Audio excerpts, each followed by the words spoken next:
This story is unlike any other recap we have done. Our main character is none other than a weak snake who happened to unlock his consciousness.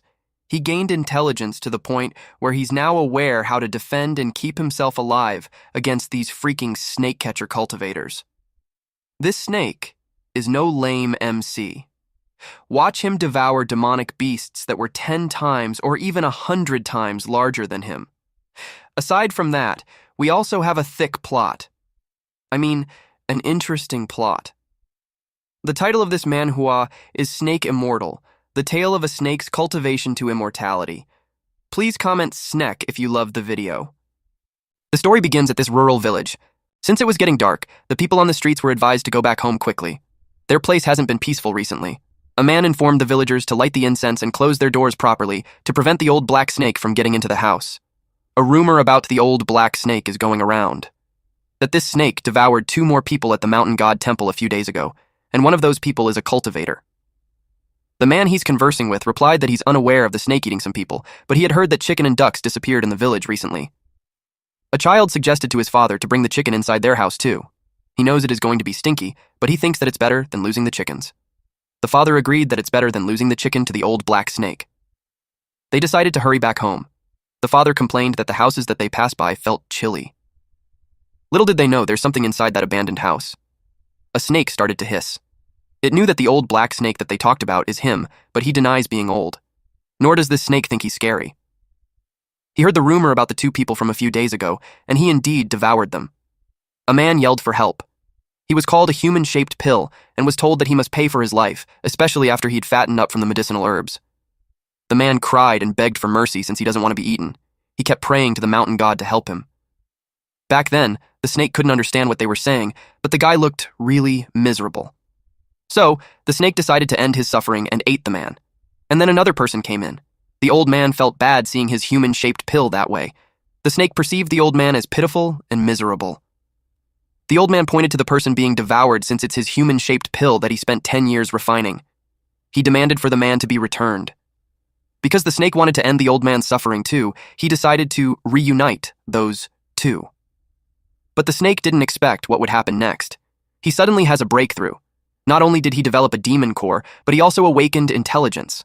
From then on, he learned a lot of dangerous and scary things that he didn't know previously. One thing that this snake learned is that the black-clothed humans who chased him back then were called snake catchers.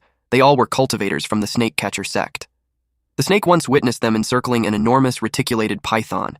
He realized that those human cultivators were really strong.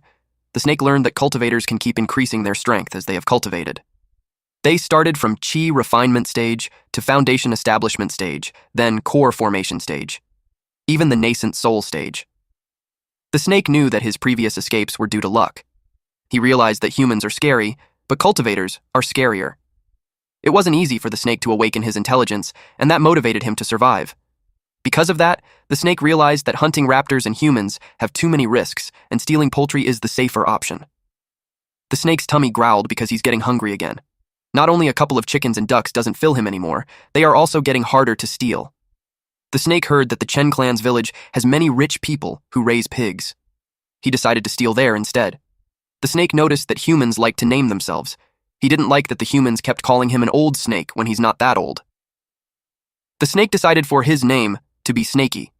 Later that night, at Chen clan's village, Snaky creeped into the pig pen. The pigs were all unaware. Upon seeing the fat pig, Snaky knew that it was enough to fill his stomach. Snaky inspected the surroundings and assumed that the humans who raise the pigs have already gone to bed. Snaky didn't hold back and devoured the pigs. The other pigs woke up and made loud noises while running away. The snake wants them to stop screaming since they might get him killed if they attract people. Snaky targeted another pig and devoured it. He was happy and full. It was only at this time that he realized that he had eaten too much. He decided to sleep since there's still time before humans start their day. That would help him digest before he leaves. 2 hours later, a man screamed that a brat stole his woman. Someone suggested that the man should stop hitting Chen Fan because it looked like the guy had stopped breathing. But the man didn't care since the brat dared to steal Master Chu's woman. They made their way to the pig pen. The snake woke up and saw them coming. For Snaky, humans are scary, so he decided to hide. The man decided to throw the brat into the pig pen. Snaky hid behind the planks on the ceiling, hoping that the humans won't notice him. The man informed his big bro that the brat is no longer breathing. The man replied that it's good that the brat is dead and his corpse would be fodder for the pigs. They left the pig pen while complaining that it's stinky. One man also noticed that the number of pigs had decreased. Snaky peeked. The pigs approached the body. Snaky had heard before that a dead human is bad luck, so he decided to leave quickly. To his surprise, the human opened his bloodshot eyes. Snaky was surprised to see the man came back to life. He wondered if this man was just pretending to be dead. The man started laughing loudly while saying that he, an immortal, had finally possessed someone and reincarnated.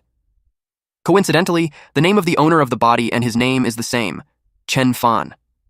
The immortal soul that transferred to the body commented that the previous owner of the body is trash. The engagement was called off and his core was destroyed. But this immortal soul who has inherited the body decided to get revenge for the poor man. Snaky wondered who that man was talking to. The immortal soul inspected the body and uttered that it was heavily injured. If it wasn't possessed by him, the body would have died. But the injuries aren't a problem for him. Snaky knew staying any longer would be bad for him. The man turned around and saw Snaky. He realized that it's a spiritual beast. Snaky panicked internally that he's now discovered.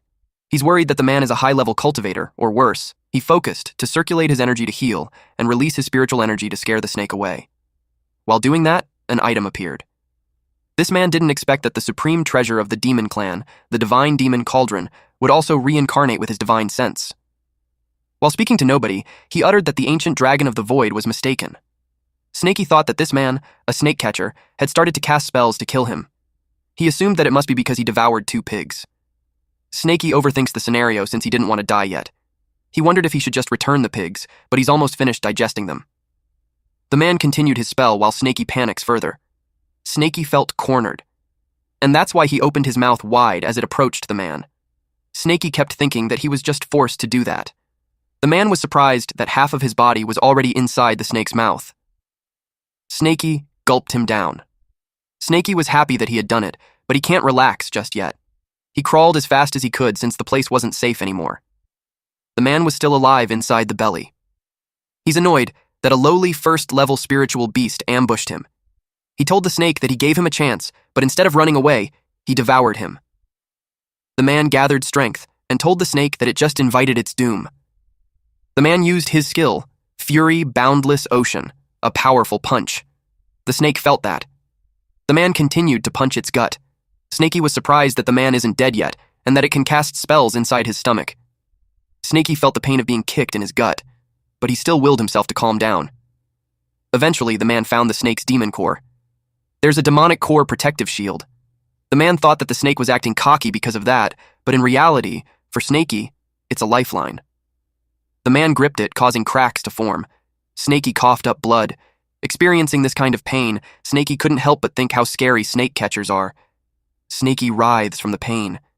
It hurts so much that Snaky wonders if it's the end for him. He couldn't move anymore. Snaky was frustrated since he worked hard to condense his demon core, to the point that he awakened his intelligence. Snaky shed a tear, while wallowing with regrets of going in that place to steal the filthy pigs. Meanwhile, the man munched on the insides of the snake. He's delighted to eat a meat snake to nourish himself. To his surprise, the divine demonic cauldron came out. It moved away from him, so he chased it, but he had difficulty retrieving it. Suddenly, the space became so bright. A yellow mist started to form something. When it was done, it revealed a menacing face of a dragon. The man assumed that it was because the divine demonic cauldron absorbed the beast's demon core fragments. He couldn't believe that the demonic cauldron was helping that beast. It dawned on him that the snake isn't just an ordinary spiritual snake. The demonic cauldron made a ding sound, making the dragon roar loudly. The man was enveloped with the beam of light. The light came out of the snake's mouth and eyes. It made Snaky writhe from the pain. The man's skin was being burned. He couldn't accept it since he's an immortal. Eventually, nothing was left of him. The sun then rose and the birds chirped. We could see that Snaky's body was torn apart. But then, one pig started trembling in fear. And that was because something started to crawl again. It was none other than Snaky. He's alive, and was shedding tears from the sadness of having his demon core breaking. He laid there in a puddle, and that water reflected the dragon from the demonic cauldron. The next day, we could see that the pigs were biting the tail of the snake. It was like they were having a feast. One pig chomped on the tail. To its surprise, the tail moved, and it threw the pig in the air. Snaky rose while telling the pig to stop biting his tail. Snaky vowed to devour all those pigs later. The pigs ran away as fast as they could. Snaky's tail quivers. It aches, which made Snaky annoyed with the pigs. But Snaky is also confused that he's still alive. He then remembered that his demon core was shattered by the person that it ate. The demon core is the foundation of cultivation for every demonic beast. Snaky wondered how he's going to cultivate without his demon core. Snaky cried as he assumed that he's completely done for. But then it started to realize that he's still alive despite his demon core being shattered. He wondered how it happened. And a thought dawned on him. He remembered the divine demonic cauldron mentioned by that human. He's confused as to why it's sitting there in place of his demon core. He wondered if it replaced the demon core and saved his life.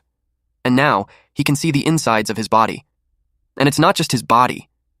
He can see the insides of the pigs, too. His theory is that it's one of the divine sense cultivators. He was pleased that he now has the skill of cultivators. He could even see even when he closed his eyes. With that, hunting for food and evading beasts and humans have become much more convenient. But he noticed that there's more. His brain was bombarded with more information. It's the cultivation technique of the man that he devoured. Snaky felt his head itchy, and it was a sign that his brain is growing. Although he doesn't know what use it has, he's certain that it must be able to heal injury. He decided to imitate the person's technique to channel his energy. He tried to recall the chant of the man, but he settled to channel his demon core naturally. He paid attention to his demon core, and he felt a sensation. It was like the aura of his surroundings were slowly gathering around him. A few moments later, his tail started healing. He was so impressed by how it happened. He just took a few deep breaths, and the spiritual energy is filling the inside of his body. His body felt refreshed. It's like he ate spiritual herbs. The technique's primary usage must be for increasing cultivation, and the ability to heal must be an additional effect. His demon core had shattered. By right, he shouldn't be able to store spiritual energy, so it made him think that the cauldron has become his new demon core. He didn't think much about it, and he set off to find a place to sleep for a few days. He took a mental note that a random young man was that strong, so he shouldn't mess with humans in the future. But before he leaves, Snaky's eyes start to glow as he remembered to target the pigs. He reasoned that if he's going to cultivate, he should fill his stomach first. Later that day, at a river. After swallowing that human-shaped pill and gaining enlightenment, Snaky's brain often experiences new knowledge popping up. And after swallowing Chen Fan, that feeling got stronger. A morning a few days later, Snaky suddenly understood the cultivation system of humans. It turned out that the demonic beast's cultivation was the same as the cultivation methods of humans. It was separated into numerous cultivation realms. They were the spiritual awakening realm, foundation establishment realm, demon core more, so he puts more effort. He should be able to eat big-sized prey. Now, Snaky is certain that the cauldron has become his new demon core. He has a feeling once the spiritual energy inside the cauldron is full, he will be able to break through. The consumption for cultivation is too huge. Although that technique can let him absorb the spiritual energy of heaven and earth, merely absorbing spiritual energy is not enough. It is impossible for cultivator demonic beasts to live without food. If Snaky wants to break through, he will need a lot of energy and blood to replenish. It meant a lot of food. Later that night, he saw a boar on the field happily eating a watermelon. It's a big-sized beast and is dangerous. According to the cultivation system, Snaky is now at the peak of the first level of spiritual awareness, and the boar doesn't have an intelligence and its level is below Snaky's, which is why as long as Snaky is prepared, he'll be able to fill his stomach. He held a stone in his mouth as he thought that it would be enough to kill the boar. He creeped behind the boar, but Snaky stopped midway, and that was because he saw that the boar was already looking at him with menacing eyes.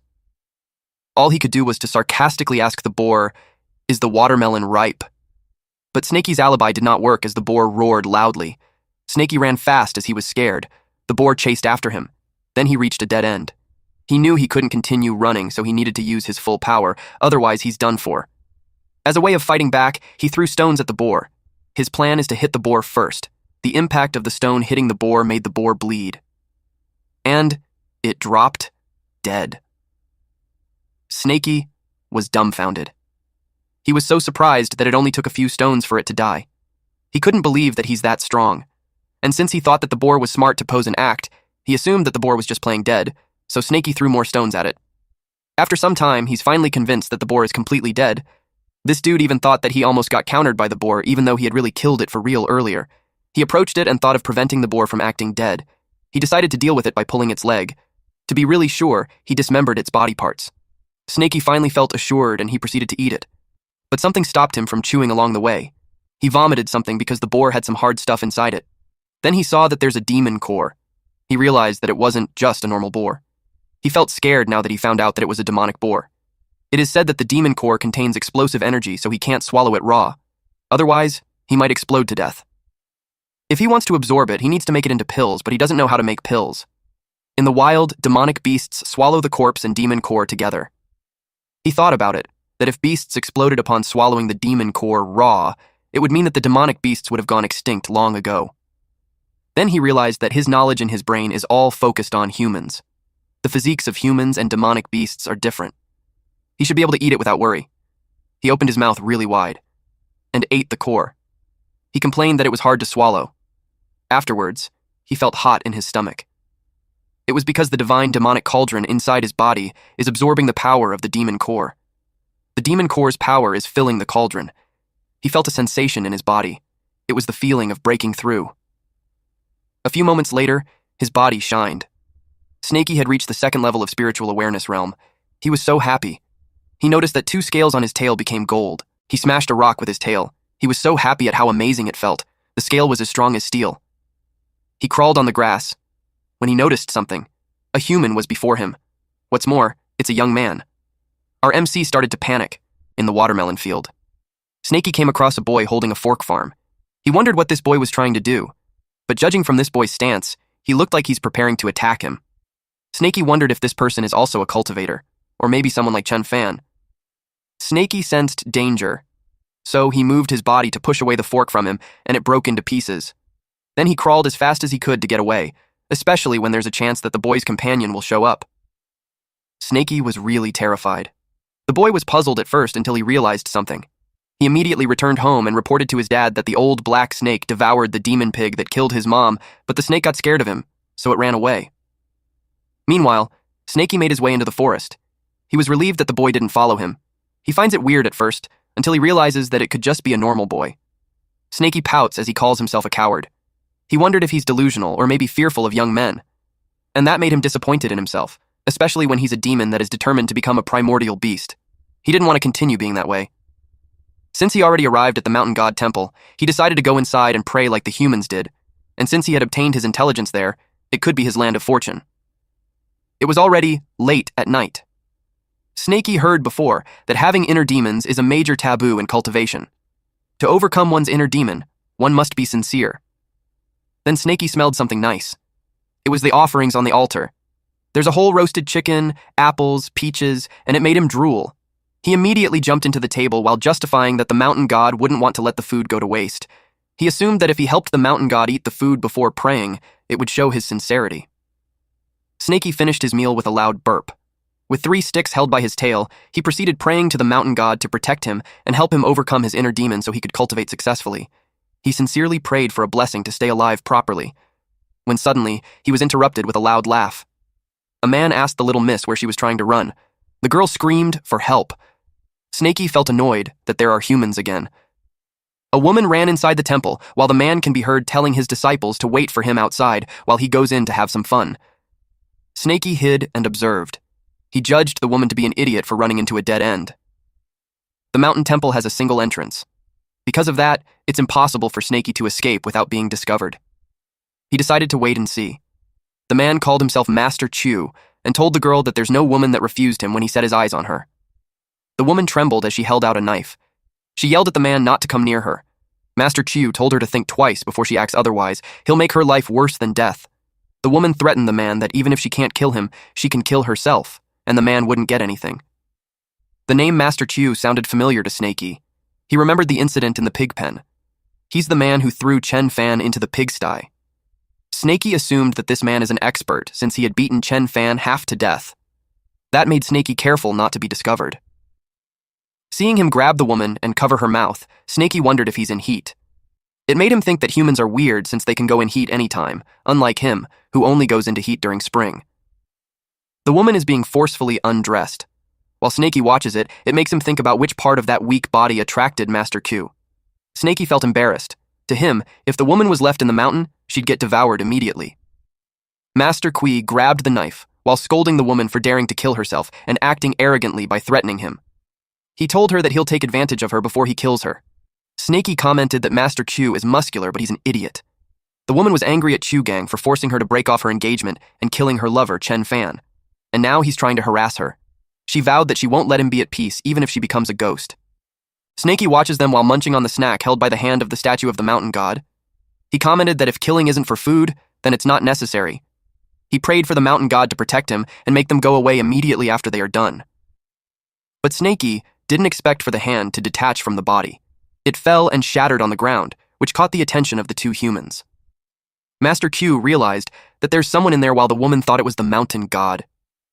Chu Gang asked who was hiding behind the mountain god while the woman ran towards the mountain god, seeking salvation. She thought that the mountain god had manifested. She kneeled in front of it, prayed hard, and she prayed to be saved.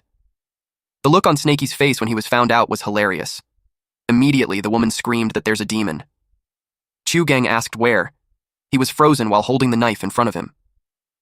When the woman turned around, she was accidentally stabbed with that knife. It pierced her chest. Chu Gang turned red. He cursed out loud while turning pale. Immediately, his men went inside and asked what happened. They asked if he had finished quickly. He called his men an idiot and told them that there's a demon in the temple. They looked around to see where it went. He was angry that it hid behind the statue and ruined his fun. Chu Gang announced that he's an outer disciple of the snake catcher sect. That made Snaky nervous. Since Snaky isn't showing himself, Chu Gang instructed his men to take a look. They searched for the snake near the statue. Snaky panicked that he's about to be killed. But rather than waiting for his death, he decided to take a risk and came out bearing his fangs. The men got terrified of the snake demon, but Chu Gang dismissed it, saying that it's not even 7 feet, so there's nothing to be afraid of. Chu Gang planned to kill it with one attack after he gathers his energy. If he brings it as a gift, he should be able to officially join the snake catcher sect. He told his men to hold the snake, since the snake catcher sect's space-splitting palm needs time to gather energy. He told them that he will reward whoever kills it. Snaky judged that the strongest among the three is Master Chu.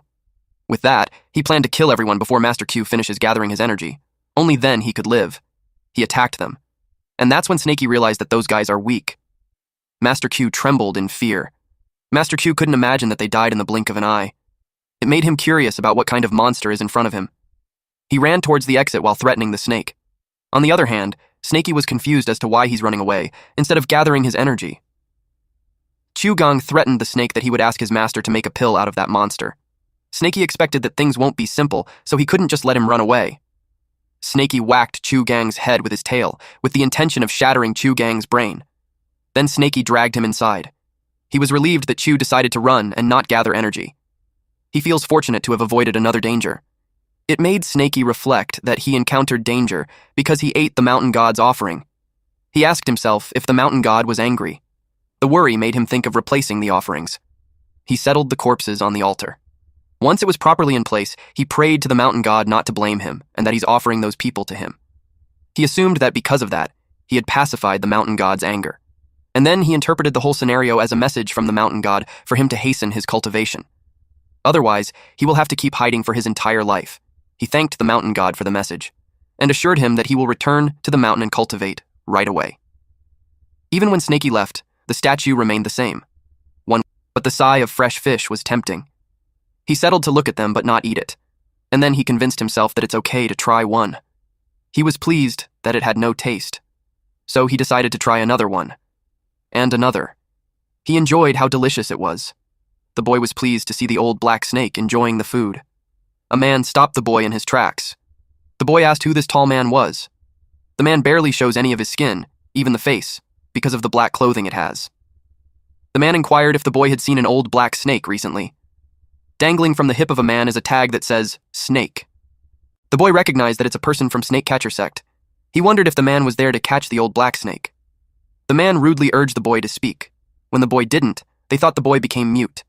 Eventually, the boy answered that he had never seen any old black snake before. The tall man is called Ding, and the man behind him told him that it's futile to ask the boy since the boy knows nothing. Ding was pissed off. Suddenly, they became distracted by murder of crows on the cliff. They knocked the boy over as they went to take a look.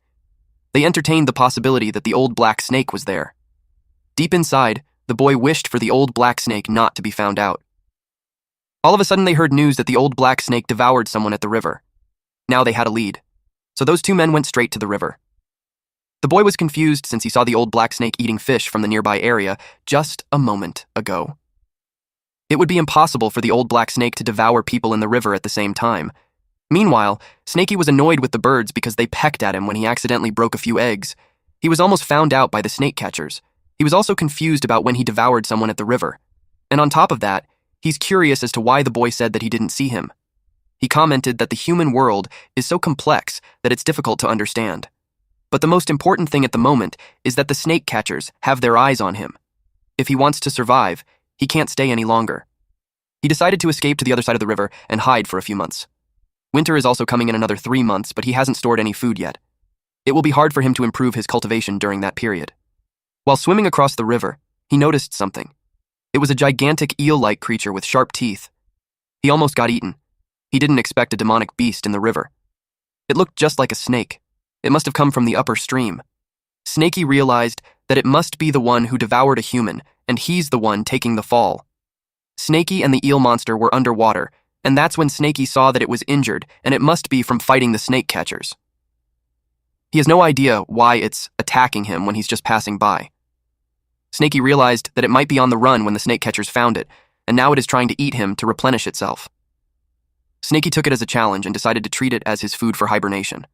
But he thought of it, and since it escaped from the snake catchers, it must be quite strong. He swam away while telling himself that hunting it is dangerous and his life is more important. Snakey was in a dire situation since it had made up its mind to catch him.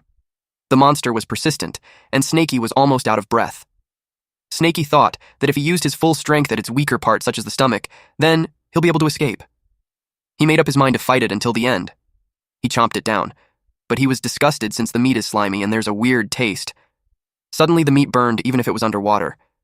Snakey was confused since even the surrounding water caught fire. He thought that it's an illusion from the mucus of the monster eel. Snakey tried to determine if he felt burned. Then Snakey remembered Chen Fan's cultivation technique. When facing an illusion, one must focus their mind first. Snakey concentrated all his energy into a single point of consciousness. Snakey used divine sense and had destroyed the illusion. He was so pleased that he did it. But just right after shattering it, he's faced with the wide mouth of the eel monster. He just closed his eyes since he couldn't avoid it. Surprisingly, his tail hit its mouth, and Snakey's tail became so sharp that it smoothly sliced the eel's body.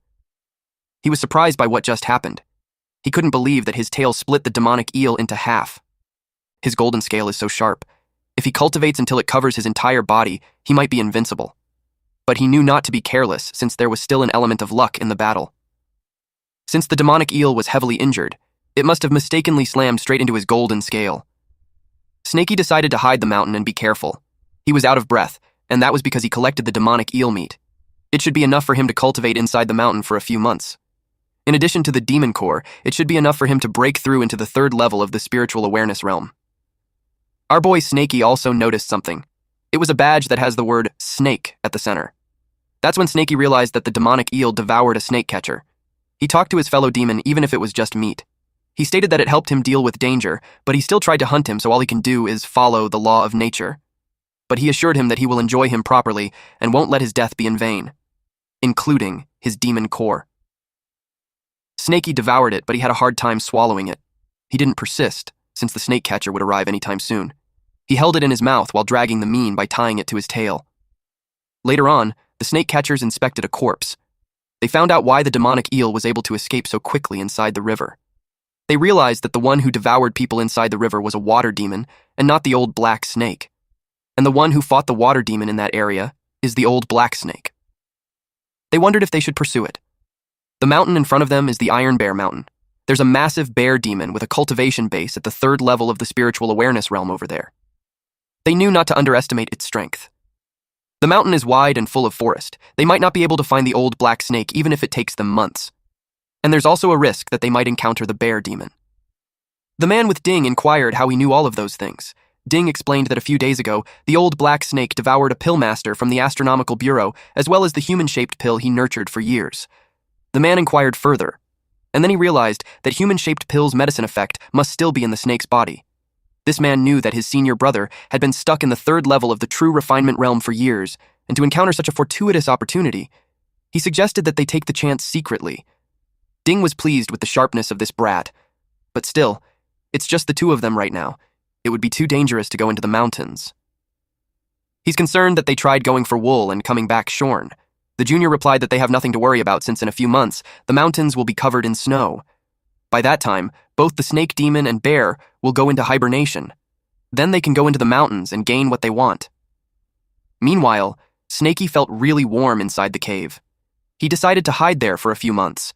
He's oblivious of the danger that could lead him to be an offering for a cultivation. 2 months later, the forest turned white from the snow. Snaky sighed.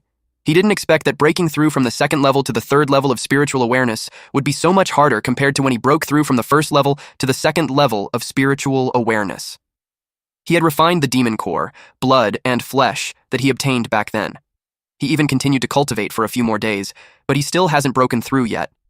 But at least he made minor accomplishments. 3 more pieces of golden scale had appeared on his tail. The spiritual fog inside the cauldron is also full. He is at least at the peak of second level. Now, he just needs an opportunity. Then he'll be able to break through to the third level. It was unfortunate that winter had arrived. Snaky could feel his body getting stiff, and he's only left with a little eel flesh. All he can do now is go into hibernation. He decided to wait until next spring to go out of the mountain and hunt food for cultivation. A man walked through the snowy forest. This man is from the snake catcher sect, and he told the people that those who will help them in their search at the mountain will be rewarded with a string of coins. He told them to stay focused and find it properly. A man replied to Sir Taoist, assuring him that the people of Snake Village are highly skilled in catching snakes. Sir Taoist reiterated to find it quickly. The villager instructed the dogs named Big Huang, Little Huang to hurry and find the snake pit. An old villager complained that the people from the snake catcher sect are arrogant. A fellow villager scolded the old man since those people have real skills unlike them. The old man named Li wanted to make sure that they are also benefiting from the trip. The man agreed. He was delighted to share about his child, Xiao Niu, who loves reading books. Back then, the child cherished a book that someone else had discarded as if it was a treasure. That is why once they received the string coins, the man planned to bring his child to Teacher Chu's place and study. He knew his child would be so happy, and just imagining that makes him really happy as well. The dogs barked loudly. It was a signal that they have found what they are searching for. They reported to Taoist to inspect the hole, since it's most likely the nest of the old black snake. Taoist immediately told them to get away so he could take a look. When Snaky heard that, he cursed. The snake catchers brought someone to come with them into the mountain, and the dogs' noses are good, really good since they found him. Snaky's body was stiff and cold. He's at his most vulnerable state. He couldn't escape, let alone fight. The villager informed Taoist that the old black snake's feces is in the area too. They started bringing up the reward, but Taoist called them an idiot and told them that it was a bear's feces. They asked if the dog really doesn't know how to find the snake. The villager reasoned that it's impossible since his dog has never made any mistakes when looking for snakes. Taoist was triggered that the man is acting like he knows better than him. Taoist pointed to a big hole, one go and be able to deal with those snake catchers. Snaky smacked his head for dreaming crazily when he's already in danger. He knew those men would deal with the bear first, thus, they weren't in a rush to kill him. Moreover, there's no way he can devour the demon bear in front of those snake catchers. That would actually seem like he's seeking his death. The senior snake catcher thought of how much of an idiot his junior is. Unfortunately for the junior, the 2 beasts are only enough for one of them to break through. Otherwise, he would have been able to spare his junior after defeating the demon bear. Snaky heard that, and was surprised to know that they are having an internal conflict. It was a chance to change his situation. Snaky planned to slowly walk towards the hole's entrance, observe calmly, and act when the opportunity arises. The junior member informed Ding that he is done with the arrangement, and in less than 30 minutes, the bear will wake up. A loud scream can be heard from the cave. It was followed by a loud roar by the bear while charging forward. The humans scrambled as they ran away from the bear. They complained since Taoist told them it's a snake pit. Then they saw 2 Taoists on the top of the cliff. They thought that they were there to help them. But the Taoist called them a bunch of trash and scolded them for causing a lot of trouble and having the nerve to still ask for help. He told them to just die. The villagers were furious, and they finally realized that they were directed to the bear's cave to be killed so the Taoist could save money. The old man shot an arrow towards the Taoist, and that made the Taoist step back, and his pouch was ripped. Snaky saw it, and it was a good shot. His eyes are already peeking from the ground. A pill fell on the snowy ground, and Snaky smelled the human pill, chi replenishing pill. It was such a magical pill that Snaky drooled, and his body felt revived just by smelling it. The junior complained to Ding that his storage pouch spilled. He asked for help to pick it up since the bear is coming. Ding scolded him for being careless, but deep inside, Ding had picked it up for himself.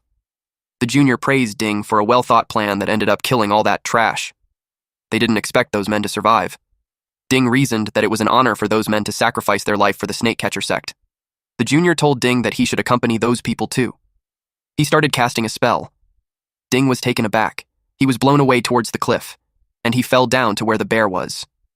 The bear loomed over him. Ding cursed at the junior named Zhao Wenzhuo for tricking him. Wenzhuo even teased him not to get angry since it will be bad for his body, otherwise he won't have a peaceful death.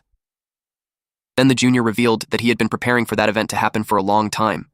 He knew that Ding wanted to pocket the demonic beast all for himself, and he told Ding that he could have it all, since he didn't want any demon snake or bear. He just wants Ding dead. Then he teased Ding to take the breakthrough material that was in front of him. Ding used a bombing talisman. It exploded on the bear. Wenzhuo told Ding that his story before he died is insane. He was about to leave him since it's about time for him to return to the sect, especially when the bear is completely enraged. He doesn't want to get involved. Snakey listened to all of that. He took it as his legendary turning point. Snakey swallowed the pill, and he made his way out of the pit. It was time for him to go out. Once out of the pit, he saw that there were still 2 chi replenishing pills at the entrance. He's curious if he'll be able to absorb them properly if he eats them all at once. He decided to hide one behind his teeth and wait for the right moment to swallow it. A pack of wolves appeared. They were drawn by the smell of blood. It was perfect timing for Snakey since he got hungry after eating the chi replenishing pill and he doesn't want to feast on human corpses. So he decided to fill his stomach with them instead. The wolves growled loudly. Ever since Snakey got the divine demonic cauldron, he can now digest food almost instantly. He ate one wolf, but he wanted more. The wolves attacked him, and he fought back to eat them since a single wolf isn't nearly enough to fill his tummy. He noticed how starved he was, and even if he devoured several wolves already, he's still so hungry. He thought that it's because of the great demon bear that it made him unsatisfied with just wolves. A wolf slowly approaches the bear. Instantly, the bear smashed it with its large paw. Snakey didn't expect the demon bear to still be so powerful despite its injuries. And from what he saw in its fight with the snake catchers, the bear is at least at the peak of 3rd level, while Snakey is only at the peak of 2nd level. His stomach is growling and he's salivating, but his logical mind says that he shouldn't lose himself to hunger and risk everything just for a meal. He's so hungry that it made him think that it was caused by the cauldron's desire, like it telling him to eat the demon bear. He justified that the bear's cultivation is higher than his, but the bear was badly injured. He thought to himself that he won't get stronger if he keeps running away. And now it looked like the bear had used all its strength when it blew the wolves away. Snakey knew that as long as he's smart and cautious enough, he still has a good chance of winning. He charged in, taking the opportunity to get stronger. He made the bear's eyes bleed using his tail. The bear growled loudly. Snakey didn't get away unscathed. His body is hurting as he realized that the bear is 10 times stronger than the demon eel, but since he managed to blind it, things should be easier for him now. Just a little more push. He could also feel the pill's effect starting to wear off. His body is getting stiff again. He anticipated to recover after digesting another pill. He had minor injuries too, but he knew it would heal after he killed the bear. He bit the bear on the throat. It crashes on the ground. Despite being blind, the bear is still strong. Snakey complains how its attacks are heavy and painful. He could feel his bones breaking. But he knew not to let go of its throat until he snapped its neck. The bear growled loudly while attempting to remove the snake from its neck. But Snakey was determined not to let go. Snakey was thrown on the ground. The bear lays on its stomach, growling because of the pain. Since Snakey tore its throat open, the bear doesn't have much time to live. Snakey decided to finish it off from a distance. He wrapped his tail on a branch and threw it on the bear's head, causing it to bleed profusely. He expected it to be dead by that time, but just in case it's pretending, he decided to channel his energy to heal himself while he watches, but Snakey heard a noise. The wolves are back. He screamed at the wolves saying that the bear is his and they can't take it. That forced Snakey to eat the last Kai replenishing pill to kill them all. 2 hours later, the wolves are all dead. Snakey emerged victorious against them, but his injuries had increased. He looked worn out. He knew that the QE replenishing pills effect won't last long, and he's still injured. He needed to find a safe place to hide and recover before cultivating. Snakey tore up a cloth just in case the snake catchers came again. He wrapped it in his tail and dragged the meat while he went through the corpses that surrounded him. It made him wonder how many times does it take to reincarnate as a human, and to think that those humans just end up dead like that. Snakey noticed something. It was the corpse of the man and his dogs were beside him. It was the father of the young boy. Snakey asked the dogs why they weren't running away when the man was already dead. If that continues, those dogs would freeze to death. When Snakey checked, the dogs' bodies were already stiff. They have already frozen to death. Seeing how those dogs stayed by their master's side even when the master is dead, somehow it made Snakey's heart feel conflicted. Snakey knew that in their world, only the most cunning and deceitful survive. Snakey was determined to survive no matter what happens next. inside a certain cave. There's a puddle outside the cavern, making it hard to notice, so Snakey assumed that the place would keep him safe. While he can still move, he decided to start cultivating with the demon bear. The bear was delicious. Now Snakey knew that it was no wonder that the divine demonic cauldron was so restless. He felt a familiar sensation, and he had done it. His tail looked nice with the golden spikes. Snakey celebrated his ascension to the 3rd level of spiritual awakening. He finally broke through to the 3rd level. Not only that, he reached the peak of the 3rd level, and his tail has grown 10 golden spikes. Despite having a great risk, he had received a great reward. The fight for him was worth it. He imagined himself next spring as someone who occupies a mountain and becomes the king. 3 months later, winter ended and spring arrived. Snakey woke up from slumber. His length now is 8 feet, and his golden scales increased to 11. In those past few months, not only his length increased, his divine consciousness has expanded as well. He senses 2 boars nearby and decides to hunt it for his meal and exercise. He attacked one boar. He saw that it's a female and she's pregnant. He decided to eat the male instead. In the past few months, Snakey gained some amazing new knowledge. It's called ecological balance. Since he can't go into the village anymore, he needed to figure out how to be self-sufficient by relying on the mountain. It's not enough to occupy the mountain and become king. If he wanted endless prey, he knew not to kill the young ones. Snakey has knowledge that the mountain has 25 roe deers, 20 wild boars, a few hundred rabbits, and water deer. There's a lot more animals. That could total to over 1,000. Snakey is aware that as long as he doesn't overeat and plan his diet properly, filling his stomach wouldn't be an issue. But it wasn't enough for his cultivation. From what he had seen in the previous situations, cultivation needs to be accompanied by opportunities and adventures. Snakey decided that it's time for him to return to his hometown. In a certain forest, there were a lot of black snakes of different ages. It was the Myriad Snake Valley. With the arrival of spring, all things are coming back to life, and the mating season has begun. But Snakey argues that he's a strong-willed snake. A snake wraps its body around Snakey, and it makes him blush. Every time he came back there before, that little white snake would always come looking for him. Unfortunately, he's a cultivator, and she's just a normal snake. Snakey pushes her away. Our boy has the GigaChad anti-horny cell in his body now. If it was him 1 year ago, he would have also shamelessly and brazenly spread his seed around like the other snakes in the area. But ever since he awakened his intelligence, he lost interest in such lowly desires. And the reason why he had come there is to cultivate. He saw what he came there for: the snake fruit. It ripens every 3 years, and that spring it is expected to ripen again.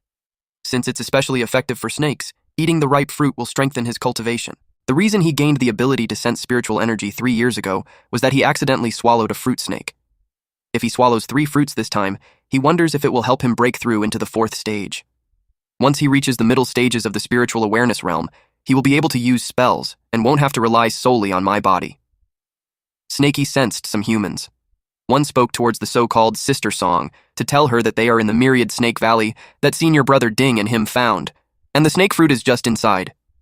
The voice of the one who just spoke was familiar to Snakey. The man dramatically expressed how he was sad about senior brother Ding. Song told him to leave the past in the past. She told him that he had done well as he was able to redeem himself.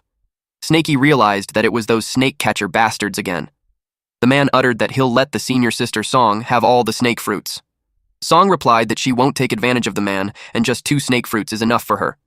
Wenzhuo reminded Song to be careful since it's a valuable treasure. They can expect that a demonic beast would be guarding it. Song replied that there's nothing to worry about since she already borrowed an amazing weapon from her master. She told Wenzhuo that the only demon snake around the area is the old Snake King, and if it dares to show itself, Song made a threat that she will refine its gallbladder into a pill. Snakey got triggered after hearing that those snake catchers are after the snake fruit and they had brought a weapon to deal with him. He contemplated if he should run, but the snake fruit is almost ripe, and running away would only make things easier for those snake catchers. Being at the peak of the 3rd stage of the spiritual awareness realm made Snakey confident. And also, those snake catchers might not be as strong as he thinks, especially when the demon eel and demon bear had killed them before. Suddenly, Snakey sensed an awful smell. He dipped into the water to hide and watch for the time being. He takes into consideration that those humans would also have internal conflicts and end up fighting among themselves. Several snakes ended up dead or running away as those snake catchers made their way around the area. Wenzhuo asked what they would do if the old Snake King wouldn't appear. Song replied that if it doesn't come out, she'll just pluck the fruits, but she's confident that it will show up. The old Snake King has lived for more than a decade. Its life is nearing the end. It needs those fruits to extend its lifespan. In his head, Snakey replied that those snake catchers would be the one whose life is ending. Snakey is triggered by this woman who's spouting bullshit. But Snakey remembered that the villagers also called him Old Black Snake. He doesn't know why. It wasn't the best time to think about that since those snake catchers are about to pluck the fruit. Song told Wenzuo not to go in yet since the old snake is coming out. Wenzuo asked where. Snakey got nervous that the woman noticed him. The ground cracked, followed by an explosion. Song told Wenzuo to watch behind. And just as Song expected, the old black snake came out. It was a large snake. It looked just like our MC. Snakey was dumbfounded. He realized that it was the real old Snake King, and Snakey himself could just be a fake. It could also be that the old Snake King used to stir up trouble and left behind a bad reputation, then it got too old to go out, and Snakey just happened to start going out 3 years ago, and he took the blame. Song used a swamp spell. The old king snake's mouth was wide open, but Song had covered it with mud. Snakey realized that the snake catcher is strong. Even though the old Snake King is old, it is still managing to counter the attacks. Song used a soul-suppressing bell. It was another treasure. She casted for it to shake all directions. Snakey complained about the sound. It was like it's tearing him apart. The old Snake King, too, was restless. Song threw ethereal shadow darts. It hit the old Snake King's head, making it hiss loudly. Song said that it had a sturdy scale. If it's peeled down, she bet that it could be made into precious armor. Wenzuo praised her and then decided to assist her. Wenzuo was told to use his Windblade talisman for a wide-scale attack. Wenzuo agreed, and they planned to wear out the snake that way. Eventually, they noticed that the old black snake wouldn't hold on much longer. Snakey realized that because of the human's treasure, the woman is much stronger than the previous snake catchers that he encountered. The old king snake was in a terrible situation. He contemplated if he would help him or just run away after devouring the fruit. But the snake fruit isn't ripe yet, so it might not work if he eats it now. Eventually, Snakey decided to secretly help the old Snake King, but then Snakey sensed a movement from the snake fruit tree. He asked who's there. It was a villager. He was pleased to have gathered the fruit while the others were fighting. Thanks to the snake catchers distracting the old Snake King, he can claim the fruit all to himself. That angered Snakey. He went straight charging at the man. He was mad that this guy suddenly appeared, digging out the tree and destroying its root. He vowed to rip the man into shreds. Because he was surprised, the man accidentally plucked the tree. Snakey gobbled up the villager while scolding it. Eventually, he realized that he swallowed the tree together with the man. He felt a pain in his stomach as the leaves were getting digested. It was uncomfortable. He felt his stomach getting bloated like it's going to explode. Later on, he vomited it out. Then he noticed that the divine demonic cauldron was full. He had reached the peak of the 3rd level of the spiritual awareness realm. He was relieved that he wasn't poisoned. It was just way too powerful for him to handle. He ate so many of the leaves of the tree. He wondered if the berserk power he experienced just now was because of the leaves. The herb gatherer digested the moment he got devoured, but it took a moment for the divine demonic cauldron to cultivate the leaves' energy. Snakey moved fast. He couldn't let the snake fruit tree fall into the hands of others. He pushed the tree with him. Later on, we see that the old Snake King's body was shredded into pieces. Wenzuo praised Song for defeating the old Snake King in just 30 minutes. Song was confident that she could do it. Then she replied that Wenzuo's performance was mediocre. It was time for them to harvest the fruit. But when they reached the tree, it was just an empty lot. They were so confused as to where the tree was. Song asked who had done that. She suspected Wenzuo. Wenzuo told her that if she wanted the tree for herself, she could have just said so, and not do something underhanded behind his back. That made her furious. She asked what he's instigating about. Wenzuo replied that it's exactly what she heard. She told him that he's feeling guilty and was trying to shift the blame on her. Wenzuo continued saying that she should call her accomplice who stole the tree. Wenzuo promised that he wouldn't tell the master when they returned to the sect. Song argued that she doesn't have any accomplice. She suggested that someone else must have taken the tree. Wenzuo doesn't believe her. In Snakey's head, it was a perfect scenario, since they both think the other one stole it. He cheered for them to fight. Wenzuo took out the teleportation jade token, a green round crystal, and suggested that they call their master to settle the issue. Song challenged him to do it. Suddenly, someone grabbed Wenzuo's hand and told them to stop. Wenzuo was surprised to see their eldest brother, Senior. The man told Wenzuo that the master knew about their movements and sent him secretly to watch over him. He just arrived and saw the two fighting among themselves. He expressed how disappointing it was. Wenzuo asked eldest brother if he's the culprit. The man replied that it wasn't him and that someone else took it. He commented that it was a clever move to use a mortal to dig up the tree then escape. Otherwise, he would have sensed it through spiritual energy and tracked down immediately. They're left with a single option, to trace the culprit by following their footprints. The man saw that the footprints had vanished there. Wenzuo asked what they should do now. The man assured him that as long as that person is alive, he'll be able to track him. Wenzuo had no doubt about it since the man is at the 6th level of the QE replenishment realm. He'll definitely catch the thief. Snakey trembled upon hearing that since he's not a match for that. He thought that the hole dug was deep enough, and all he could do was to temporarily shut off his divine consciousness.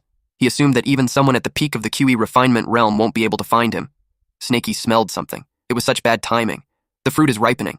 Eldest brother immediately sensed that. He informed them that it's coming from underground. He used earth traversal technique to dive into the earth. Snakey knew that the man was coming. All middle-stage cultivators know how to use spells, and the spell is the earth escape technique of the 5 elements technique. Snakey hurriedly swallowed the fruit before deciding to run. He prayed for the divine cauldron to digest it fast. He wished for the divine cauldron to refine it quickly. The man finally arrives. He commented that the thief is quite the runner, and that the traversal technique of the thief wasn't bad. He wondered what the cultivation level of the thief was. The man ate a pill, and dug on the soil while announcing that he would kill every single of them. He was furious that the thief dared to steal from the snake catchers. The man ran at the speed of lightning. Snakey felt him coming closer. He told the divine demonic cauldron to stop slacking and refine it ASAP, otherwise they're both finished. The mouth of the divine demonic cauldron got wider. Snakey was surprised that he understood what he's saying. Snakey felt the golden energy rapidly spreading throughout his entire body. His venomous fangs are growing, his muscles are expanding, and new golden scales are forming. He could feel a brand new version of him. The man has arrived while Snakey is breaking through the 4th level of spiritual awareness. The man was taken aback that what he had chased for half a day was not a cultivator, but a snake. Snakey looked at him with grumpy eyes. It was funny. The man noticed that the exact snake had just broken through the middle stages of the spiritual awareness realm. It hasn't fought him yet, but it's already taking the tree and fleeing. He had observed that the kind of intelligence even most great demons in the Foundation establishment don't possess it. He knew that the demon couldn't be killed. He decided to catch it alive and bring it back to the sect and investigate. It will be a great achievement for them. Snakey finally broke through to the 4th level of the spiritual awareness realm. The golden scales on his tail had grown, and he felt that he became bigger, stronger, and faster. He knew that he would be able to escape. But to his surprise, the man had caught up to him. Not only does the human know the spell, but he also has treasure. The man used his treasure, the beaming taming ring. The treasure looked like a rope. Snakey knows that if he gets caught, he's done for. He tried deflecting it using his tail, but he was taken aback that his golden scales can't destroy it. More so, he can't even swat it away. What? The spiritual treasure that the man has is upper grade. He's confident that a mid-stage or even a late-stage spiritual awareness realm demonic beast would be forced to submit without a fight. Snakey is annoyed. He knew that spiritual treasures are all controlled by divine consciousness, so he decided to wipe off the man's divine consciousness. But to his surprise, it resisted his divine consciousness, so it looked like it's not going to work. In his head, the man thought of Snakey as naive. He infused his divine consciousness into the beast taming ring, making it indestructible. It can't be wiped off unless a Foundation establishment realm cultivator interferes. He assumed that Snakey would have no chance against him. But he was shocked. Snakey was gobbling up the treasure. In Snakey's logic, if he can't wipe it off with his divine consciousness, then he'll just use brute force to imprison it with his body. It hurt Snakey, but thankfully, he has thick skin. All he needs to do is endure it. Snakey expected the man to give up once he knew he couldn't break free, since controlling the treasure drains a lot of true ki. The man was furious that Snakey devoured the treasure. It was funny how Snakey just ran away after that. The man yelled for the beast taming ring to break through from it. 1 hour later, the man used earth traversal technique. He had just realized how the wretched beast is incredibly cunning. It has made him run in circles for the past half an hour. In addition, the terrain is too cramped. It kept forcing him to use the earth traversal technique. He's aware that his true Kui is depleting rapidly. He needed to end it quickly. He told the beast to stop running and give him back his treasure. Snakey had felt that the treasure inside his stomach was starting to calm down. He also noticed how the man is running out of true Kui. But Snakey knew that he can't just keep running. He needed to come up with a way to kill the man and end it once and for all. The best way for a demonic beast to handle human cultivators is by getting up close and fighting them with his body. Even though the man is chasing him, the attacks are from over 10 meters away. That could only mean that the man feels safe at that distance. Snakey decided to slow down just a bit, lure him in, and while he's distracted, paralyze him. The man saw that the beast was slowing down, and he thought that it's reaching its limit. He planned to cut the beast's stomach first, since it swallowed the beast taming ring. His plan is to retrieve the beast taming ring, and then bring him to the sect alive. The man used celestial wind blades. It was the moment that Snakey had been waiting for. He rolled into a ball. The man was surprised that his celestial wind blades, which kill all middle-stage demonic beasts, aren't even scratching the beast. It made the man wonder what scales the beast has for it to be so tough. He summoned his snake-slaying sword. He told the beast his plan of capturing it alive. But then, now that he had no choice, he decided to be ruthless. He intimidated the snake by saying that the treasure sword has slayed countless snakes. Once sheathed, it must be offered blood. He told the snake that it must feel honored to die by that sword, but then he noticed how he couldn't slash the snake. It was impossible. Snakey told him that the sword isn't worthy enough to pierce through his scales. Then he forcefully hit the man with his body. The sword is now broken, and the man had used up all of his true ki to block the attack, yet he's still heavily injured. He realized that the snake might not be an ordinary one-demon snake. He suspected that it's a dragon snake hatchling. The man didn't want to die there, so he decided to escape by reaching the surface quickly. But he doubted if his remaining ki could handle the earth-traversing technique. He noticed an opening above him. It felt like heaves were on his side. He used wind-riding skill rush. His goal is to be able to report what just happened in there to the sect, fast. But he got trapped in a snakeskin. He remembered it from earlier when the beast broke through. He wondered if the beast intentionally shed the skin that time. He just as understood that the beast might have planned it all in advance. The man screamed loudly. Song told Wenzhuo that she just heard the eldest brother scream. Wenzhuo replied that there's no way that a puny beast can take on his eldest brother. Suddenly, the man used an exploding talisman. The man warned Wenzhuo to run fast because there's a dragon hatchling down there. Song couldn't believe that. If that's the case, then this beast is at least in the nascent soul realm. Wenzhuo doubts if they are going to survive. Wenzhuo pointed out to Song the elder brother's condition. It's evident that they have to get out of there first. Wenzhuo suggested that they go in a different direction from the eldest brother. It was the only choice that they have. Meanwhile, Snakey admitted to himself how he got careless. He didn't expect the man to activate the explosion talisman, even after losing one of his arms. Snakey knew that if he left the man alone, it would lead to endless trouble. The man expected to escape soon since the beast is still over half a yard away, so it shouldn't catch up to him. He hurried back to the sect. He cursed at the beast. Little did he know that another pair of eyes had locked in on him. The old black snake who's laying down on the ground spit some venom on the man. The man rolled on the ground while screaming in pain. He didn't expect that this snake could still release venom despite being decapitated. He couldn't believe himself for making such a foolish mistake. He hurriedly looked for the antidote, and while he's taking it, he sees that the demon snake is closing in. At this point, he had no choice but to use his last resort. He intended to save the upper-grade spiritual jade for cultivation, but he activated it now and ran. He was going way too fast. Snakey panicked since he wanted the man to be eliminated. He had one option left. Using his mouth, he plucked a golden scale from his tail, and then he threw it at the man. He won't allow the man to escape. That scale pierced through the man's back to his chest. It was Snakey's way of making sure the man meets his end that day. The man begged. But as soon as he turned his head, another spike blasted his brains off. Snakey complained that plucking out his scales hurt so much. He checked at the man expecting it to be completely dead now. But he got cautious, thinking that the man could just be pretending to be dead. Snakey looked evil when he decided to decimate the corpse first so that the man wouldn't be able to act dead. At some point, Snakey felt how it was a waste of his scale. He wondered if it would regrow. Snakey opened his mouth wide and swallowed the man together with his scale. He decided to park the thought until he fully digested the corpse. He's still wishing for his scale to grow back. He noticed the man's storage bag. He secured it first, since it could have quite a lot of treasure inside. He removed the person's divine consciousness and added his. While he was busy, he heard someone say, "Child." It was the old Snake King. He wished for Snakey to live well. Snakey's dusty memories from infancy started becoming clearer. It all happened 3 years ago. The last time, the snake fruit ripened, bearing 2 large fruits. There were too many snakes swarming near the tree. Snakey hadn't awakened his intelligence at that time, but like others, he also instinctively rushed to swallow the fruit. The smell of the snake fruit attracted more than half of the snakes in the myriad Snake Valley. Only 2 lucky ones survived in the end. Predictably, it was a brutal battle. But just then, a deafening screech was heard. The old Snake King appeared, and his aura overpowered everything. All the snakes stopped fighting and prostrated themselves. Snakey was trembling in fear, and he couldn't move. But the old Snake King handed him the fruit. Because of that snake fruit, Snakey is who he is today. Since ancient times, snakes have always been selfish, ruthless, and cold-blooded animals. Even among the same species, they kill each other. It is a survival of the fittest. But there was no coldness in the old Snake King's eyes, only a gentleness that Snakey couldn't understand.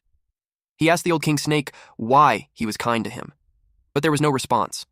Falling into a long silence, unable to let go, Snakey's head slowly grew heavy with sadness. An indescribable emotion built up, and eventually became hatred. Snakey shed tears as he vowed to eternal enmity with all the snake catchers. Snakey piled up rocks to form a grave. Comment R.I.P. for old big black Snakey for respect. He talked to the old king snake, saying that he copied the humans and made him a grave. He wished for old king snake to be reincarnated as a human in his next life. Snakey uttered that he now understands the old king snake's final word. He made sure to remember that anything with spiritual intelligence cares for its descendants. He assured old King Snake that when he's strong enough, he will carry on his teachings. Snakey acknowledged that he can't do it with his current capabilities.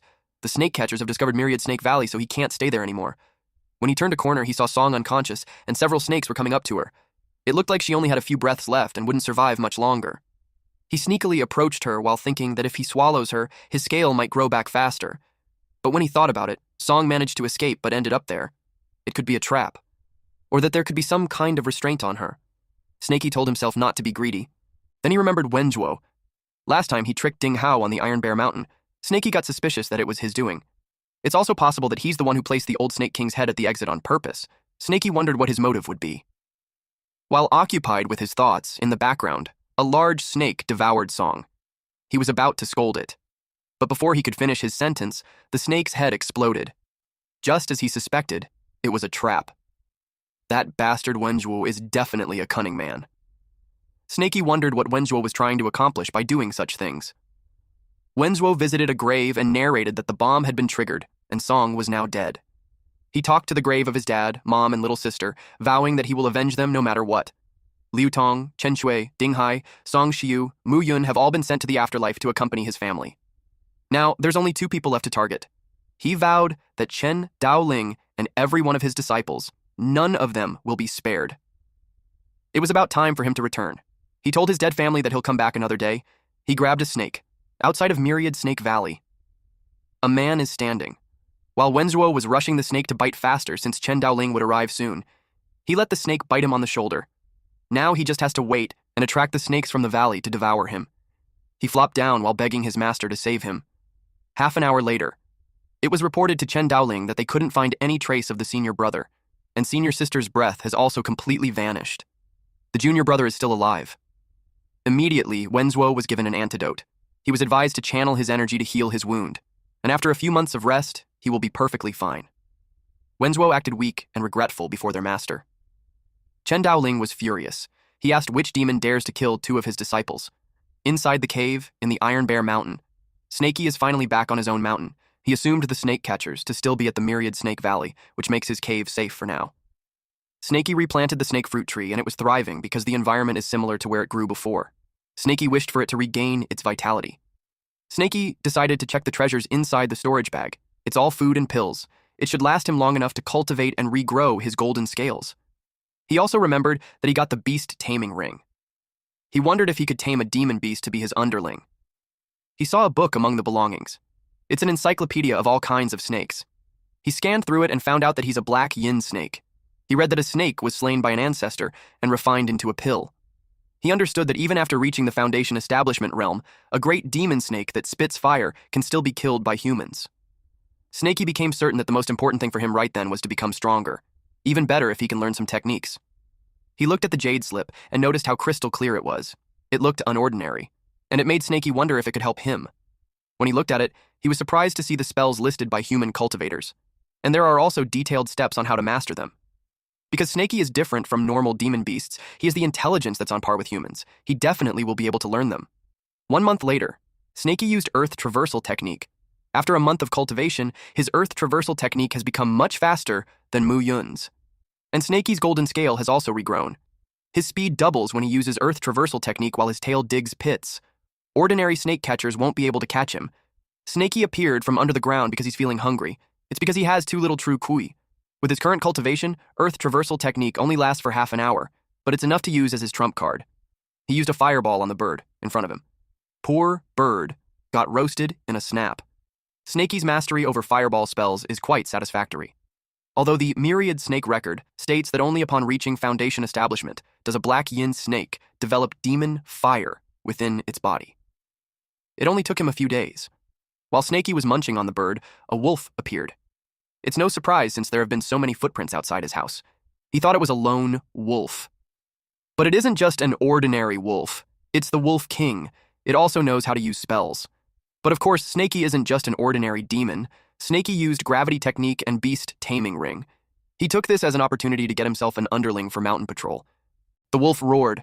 The beast taming ring was used to hold the wolf down. He commanded it to lie down, which it did. When Snakey said, "Come here!" even if the wolf didn't want to, the beast taming ring forced the wolf to do it. Then Snakey played with it by asking for its paw or wagging its tail. Snakey praised it as he gave more commands. Our boy even made it to play dead. With an evil grin, Snakey commented how interesting the beast taming ring is. He jumped at the back of the wolf and commanded it to go patrol around the mountain. Snakey had noticed how the boar population has grown, and the roe deer and water deer have increased in numbers. The number of goats stayed the same. He speculated that wolves must have gotten them. Then, he saw that the rabbit population went up by a few hundred. Not bad. Snakey's self-sufficiency plan is effective. Snakey smelled something familiar, and he found the white snake from the Myriad Snake Valley. He wondered if it followed his scent. Now that he had taken a closer look, it looked like she also seemed to be a black yin snake. It's just that her color mutated. She hasn't fully become a demon beast yet. She lacks intelligence and can't speak. And judging by her size, she's likely Snakey's junior. The white snake rubbed herself against Snakey, which made Snakey blush. Since she's his junior, and they seem to share some kind of fate, Snakey decided to look after her as her senior. He scolded her not to make a fuss since they're in public. The wolf bared its fangs and growled against the white snake. Snakey consoled the white snake by patting her and scolding the wolf for scaring her. Snakey advised the wolf to smile instead, but on second thought, maybe it shouldn't. Snakey told the wolf that he will take off the beast taming ring and set it free, but there are conditions. First condition is that the wolf has to agree to be his underling. The wolf is tasked to hunt daily and deliver it to Snakey's cave. Second, it should patrol the mountain each day. If it ever finds any human traces within a 10-kilometer radius, it has to report to Snakey immediately. Snakey threatened that if the wolf fails, he'll kill him. The wolf nods in response. Snakey ordered the beast taming ring to return. The wolf licked Snakey as a way of gratitude. But Snakey scolded it to stop licking. Later, inside the cave in the Iron Bear Mountain, Snakey named the white snake Snowy and told her that it will be her new home. Snakey told her that he will teach her some basic cultivation techniques. From then on, she was advised to stay inside the cave and cultivate next to the snake fruit tree. With Snakey around, she won't worry about going hungry. Snowy nods. Meanwhile, in the Myriad Snake Valley southern peak, someone was using a compass. They talked about how unfortunate it is that Wenzhuo could only give a vague outline of the demonic beast. Otherwise, with the Great Treasure Compass's power, they wouldn't have to search for so long. They recalled that the opponent has been called a dragon hatchling. Dowling replied that it's impossible. If it were really a dragon, even Dowling wouldn't stand a chance, let alone his disciples. There was no way they could escape. So Dowling reasoned that it could just be an awakened demon snake, or may once have been possessed by a cultivator with a bit of intelligence. He added that calling it a dragon hatchling must have emerged from the embarrassment after losing to it. Their compass dinged and it pointed at the mountain. They planned to search the mountain from both sides, and if they spot the demon snake, they have to notify Dowling immediately. Everyone obeyed their master. One disciple has felt an aura of the snake nearby. He wondered if it's a demon snake. The wolf had appeared. They started closing in on the man. It's a pack of wolves led by the demon wolf, and the man had noticed that those wolves carry the snake's scent. The demon wolf roared loudly. The man called those wolves idiots for not knowing their place. He used the thunder seal, which electrified the wolves all at once. The demon wolf got scared. And flee. After seeing the man's power, the demon wolf was determined to warn the black snake. But too bad for him, there's a cliff up ahead. The man used the thunder seal again, and it hit the wolf's tail. Snakey sensed that the Wolf King must have howled. He knew it was bad, and probably the snake catchers had arrived. He instructed Snowy to stay in the cave and guard the snake fruit tree. He warned her not to come out. Snakey dug the ground to get away as far as possible before the snake catchers locate his cave. If there's going to be a fight, he wouldn't want it to happen there. He expanded his divine consciousness. He wondered how strong those men were compared to Mu Yun. Snakey detected a divine consciousness. The man's divine consciousness had detected Snakey's divine consciousness and found him. It was exactly as his master said. The demon snake is at the 4th level of spiritual awareness. His master also advised him not to act hastily. He only needs to hold off the snake for half an hour until Dowling arrives. He proceeded in secretly sending transmission. Then he noticed that the snake ran, but it wasn't that fast. He remembered Wenzhuo saying that the demon is clever aside from being strong. It pretends to be weak, luring the opponent into chasing it, then counterattacks. Because of this information, the man had become cautious. Acting weak is this man's specialty, so he can do it too. He uttered that since the beast is only at 4th level of spirit awareness, there's no need for his master's involvement. He was confident that a 6th level QE refinement like him would easily kill the demon snake.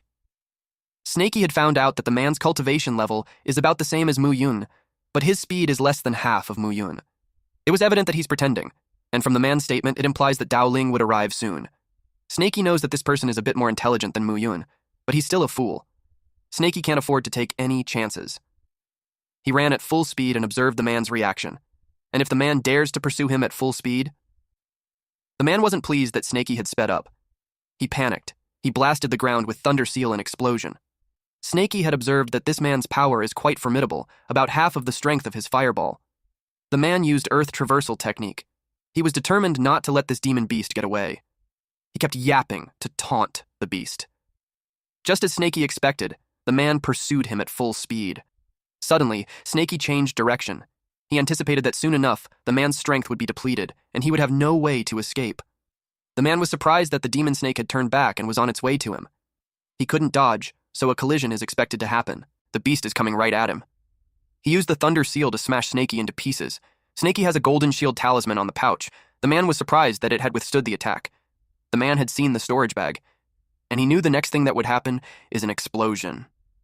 The man moved quickly. Fortunately, he managed to use the recoil of his own Thunder Seal and escape, but to his surprise, the mouth of the snake is wide open as it is about to release black flame using fireball technique. In his head, the man wished for Life Jade to save him, but the Life Jade's alignment is slightly off. It can't envelop his whole body. Snakey released a massive black flame. Although the black flame can only be produced after reaching the Foundation Establishment realm, fortunately Snakey found the fire elemental herb, the Earth Fire Vine, which helped Snakey transform his fireball. Snakey took the man's storage bag. He was surprised to see that the Life Jade shielded that. The Life Jade protected the man's body except for his left arm. Not soon after, Snakey decided that it's time to deliver the final blow. The man screamed, asking for his master to save him. Dowling is actually already on his way towards the black flame, ready to save Mu Lei. Snakey was slightly pissed that Dowling arrived at that moment. He knew that the guy was difficult to handle, so he decided to get out of there. Mu Lei weakly called his master. Dowling hurriedly sent him a golden essence pill and advised him to circulate his energy to heal while Dowling pursues the demon beast. And he instructed Mu Lei that once he's all better, he should meet up with him. While pursuing the demon beast, Dowling blames himself for causing Mu Lei to lose an arm. He vowed to kill the damned snake and put its corpse on the altar as a sacrifice. Snakey sensed Dowling's divine consciousness range, speed, hostility, and it could at least be a perfected chi refinement. Which means Dowling is stronger than Snakey, but he's bluffing. Dowling must have thought Snakey as a fool. He was determined to escape at full speed since he can't fight him. Dowling had found out that the snake was beneath the ground. He finds it strange that the snake has learned the Earth Traversal technique. He wondered how it became so intelligent. All of a sudden, he bumped into something. He was surprised that it happened. He complained that it hurts. Then, he saw that it was caused by granite. Earth Traversal technique would be rendered useless. Even if his tail can break the rocks or break through the stone, his speed will slow down. He sensed Dowling closing in. Snakey had no choice but to escape upward. He went above the ground and saw a cliff. He thought he could use it to his advantage. Dowling continued to chase after him at full speed, but Dowling was caught off guard, and suddenly boulders were raining down on him. He used golden body protection to save himself. Snakey was surprised to see that protective artifact. He changed his tactic. If he can't crush him to death, he will bury him instead. He used exploding talismans. The explosions continued for half an hour. Dowling cursed at the beast, despite being buried beneath the rocks. Snakey thought it was enough to keep Dowling confined. Dowling thought little of the rocks, but to his surprise, it wouldn't budge. Even the Earth Traversal technique isn't working either. He asked what kind of stone it was. Then he realized that the beast must have planned to trap him there. He never thought the ancestors' treasured gift would have to be used at that moment. As he swallowed a pill, he uttered, "The great Tao, be my guide. Breakthrough." The divine berserk pill left by his ancestor at the cost of 20 years of lifespan. It will temporarily elevate his power to the Foundation Establishment realm. Breakthrough into the Foundation Establishment realm was successful. Dowling is now at the first level of the Establishment realm. Dowling is furious that a mere beast forced him to use that secret technique and sacrificed 20 years of life. He had collected the beast's demonic energy, so now it won't be able to escape him. He used wind riding skill. He pledged on his name that he will rip off the demon beast's skin, pull out his tendons, and crush his bones. He went berserk. Snaky panicked that Dowling had escaped. He could also feel the killing intent and speed. He speculated that Dowling had broken through into the Foundation establishment realm. Snaky is near the river when Dowling had found him. He used gravity technique. He pulled the snake upwards. Snaky didn't expect that the gravity technique would have great power when used by a Foundation establishment cultivator. Dowling challenged him to break free. He lectured it to have considered a painful death before he killed his disciples. Deep inside, Snaky is getting annoyed at the hypocritical old man, when it was those bastards who stole their snake fruit first. Snaky knew he was in a hopeless scenario, and he didn't want to just wait there to die. He threw a golden scale at the old man. Dowling was surprised that the demon beast knew how to use hidden weapons. Dowling insultingly asked the demon beast on why it bothers to struggle when it's the end for him, and that those useless tricks are useless against him. But he was caught off guard. His gravity technique didn't work. He barely dodges the sharp spike. Dowling is confused and curious as to what that weapon is for being able to pierce through his protective shield. Snaky used water traversal technique to escape. Since the old man is in the Foundation establishment realm now, Dowling's water traversal should be superior to Snaky's, so Snaky's plan is to hide. He kept thinking where it could be a safe place. Then he thought about the Mountain God Temple. That was it. It was his sanctuary, and he trusts that the Mountain God will protect him. It was about nighttime. Dowling had followed him there. But Dowling was cautious since the demon beast is cunning. It was a wonder that it would choose a dead-end place, so he assumed that it's a trap. He screamed for the beast to come out. Meanwhile, Snaky climbed up the Mountain God statue while praying to be saved. Even if the Mountain God doesn't come out, delaying Dowling was enough even just until Snaky restored his ki. If that doesn't work, Snaky plans to rip off all his golden scales and fight him to death. Dowling lost patience, so he decided to destroy the temple. He sent exploding talismans towards it. Snaky panicked as Dowling lost it and bombed the temple. Snaky was buried in rubble. Suddenly, there's a black mist forming a gigantic, ominous creature in front of Dowling. It called Dowling an audacious fool for daring to defile his statue and provoke his wrath. Dowling turned pale and froze. The black, misty creature thought that Dowling didn't hear him. Dowling recognized that it was the legendary old monster's primordial spirit. He knew that he had to escape at any cost. At that moment, Muley appeared to help Dowling. Dowling replied that Muley just arrived right on time. He used gravity technique on him. Muley asked his master on what's going on. Dowling threw Muley towards the creature. Muley screamed why. Dowling told him to help by blocking it. The black creature utters that fools perish for their lack of sense. Dowling used his divine moving talisman and hurriedly ran away because he knew he's no match for that creature. He wondered how there are such powerful experts in the remote mountains. Suddenly, he felt his chest constricts. He was threatened that if he dared to show his face again before the black creature, that creature would ensure his soul's annihilation, and there would be no reincarnation for him. Dowling was surprised that the creature could injure him even from afar. He thought about how the snake beast got lucky. He vowed to come back for it. The black misty creatures enter the corpse of Muley. Snaky finally got up as he noticed that the young man was dead and the old man had fled. That was a close call.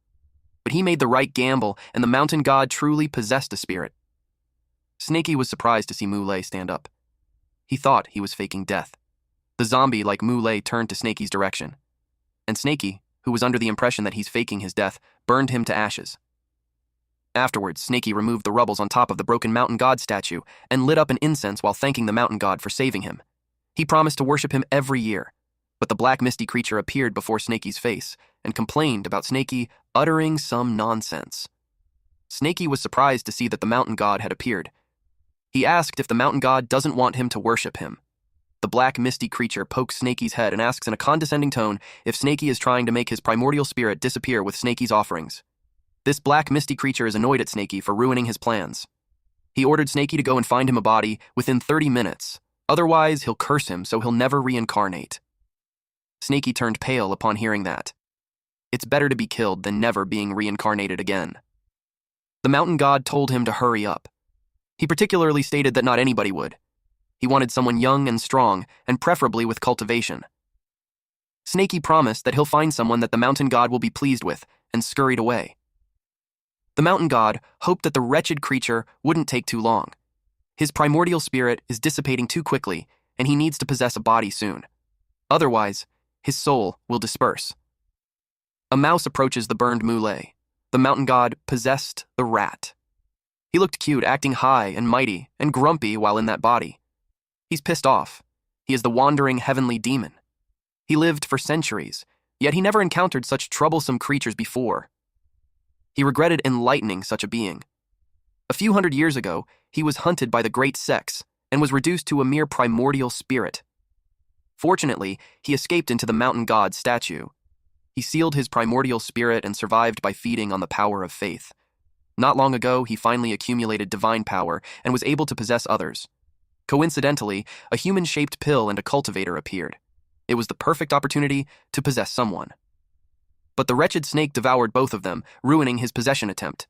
And because the snake had consumed some of his primordial spirit's power, it had gained intelligence. Later, members of the Kui family came. He tried to possess someone again, but once more, the damned snake interfered. The corpse with a bit of his primordial spirit in it even got devoured by a stray dog, which then gained intelligence. When he saw the snake return, he knew he had to be cautious, but that damned old cultivator blew up his statue. Then he finally found a suitable body, but a fool burned it into ashes. He's pissed off at that wretched creature. He vowed to make him wait until he gets his hands on a new body. He will make sure that the snake will pay for it dearly. He looked forward to the body that the wretched creature would find. He's hoping that the snake will bring back a few strong ones from the village so he can choose. Meanwhile, Snakey uncovered a tomb. He complained that it all contained skeletons. He knew that those bodies were useless. He knew that if he doesn't hurry, he'll be cursed to never reincarnate again. He sensed some movement nearby. He wondered if someone was burying a corpse, but he saw a dog digging a grave. He thought he was just seeing things, but then he realized it was eating the corpses. He thought how ferocious that was. The aura that the dog is eating is sinister. The coffin opened. The dog saw that the corpse was perfect. It is young, handsome, and with a strong physique. He sensed the demon snake and thought that it's there to steal the meat. The dog thought that the snake was going mad out of hunger. Then he felt weird. He realized that the snake was not staring at the meat. It's staring at him. The dog felt terrified knowing that the snake had his eyes on him. It ran away, and Snakey followed it. The dog yelled for help because the demon snake was after him. Snakey was surprised that the dog has intelligence. Not only is it strong and good-looking, it even has an intelligence. He thought that there's no other vessel than that dog. Snakey used the beast taming ring. The rope wrapped around the dog's head. The dog barked loudly. It ordered the snake to release him, otherwise it's going to eat the snake. Snakey expected that the dog had such a strong malicious intent because it ate too many corpses. He got pissed off and yelled at the dog to stop barking and follow him. The dog tried begging, but Snakey had no mercy. Instead, Snakey gaslighted the dog to feel honored since the mountain god wants to meet him. Meanwhile, the wandering heavenly demon felt anxious since the time was running out and the mouse wouldn't hold out much longer. He needs a new body quickly. At that moment, Snakey appeared with great news. Snakey proudly brought out the dog who looked strong and handsome, which met all the criteria. Snakey asked Wandering Heavenly Demon what he thought of it since it's perfect. Wandering Heavenly Demon replied that Snakey should just die. Snakey was confused as to what he did wrong when he just followed orders, accurately. Wandering Heavenly Demon had no time left. He felt cornered. And instead of possessing a dog, he decided to take over the snake's body. The Wandering Heavenly Demon ordered Snakey to give him his body. Snakey resisted. Wandering Heavenly Demon was surprised to see that he got thrown out of the body. He decided to try one more time. They wrestled while the dog watched. It made the dog wonder if that's really the mountain god. Wandering Heavenly Demon complained that the wretched creature is full of strength. He wondered why its spiritual consciousness is so strong. Every time he tries to possess it, he gets thrown out. Then he sensed something. The dog's aura felt familiar. He was surprised to see it radiating. Then he realized that the dog has the body of a fiendish demon. Upon closer look, he was certain that it's a body of a fiendish demon, just like the one he had in his prime. The Wandering Heavenly Demon looked through its memories and saw that it ate the sacrificial offerings. It was the reason it gained sentience. And even after becoming intelligent, it kept robbing graves and desecrating corpses, building up such a monstrous physique. With a body like that, it's quite a decent vessel. The Wandering Heavenly Demon possessed the dog and complained about the beast taming ring. It easily removed it since that kind of trinket can't restrict him. Snakey decided to run away, but the Wandering Heavenly Demon told him to stop. Seeing that he provided a suitable body, he decided to take the snake in as his disciple. That caught Snakey's attention. The Wandering Heavenly Demon added that becoming his disciple is such an honor.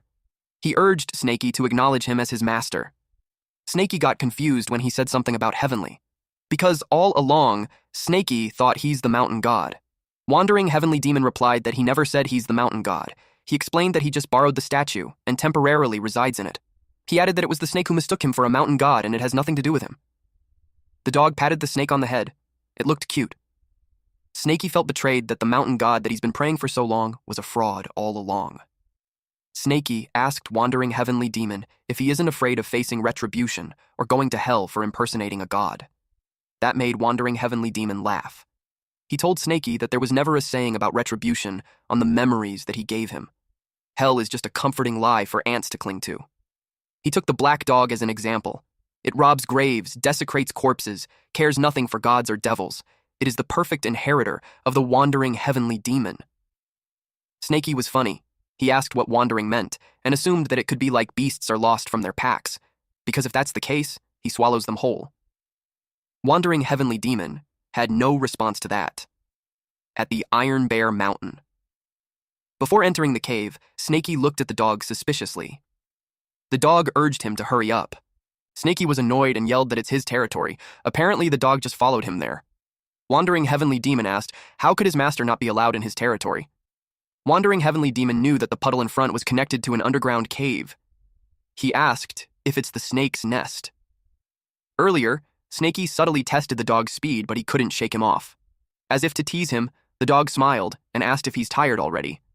Snakey understood that the dog's strength is clearly immense. What's more, now that he's in the dog form, Snakey found himself less hostile towards him. Snakey thought of just offering him something, then sending him away. The Wolf King appeared, and Snakey was pleased to see a fat goat with it. He praised the Wolf King for doing a good job. It was the perfect timing, too, because Snakey is starving. The dog yaps about being the master, and Snakey had no respect for him. Snakey replied, wolves feast on meat, while dogs eat shit. Then he told Wolf King to give the dog shit to eat. The dog got pissed off that it started biting the butt of the Wolf King. He threatened to bite it to death.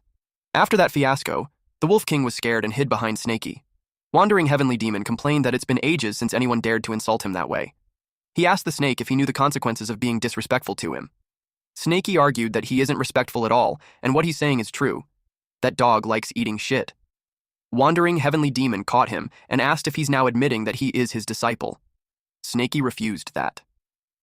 Wandering Heavenly Demon complains how he showed him grace, and that Snakey bowed to him before, but actually back then Snakey was praying to the mountain god. The dog insisted that he is his master whether he likes it or not. Snakey admitted that he does have a point, but that was just him teasing the dog. Later on, Snakey said that it's all crap, and he's not falling for it. Immediately, he used the water traversal technique. The dog admitted that the snake almost got him. He added that it has been so many years since he laughed like that. He enjoyed having a fun snake with him. Snakey already dove under the water, at Snakey's nest. Snowy was standing beside the fruit tree. She looked fiercer. Snakey didn't expect her to withstand it. She's starting to become a demon. She even learned a breathing technique. Snakey yelled at the dog not to get too close to him. He was holding the storage bag. The dog commented that it's all junk, so he shouldn't act like it's some priceless treasure. The dog scoffed and uttered that he won't even take it, even if Snakey offers it to him. Snakey looked at the contents of the bag. There are pills, talismans, herbs, jade slips. It's all identical to Mulay's stash. The pill furnace looked decent, too. Snakey saw the stone and wondered what it was used for. The dog liked it and attempted to take it. It's a spiritual stone.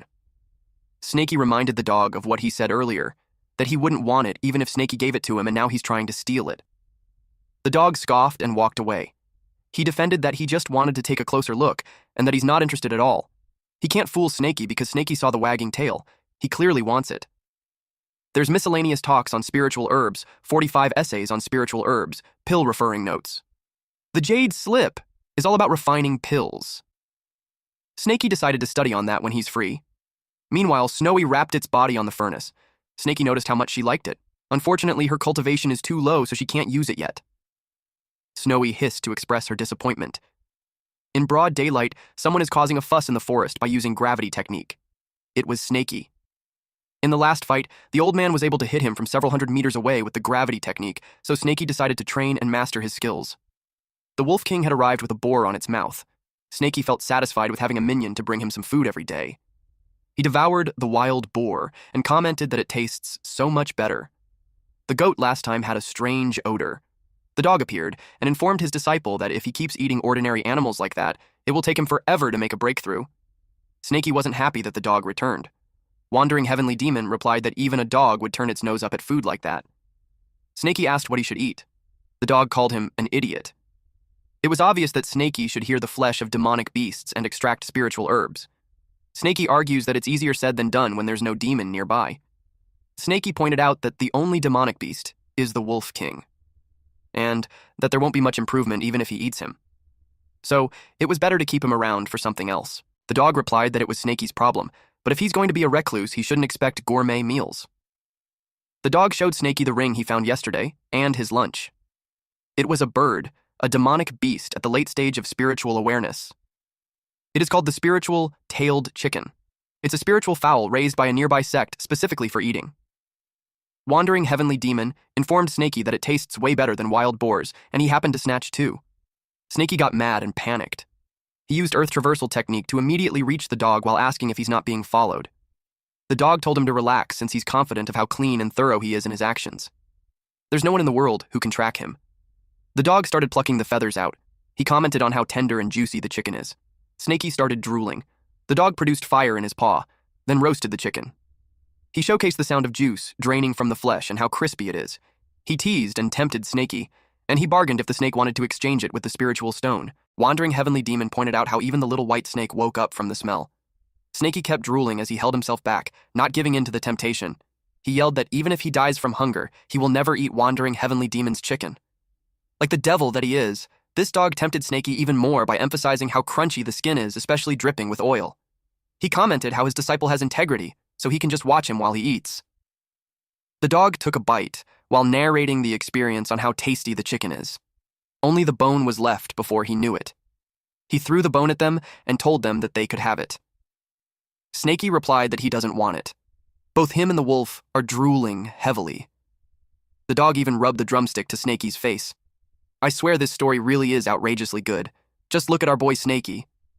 Snaky, feeling annoyed, let out a fireball. The dog told him not to get angry and assured Snaky that his master won't trick him. He informed Snaky that if he decides to sell the spiritual-tailed chicken, he can sell for at least 3 spiritual stones.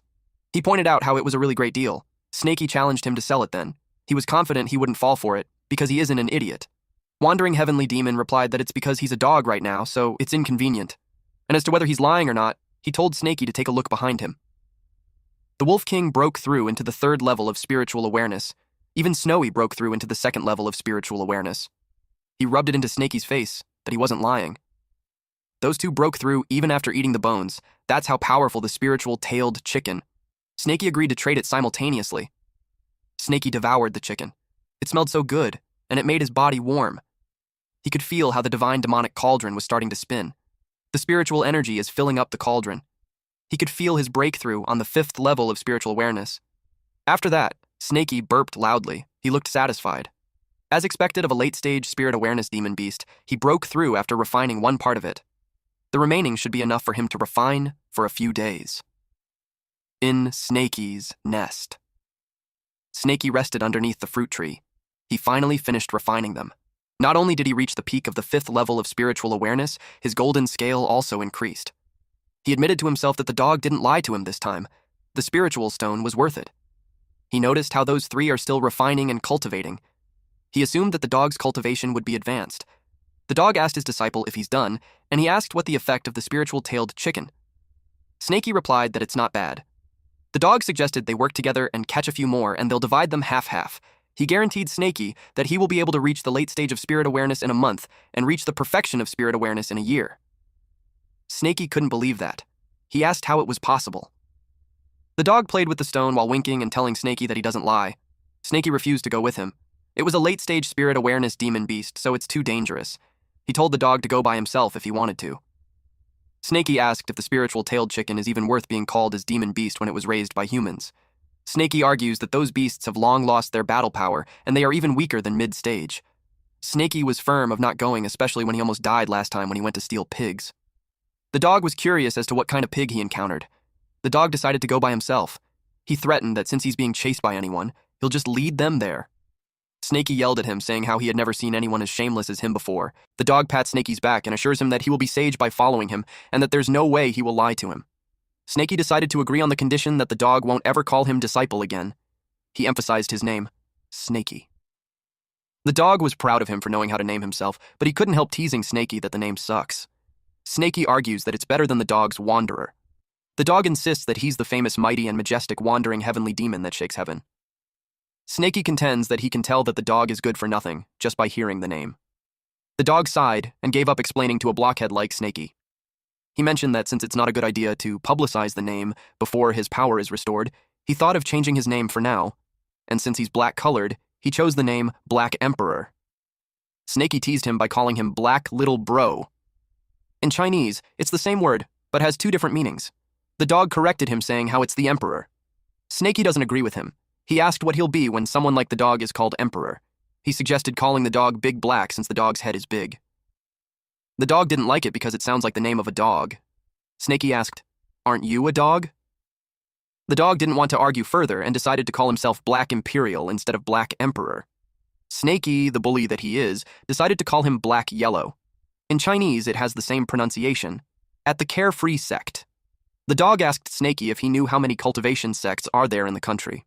Snaky only knew about the snake catcher sect.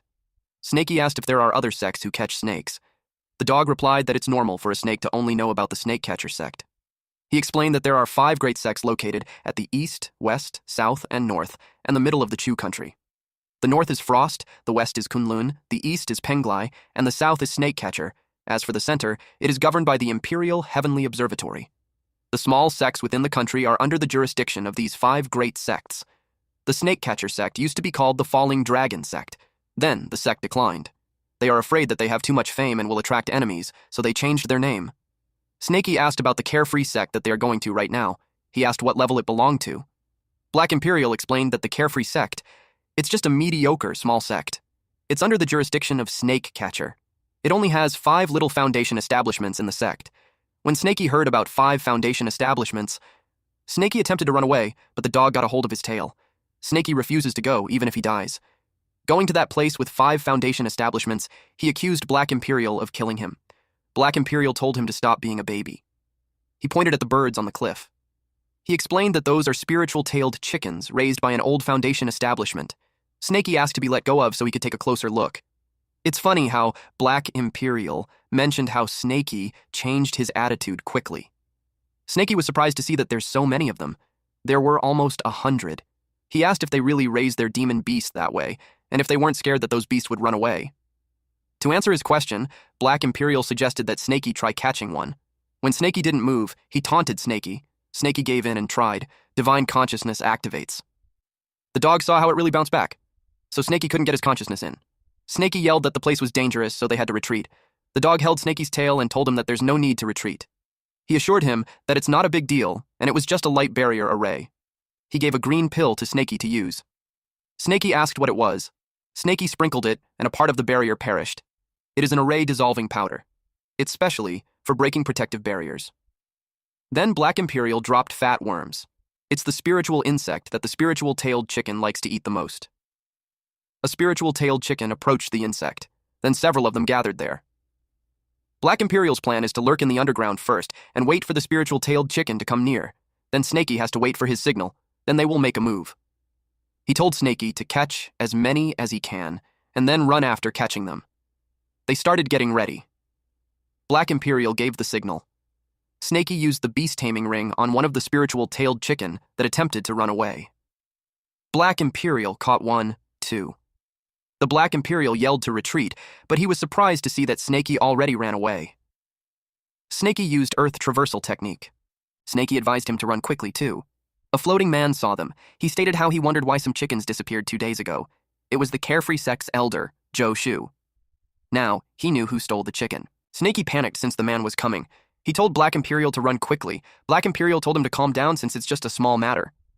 They decided to split up. Black Imperial used Earth Traversal technique. Shu saw it and wondered where they learned it from. He started saying a spell, which made the ground turn into stone, and that hindered Black Imperial from digging. He had another technique in mind. He just ran on the ground. Shu chased after Black Imperial. He noticed the posture of the dog, and realized that it doesn't look like any ordinary demon dog. Black Imperial used Maniac Wind technique, which made him run on 2 feet. It made Zhu ask if he's a freaking human or dog. Snaky saw them, and he felt relieved that he ran away quickly and was not being chased down. He finds a real Foundation establishment cultivator too scary. He wished the old dog good luck while he went to find a place to refine first. At a certain cave. The place is not bad. It's secluded, and to avoid necessary complications, he refined that chicken first before going back home. He matched the chickens with the pills he obtained previously. With this, Snaky should be able to easily break through to 6th level and reach its peak. Just as he thought, the bigger the risk, the better the reward. Snaky roasted the chicken, but he burnt it. He realized that the way the old dog roasts chicken is not as easy as it appears. Snaky uttered that it's too bad that the dog might not be able to make it back. Suddenly, the dog appeared behind him. He yelled, "Who says I'm dead?" Snaky was surprised to see that he didn't die. The dog sat down with his legs open, showing his balls. He scratches his groin while complaining how he was forced to give up 3 spiritual tailed chickens because of the old man. He cursed that all his efforts were in vain. Snaky offered him spiritual tailed chicken. That confused Black Imperial, so he asked what Snaky was doing. Snaky explained that if it wasn't for the dog distracting the enemy, Snaky wouldn't have been able to obtain 3 chickens. And according to their promise, they will split them in half, so he gave him 1.5. Black Imperial was pleased and uttered how Snaky is nothing like his disciple at all. Snaky blushed and argues that he isn't his disciple. Black Imperial told him to stop being stubborn and took the one that Snaky burnt. Snaky explained that only half of that could be eaten. Black Imperial replied that it can be saved and that he'll teach Snaky. He borrowed Snaky's tail. Using that, he chopped the carrots, then he placed it on a boiling soup together with the chicken. While mixing the soup, Black Imperial explained that the chicken isn't only for roasting, but it can also be turned into soup. He scolded Snaky since the fire is big and instructed him to add water. Snaky complied while being amazed on what Black Imperial is doing. Black Imperial told him to throw the other chickens too. They added more ingredients, which made the dish more nourishing. Snaky blushed while gawking at it. He commented how it smelled nice. Black Imperial scolded him for drooling inside the pot. Snaky insisted on calling Black Imperial by the name Black Yellow. He asked him if he could eat it now. Black Yellow agreed. Snaky gobbled up 2 chickens at once. He enjoyed it. Black Yellow told him to eat slowly. Snaky burped. He looked satisfied. He gave thanks for the food and decided to refine first. Black Yellow let him be. Deep inside, Black Yellow thought how stupid his disciple is. The 3 chickens he had been long eaten by him. So not only Snaky gave him an extra chicken, he also thanked him. He finds Snaky innocent and cute. Snaky went ahead and refined the divine demonic cauldron. He's going to break through the 6th level of spiritual awareness. But the breakthrough failed. He wondered if it's because he hasn't finished refining the spiritual tailed chicken. But he knew that shouldn't be the case because previously, he broke through into the 5th level immediately after eating it. He tried to break through again, but he failed again. He wondered if it's because he just broke through not long ago, and his foundation is still not solid enough. Black Yellow called him an idiot and told him that as his master, he will help him. He dragged the pot and yelled, "Rise!" Then he condensed the debris and burned it. Snaky saw that it's the leftover herbal residue. Black Yellow condenses into pills, then he shoved it in Snaky's mouth. Snaky asked what it was. He explained that it's an aperture-opening pill. He instructed Snaky to try breaking through again after eating. Snaky commented that it tasted burnt, but he tried again. And it worked. He was pleased to inform the old dog that he successfully broke through. 10 days later. Black Yellow praised him for reaching the peak of the 6th level in less than half a month. Snaky blushed and acknowledged that it was thanks to Black Yellow. But Snaky was firm that in the future, he won't go there to steal chicken again. Black Yellow replied that he's not stupid, so Snaky can be rest assured. He knew that they can't just keep stealing the same place, they'll have to change places. Snaky replied that they don't have to rush it in 1 month. He wanted to make his realm solid first before breaking through to the late stage. He's okay, even if it takes 1 year. Although Snaky broke through a level this time, his body strength increase is limited. He didn't shed like before, and his golden scale also increased 1 by 1. Humans' main cultivation is their true key, while demons' main cultivation is their body. Snaky knew not to put the cart before the horse and blindly pursue speed, only to achieve nothing in the end. Snaky's eyes bulged and asked what it was. Black Yellow replied, "What else could it be?" The forest is on fire. Snaky panicked and ran as fast as he could. Black Yellow followed behind him while asking him if he's seeking death to run towards fire. He told Snaky that it's just an ordinary wildfire, so there's no need to panic. Snaky argues that it's not an ordinary wildfire. He asked who did it. Black Yellow tried to make him calm down and play it safe. Snaky yelled that he can't calm down because it's his home. Two men were talking that the wildfire should be able to burn for 7 days, and it should be able to burn that demon snake's nest. An old man stated that he only has 3 years left in his lifespan. The only grudge he has left is to rip off that demon snake's skin and make it into a snake pill. A man encouraged his master that he'll be able to get what he wants. The master told his disciple that he is his only longing in the world. Other than getting revenge, there is another reason for the trip this time. An elder from the headquarters got interested in the demon snake and the myriad snake valley. The snake-catching sect is going to build a branch hall at that place. By that time, the disciple will be able to go to the branch hall and cultivate. Not only can a branch hall increase the average levels of the local cultivation, it can also increase the surrounding village's development. He asked his master who is the elder that is coming to investigate. The master replied that it's an expert in the core formation realm. A young man detailed that the terrain is flat. It's suitable for building a town. He gave it 8 points. He also noticed that the place has a lot of mountain springs. It's suitable for raising livestock, so he gave it 5 points. Also, he said that the place is near a river, so it's suitable for creating an herb garden, so he gave it 7 points. He concluded that the place is suitable for growing the spiritual field, but it's a little ugly, so he gave 3 points. This person is Zhuan Yangzi. The fire burned several trees. The pathway is lit up with flames. The Wolf King stayed with Snowy under the fruit tree. He howled loudly, and Snaky heard that. Black Yellow commented how even the nest is burning up. Snaky was worried for Snowy and Wolf King. He uprooted the fruit tree and told them to follow him. They ran as fast as they could. Snaky promised to bring them out. He used water bullet technique to clear out the flame on their path. Black Yellow told Snaky that his mouth will dry up. That little amount of water is not going to save the forest from the wildfire. Snaky felt that his mouth was drying. He replied that he knew what a drop in the ocean means. Black Yellow said that the weather is hot and wildfires happen once in a while. He told Snaky not to worry too much about that kind of accident. Snaky argues that the scale of the fire is definitely not an accident. He pointed out what Black Yellow said earlier, that the snake catcher sect has a lot of branch halls. They open them at a place that is rich in spiritual energy and has a lot of snakes. Black Yellow asked if Snaky meant that there's a place nearby that is suitable for building a sect.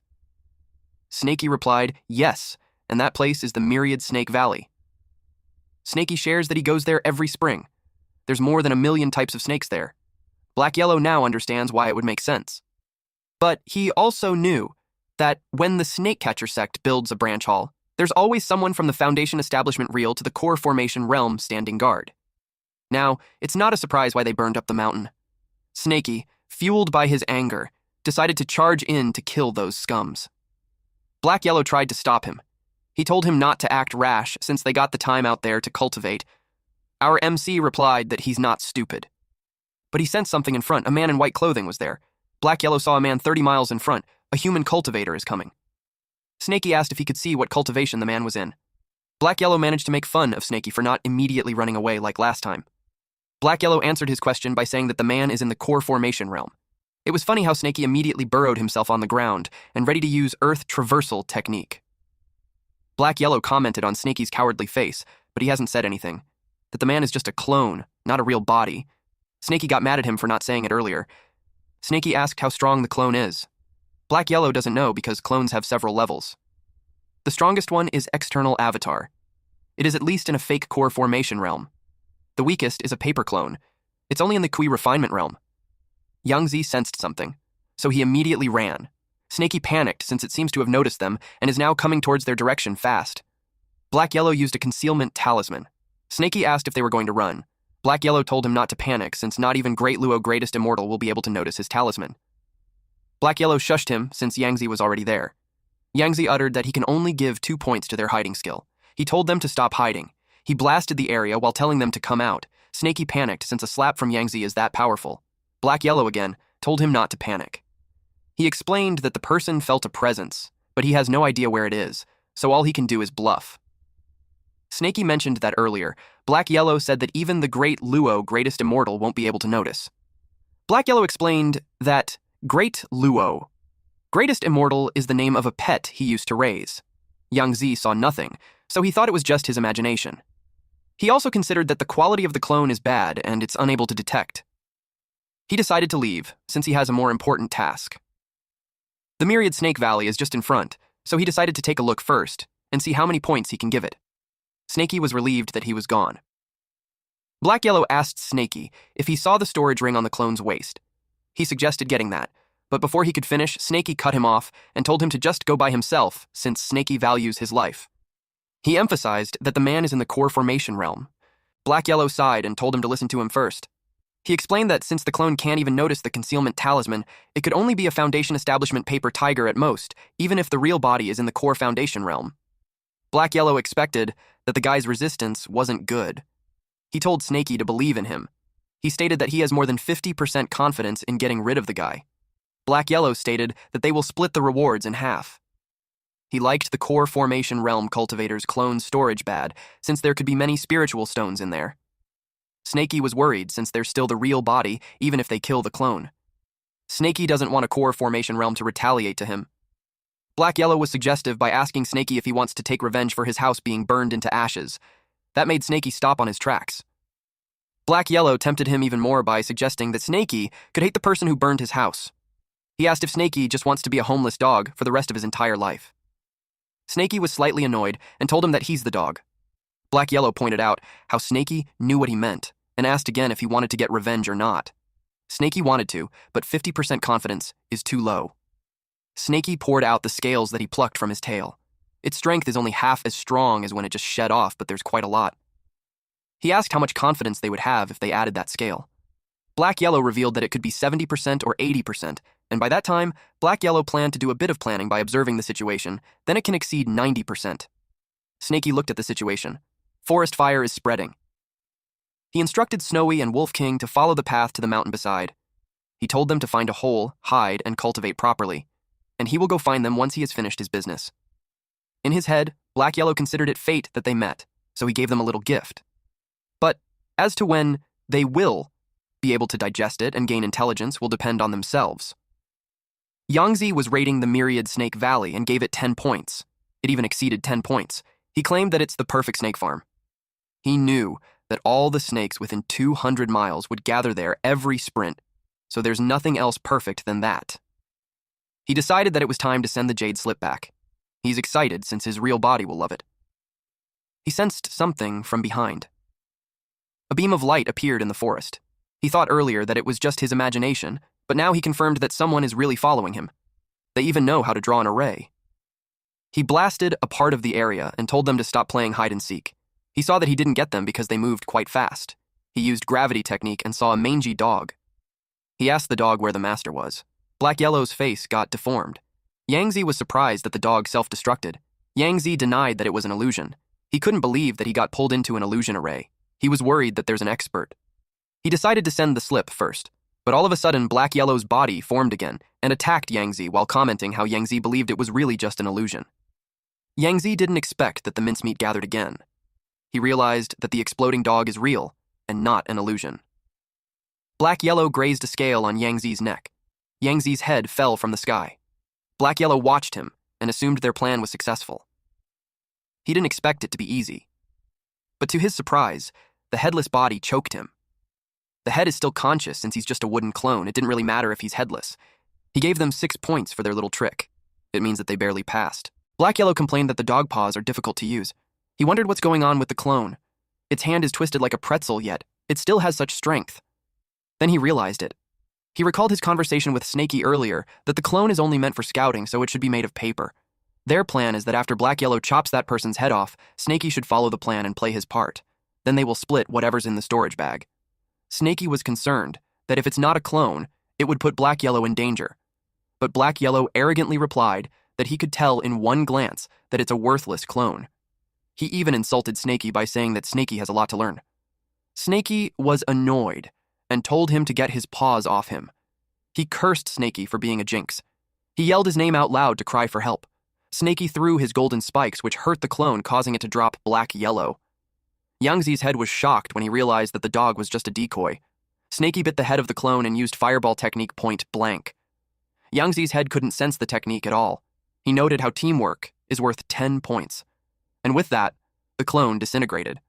Black Yellow then fell and complained that it hurt. He miscalculated. No one expected it to be a wooden clone.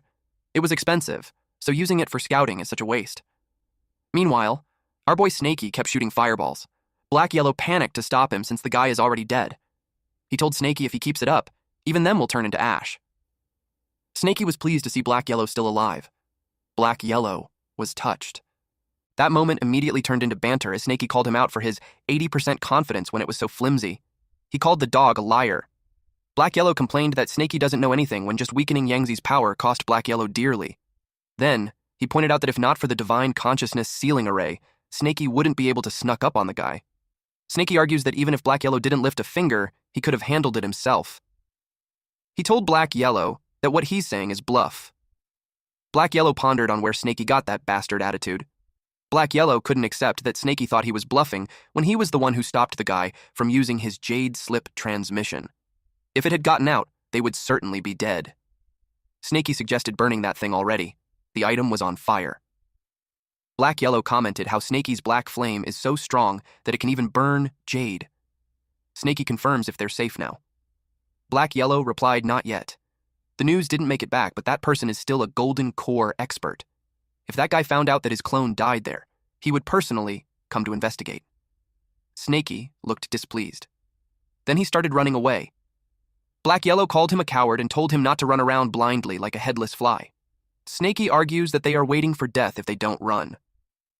Black Yellow told him that the snake catcher sect's power in Chu country is widespread, so if Snakey wants to avoid being hunted, he'll need to flee to a neighboring country and lay low for a while. Meanwhile, at the snake catcher sect headquarters, Immortal Cave abode. Yangzi realized that his wooden clone was dead. Even the recording Jade Slip couldn't be retrieved. It made him curious as to who did that. He's amused. Although the wooden clone's strength is mediocre, its aura and divine consciousness perfectly mimic a golden core cultivator. For someone not only to see through it, but also dared to attack it. That truly caught his attention. He called his servant Su Bei. Bei responded immediately. Yangzi ordered him to bring 5 inner disciples with him and go to the vicinity of Myriad Serpent Valley to investigate the person who attacked his clone. Bei followed his command. At the same time, Snakey and Black Yellow are running away. Snakey told Black Yellow that they have already run a few hundred miles. He inquired why they are still not in the Qin country that he mentioned. Black Yellow explained that it's still a long way. They will need a few more days just to reach the border. Snakey didn't expect that it would be that long. Snakey complains that he's exhausted. Black Yellow reminded him that he's the one who brought this on himself. He pointed out how Snakey could have just slithered normally, but he insisted on using the earth traversal technique. Snakey reasoned out that he was just trying to strengthen his physical body. They arrived at a remote area where there's an abandoned excavation ahead. Black Yellow suggested camping there for the night. Snakey agreed and planned to take a look at what's inside the storage bag. It was funny because Snakey had fallen asleep on the vast lands because of exhaustion. Black Yellow woke him and scolded him, but he ended up dragging the sleeping snake into the cave. Then he went to hunt after that. After that rest, Snakey felt refreshed. He uttered that running a few hundred miles with the earth traversal technique made his body stronger. Now it's time for business, checking the storage bag. He erased the divine consciousness imprint, but it resisted, so Snakey couldn't open it. He tried again, but he got hurt in the process. Snakey had 2 bumps on his head already, but he still can't open it. Black Yellow appeared, dragging a deer with him. He noticed that Snakey is still trying to open it. Snakey finally realized the power of the golden core cultivator. Snakey was determined to force it open using his golden scales. Black Yellow stopped him because he might damage the treasures inside. Black Yellow wanted to take over instead, but Snakey doubted him because he might secretly hog it all for himself. Black Yellow replied that it's bullshit. He asked for 3 days to open it. 7 days later at Gobi Desert, they reached the Qin country's border.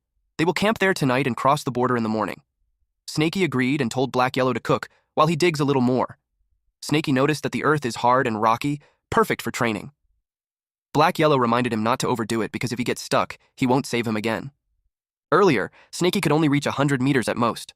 But after training for a few days, he hit 200 meters to 300 meters, and he can still go on. It was uncomfortable. The pressure is making his bones feel like it's breaking, and he can barely breathe. Snakey was at his limit. He saw the golden scales at his tails growing again. Just as he suspected, the number of scales is tied to physical strength. The stronger his body, the more scales he will have. He knew that a demonic beast can't just level up rapidly without strengthening their body. Snakey returned and asked Black Yellow if he's done cooking. Black Yellow responded that he had already eaten and all the leftovers are for Snakey. Black Yellow was pleased that the storage bag's divine consciousness had finally been undone, but it left Black Yellow exhausted. He advised Snakey to open it later. Snakey teased him for saying that it will only take 3 days. Snakey opened it and saw pills, talismans, herbs, low-level treasures, technique jade slip. It contained ordinary items. There were no spiritual stones. It made Snaky wonder why the Golden Core Cultivator's storage bag is worth less than Mulay's. Snaky asked Black Yellow if he wanted to take a look since they planned to split it. Black Yellow replied that it's useless to him. Snaky was suspicious. Black Yellow sensed that and replied that there's no way a master would steal his disciple's item. Snaky's anger bursts and yells at Black Yellow to take out what he hid. Black Yellow was flustered that he replied that he didn't take any spiritual stones. He outed himself on his own, because Snaky didn't even mention that. Black Yellow suggested that they talk instead, but Snaky kept attacking him and wouldn't let go. Eventually, Black Yellow revealed that there's a total of 10 spiritual stones, and they would split it in half. Black Yellow even tried to gaslight Snaky that it was for his own good since he's still young, and that Black Yellow is just helping him store it, and he'll let him use it freely in the future when he needs it. Snaky told him to get lost since he's busy studying the jade slip technique. Something caught Snaky's attention. Black Yellow replied that it's the method to refine wooden clones. He commented that it's solely for bluffing people, so he suggested not to bother learning it. He stated that it's better to use another clone technique. If anyone masters it, the clone can even be stronger than the caster's real body. That made Snaky curious. Black Yellow revealed that it's one of the 6 immortal arts called puppet technique. Qin Country's top sect, Heavenly Puppet Sect, is expert in puppet technique. It's rumored that all of their puppets are stronger than their casters. Puppets can't feel pain, and their body is comparable to a demon beast. Around 80 to 100 puppets can be deployed at the same time. Not only are they unparalleled among the people in the same rank, they can also kill someone who's in a higher realm. Snaky started imagining learning it, and when he fights with someone, before anything else, he would deploy 100 puppets and give the enemy a few punches first. Black Yellow noticed him daydreaming, so he pinched Snaky's cheeks and told him to go to sleep since they need to cross the river early tomorrow. At dawn, Black Yellow introduced the Geese Descending River. Just as its name stated, not even geese can fly over it. Of course, any normal cultivator can't do it either. Snaky asked if they can just swim across it. Black Yellow warned him not to even think about using water traversal technique since there's a lot of whirlpools inside the river. Black Yellow even advised Snaky not to be conceited and properly pay money to ride the boat. There's only one boat going to Qin Country per day. Someone told the man that he wants to get on board. The man turned around and asked who's talking. The same person expressed that he doesn't have money on him. The man didn't see this creature at first because of the low height. This creature hides itself behind a cloak and a hat. He offered a spiritual stone as a payment. The man was pleased and welcomed him on the boat. The man even guided him so he could be careful, all because this man received a spiritual stone. Some rowdy man saw the short creature and made fun of it. The creature looked at them but stayed silent. Suddenly those men were blown off by a gust of wind. The onlookers were shocked and called this small creature an immortal. Behind the disguise, Black Yellow scoffed and complained how those people dared to laugh at him. Snaky reminded him that he was the one who stated that they need to keep a low profile, but now he's causing troubles. They heard someone say that Elder Joe, Qin Country's little prince, is already on board. The person replied with gratitude for showing him the way. Black Yellow uttered that the voice sounded familiar. A woman ushers in Elder Joe. When Black Yellow saw the man, he realized that it was the person raising chickens in a carefree sect. Snaky suggested running. Black Yellow told him not to move because they are going to get noticed if they run now. Black Yellow is riding Snaky and hides behind the cloak and hat. Black Yellow explained that since they are in disguise, as long as they don't move around, they won't get noticed. Snaky blamed Black Yellow when he said that Dog's nose should be amazing. He should have given a heads up before the elder came close. Black Yellow hushed him and argued that no one would ever remember a smelly smell of an old man. Elder Joe noticed them and felt a familiar aura. He assumed that it was his old friends. Snaky wanted to run, but the elder told them to stop. He asked if they saw each other before. Snaky panicked since he thought the elder recognized them. He doesn't know if he should run towards the land or the water. Black Yellow tried to calm him down, even if he was nervous. They faced Elder Joe, but still hid their faces. Then Black Yellow spoke, saying that the elder has good memories since they only saw each other briefly during the auction last time. Snaky thought that the excuse was nonsense. Surprisingly, the elder remembered. He reacted positively and uttered that they saw each other 6 years ago at an auction. Black Yellow humored him even more for his great memory. An attendant fetches Elder Joe because the little prince has been waiting on the 2nd floor. Elder Joe bids goodbye since he has matters to attend to. Snaky asked if that's enough. He asked Black Yellow if he had seen him before. Black Yellow replied that people in a sect more or less have gone to an auction before. There's a lot of people in the auction, so Black Yellow knew that the elder won't remember. He's also aware how it's hard for humans to acknowledge that they have bad memories, especially those old men. Snaky was relieved that they dodged a bullet again. He suggested hiding in a corner. Black Yellow called him out for being cowardly and pointed out that if the worst comes, they just have to fight. Snaky emphasized that Black Yellow was afraid too, to the point that his sweat dripped on Snaky. Snaky noticed that the Elder and the Chin's country are unrelated, but they are together. Black Yellow explained how the world's bustle and activity are all driven by profits. The world is in turmoil because all are chasing after profit. Snaky asked what kind of profits. Black Yellow theorized that Chin country might be seeking glory. Then he sighed and uttered that Snaky is just a snake, so there's no point in him explaining all that. At Chin country's border, Riverside City, it's already nighttime. Black Yellow knew that the place gets chaotic during the night, so he suggested finding a place to rest. They chose an inn and requested for a quality private room and best food and drinks to be served. The place was filled with rowdy men and drunkards. The receptionist ushered them. Not long after, their dishes were served. They even requested some booze. The food looked scrumptious that both Snaky and Black Yellow drooled at the sight of it. They dismissed the servant, when they ensured that the man was gone. It was mealtime. They devoured the food. Snaky like the demonic fish. Black Yellow was excited about the booze since it had been a while.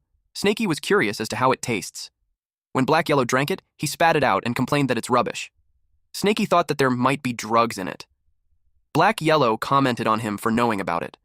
But Black Yellow told Snaky that Snaky's eyesight is bad, because not only the booze has it, but also the food. In an instant, Snaky spat out the food on his mouth. He yelled at Black Yellow for not saying it earlier. Black Yellow explained that they are in a lawless place, Riverside City. He told Snaky not to be alarmed since it's just a drug. He gave him an antidote. Then, he stated that since those people started it, they shouldn't blame them. Someone yelled that it wasn't enough. He ordered the servant to bring another roasted demonic beast. The servant explained to the master that the person had eaten 1,000 taels of silver worth of food.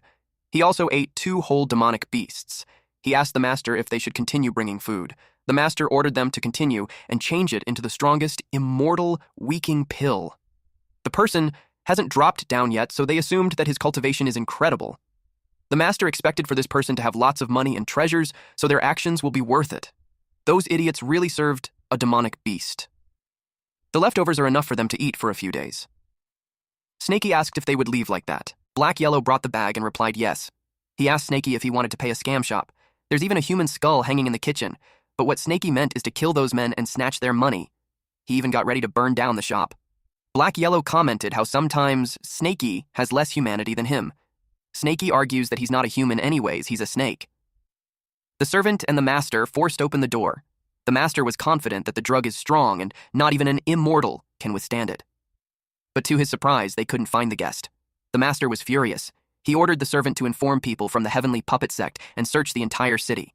The master slammed the table, while promising to kill this person no matter what. His behavior scared the servant. Black Yellow suggested that it's safe to settle on the abandoned house that they found. He told Snaky to take his time to refine while he goes out to do something. Snaky agreed, but deep inside it was a bluff. He's suspicious of what the dog will do behind his back.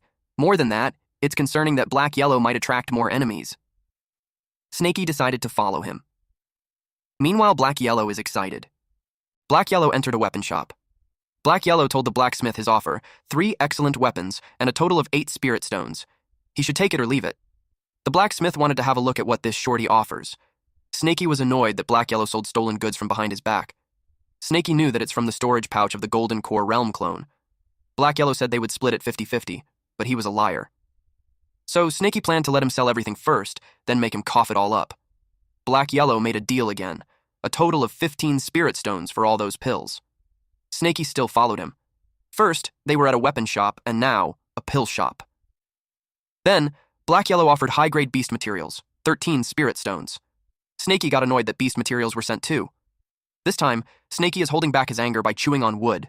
He's angry at this old dog since he had no idea how much this dog swiped without Snaky noticing it. He vowed to make the dog pay once he returned. By this time, Black Yellow felt a killing intent. 2 men appeared. They were talking about how it's almost curfew, and they need those losers to find someone. Snaky noticed them. Yu Qiang of Heavenly Puppet Sect complained that of all places, he was stuck guarding the backwater city for 3 years. He felt so unlucky. Zhao Yiduo of Heavenly Puppet Sect replied that there's no point complaining. They failed to break through to the Foundation Establishment realm, so they have to follow orders.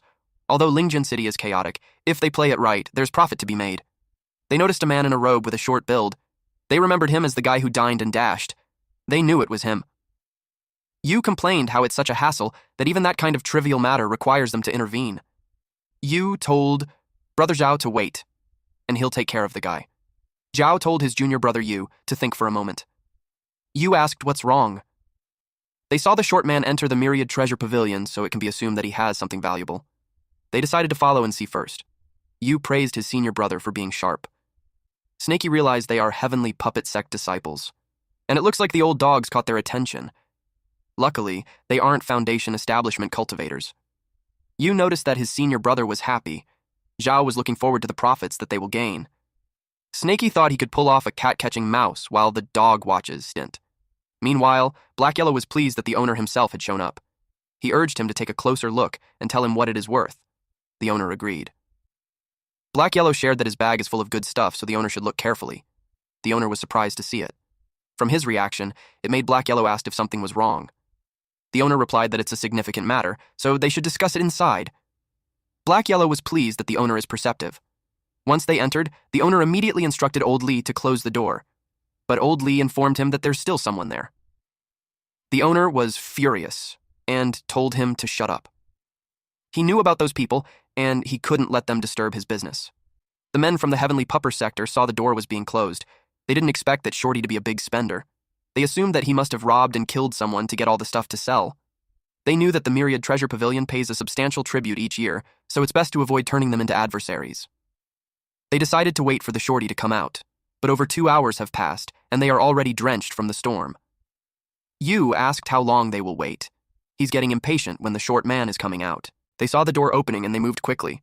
The owner was delighted to strike gold today. He bought himself a rare treasure for just 100 spirit stones. He claimed that great fortune and prosperity are surely coming his way. He noticed the 2 men and asked if they needed something from him. Yu told the owner to quit the act. They inquired where the short guys who were selling stuff earlier were. The owner shared that the guy sold a bunch of treasures from the snake-catching sect, cashed in for body training pills, and even got his hands on flesh of a spiritual awareness realm monster. Yu grew impatient since they didn't care for the details. He grabbed the owner by the collar and asked again where the shorty was. The owner admitted that he went through the back door. He threw the man on the ground and warned him that they'll talk to him about it later. Zhao and Yu hurried and chased after the shorty. They knew that he's definitely heading out of the city. They spread their divine sense towards the south gate.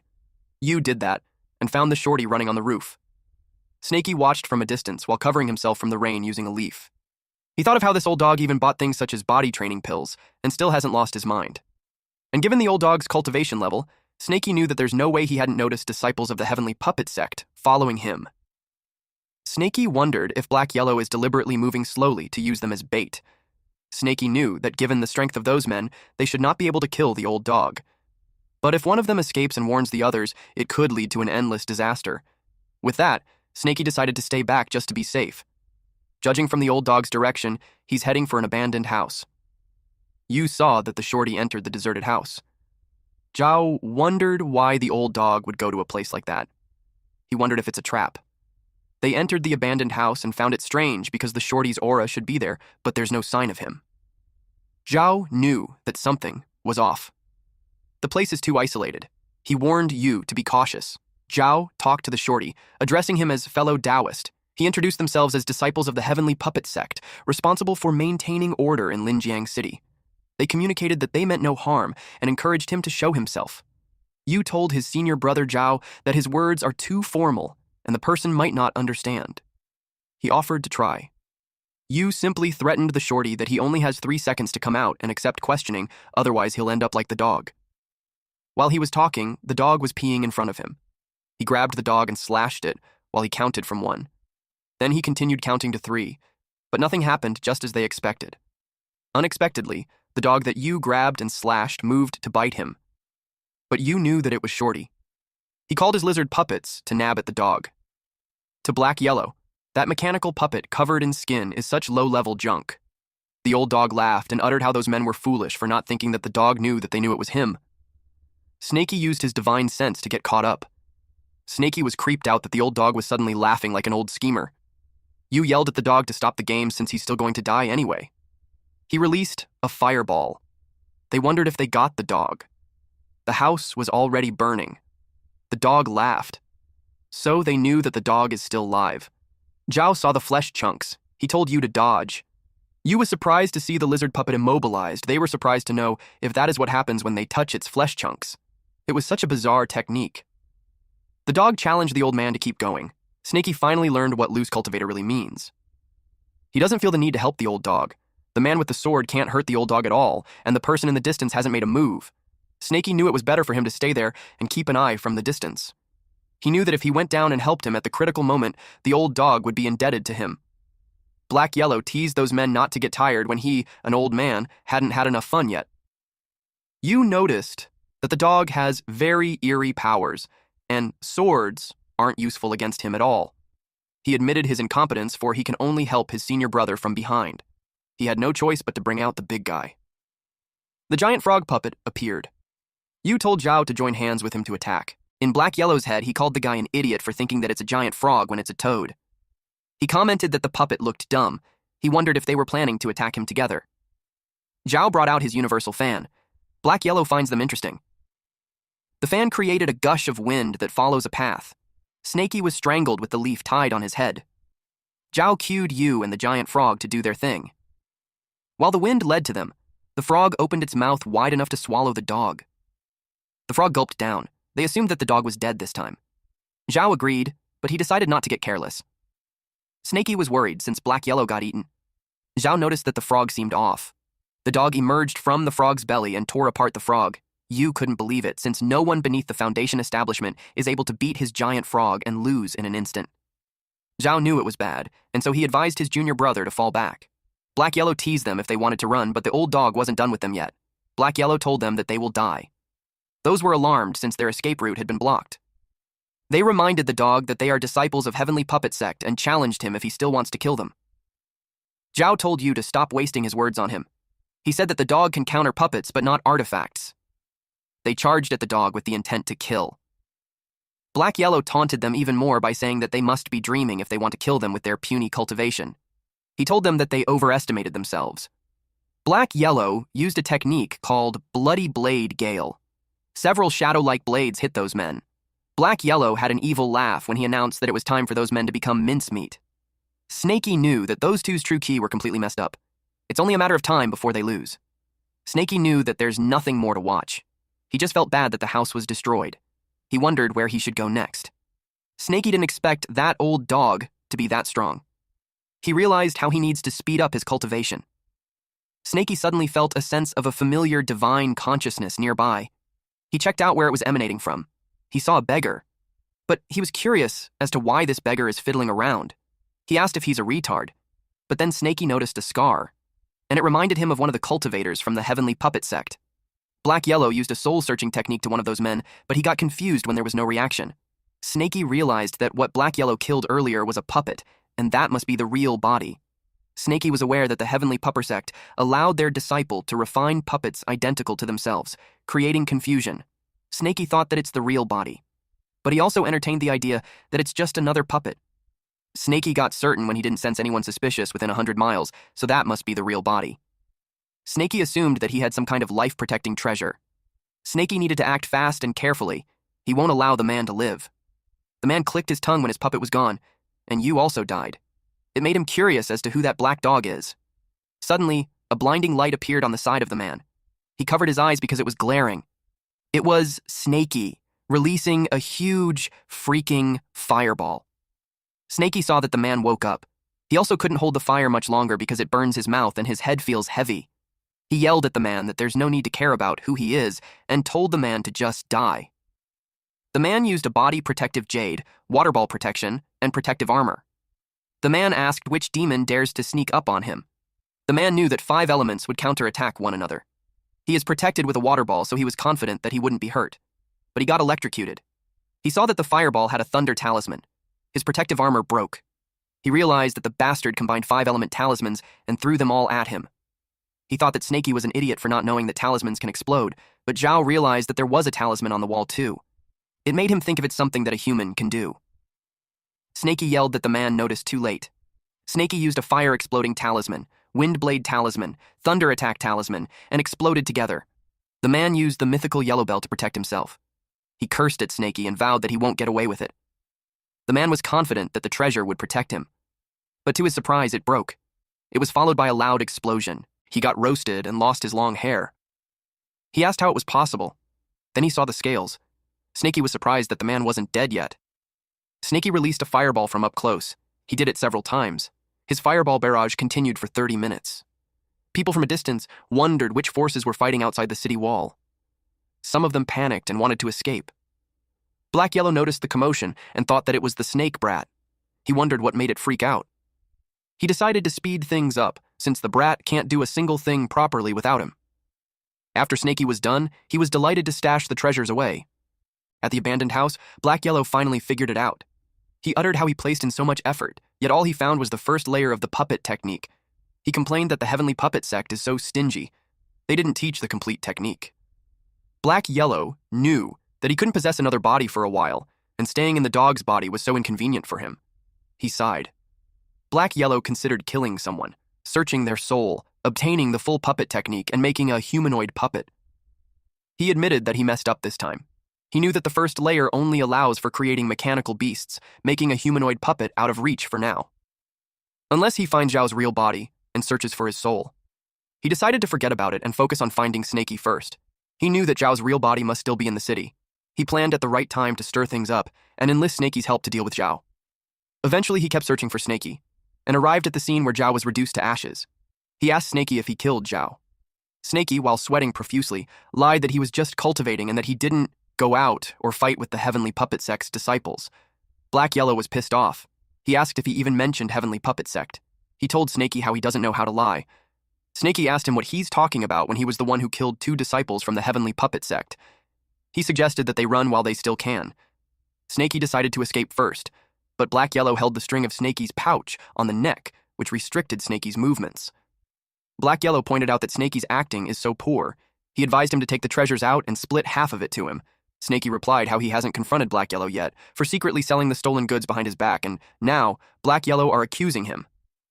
They were making so much fuss that they captured the attention of the people. Black Yellow warned Snakey to lower his voice. It was already late at night, and those two were already out of breath, but they succeeded in reaching Riverside City. Black Yellow told Snakey that the geese descending river is ahead, so they better stop running. He gave in to split the proceeds from the things he sold. Snakey scoffed and replied that Black Yellow should have said that earlier. He took out what he had and told Snakey that he bought those body-refining pills and demon beast meat for him. It cost 100 spiritual stones. It's enough for Snakey to eat for half a year. Black Yellow decided to split the spiritual stones into half. Each of them will get 46 pieces. He pointed out how he gave Snakey the benefits. Snakey gave in and replied that he forgives him. But Black Yellow asked Snakey for Zhao's items. Snakey replied that he doesn't know what he's talking about, but Black Yellow told him to stop playing innocent and hand them over. Snakey took out a stone, an armor, and a bell, and told Black Yellow that those are the items that Zhao dropped. The storage bag got burned, so those are the things that remained. Snakey uttered how Zhao mentioned something about the mystical yellow bell, but he's not sure what the silver armor and iron fragments are. Black Yellow was happy because those are good stuff.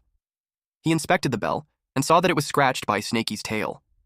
It's such a shame. It's a spiritual treasure.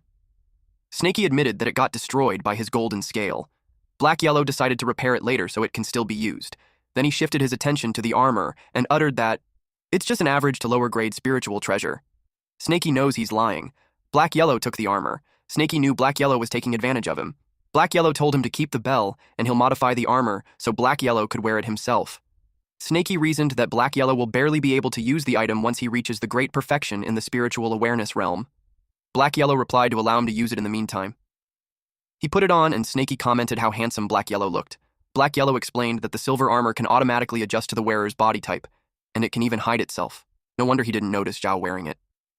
Snakey insists that Black Yellow takes it off because he doesn't believe what he said. Black Yellow offered him the puppets he collected, and that should be enough. But Snakey was forced to remove it. Black Yellow placed the lizard and the bird on Snakey's head and inquired what he thinks about it. Snakey recognized that it's the item that the idiot cultivator used. And Snakey knew that their battle power didn't last 3 seconds against Black Yellow. So, he's aware that Black Yellow is trying to fool him. Black Yellow told him to hold on since there's more. Black Yellow used the black golden stone and helped him refine an ultimate puppet. Other than that, he will also enhance all the puppets for him. He asked if Snakey is already satisfied with that. Snakey accepted that. Deep inside, he's grateful that he kept a small jade stone hidden. He bet it's the most valuable item Zhao had. Zhao's spoils are mystical Yellowstone, protective armor, black golden stone, and unknown crystal. Snaky knows how sly that old dog is, and he's sure he hid something else.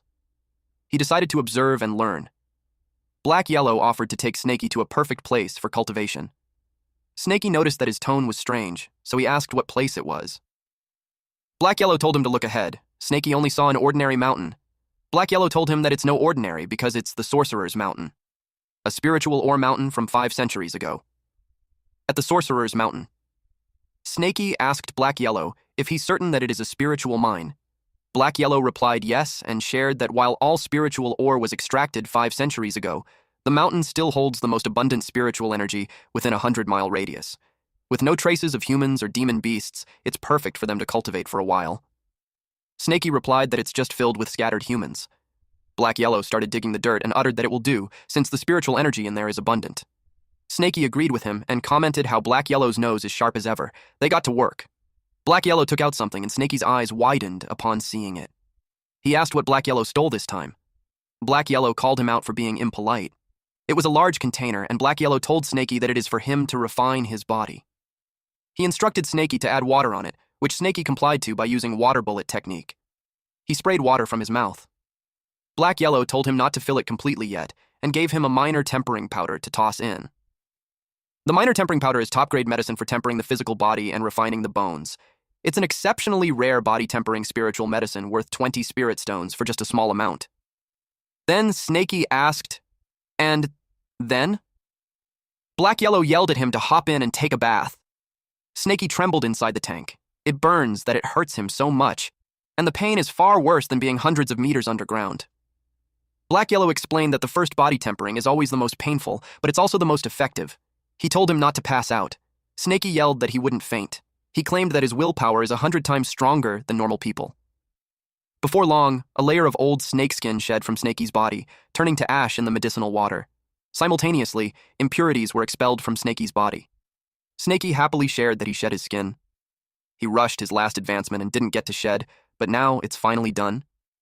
He also shared how a lot of impurities were expelled too. His bones, meridians, he felt boundless power in every fiber of his being. Black Yellow replied, "See? I told you this stuff works wonders." He stated that body refining will take 7 days this time. Since Snaky got the demonic beast meat, there's no need for him to leave the place. Black Yellow decided to check out the rest of the mine to see if there's anything hidden. Snaky waves his tail at him while replying, "Okay." 7 days later, Snaky had grown a meter long. In total, he's now at 4 meters. But it felt entirely different from before. And now if he wishes to, he can shrink any time, down to a meter. Not only can he control the body size at his will, but his strength and speed have more than tripled. Even though his cultivation is still at the peak of the 6th level of the spiritual awareness realm, his strength is incomparable to before. The number of golden scales he has also increased. They are gradually spreading to his torso, no longer confined to his tail. He bet once he reaches great perfection in the spiritual awareness realm, his entire body will be covered in those scales. He thought about how he'll become the color yellow by then like a banana. When he was done, he wondered where the old dog went. Black Yellow hasn't come back in 7 days, and there's no trace of him within 200 miles. He decided to forget about him since it's fine even if he didn't return. Snaky took this opportunity to study that small jade stone he snuck away last time. He took it out and used divine consciousness investigation to see what that thing is. To his surprise, he was transported to a dark place. It's like he's swallowing the light from his divine consciousness. Snaky panicked that something had gone wrong with him. He checked and confirmed that his divine consciousness is fine. He thought that it's just naturally dark there. He told himself that there's no need to be scared. Then he hit a wall. He thought of the jade stone as a massive storage bed, but he knew it was impossible. Unexpectedly, Snaky hit his forehead. He checked what it was and saw a large chunk of stones glowing in blue. They were spiritual stones, ritual. His jaw dropped upon seeing that there are more than 1,000 spiritual stones in there. He commented how Zhao is so greedy that Snaky struck gold. He saw how there are a few with particularly neat and symmetrical shapes. Their spiritual energy looks more concentrated than other spiritual stones. Snaky knew that he should never let the old dog find out. Otherwise, it will definitely get stolen by him. Snaky noticed that there are spiritual stones moving. It went directly to his mouth and he almost choked. A few high-grade spiritual stones flee into Snaky's mouth that has widened from being surprised as if they have consciousness.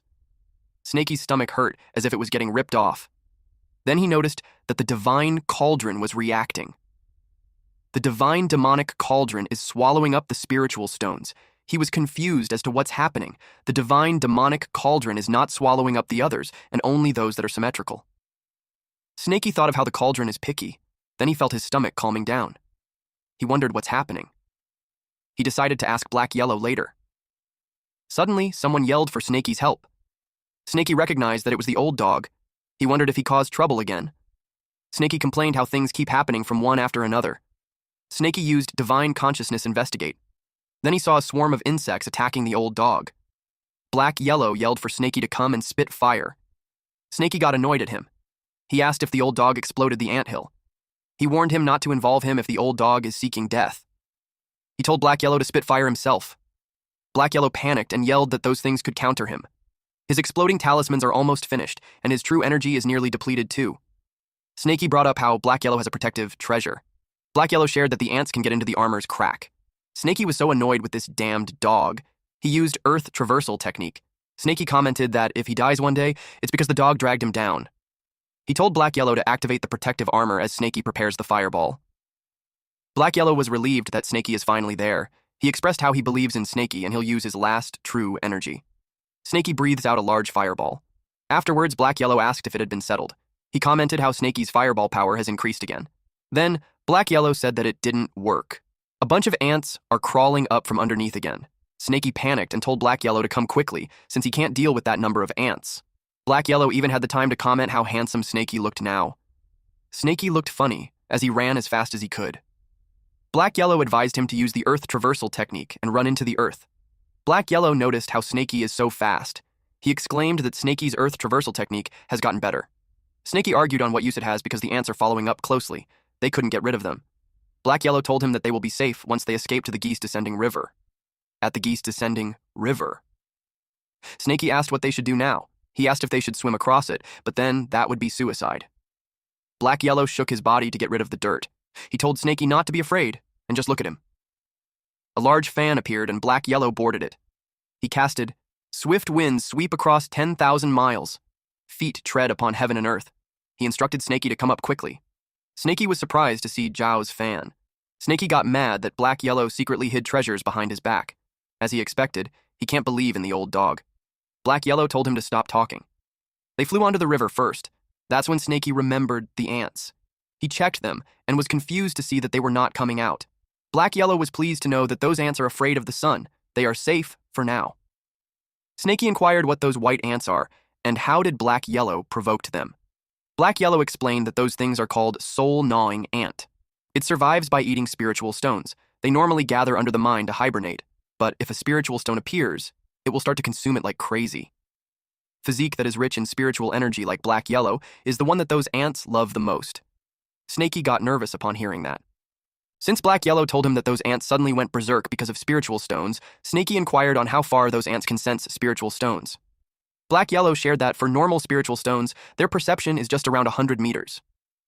For those very rare, high-grade spiritual stones, they will be able to smell it from 1,000 meters, let alone the finest grade of spiritual stones.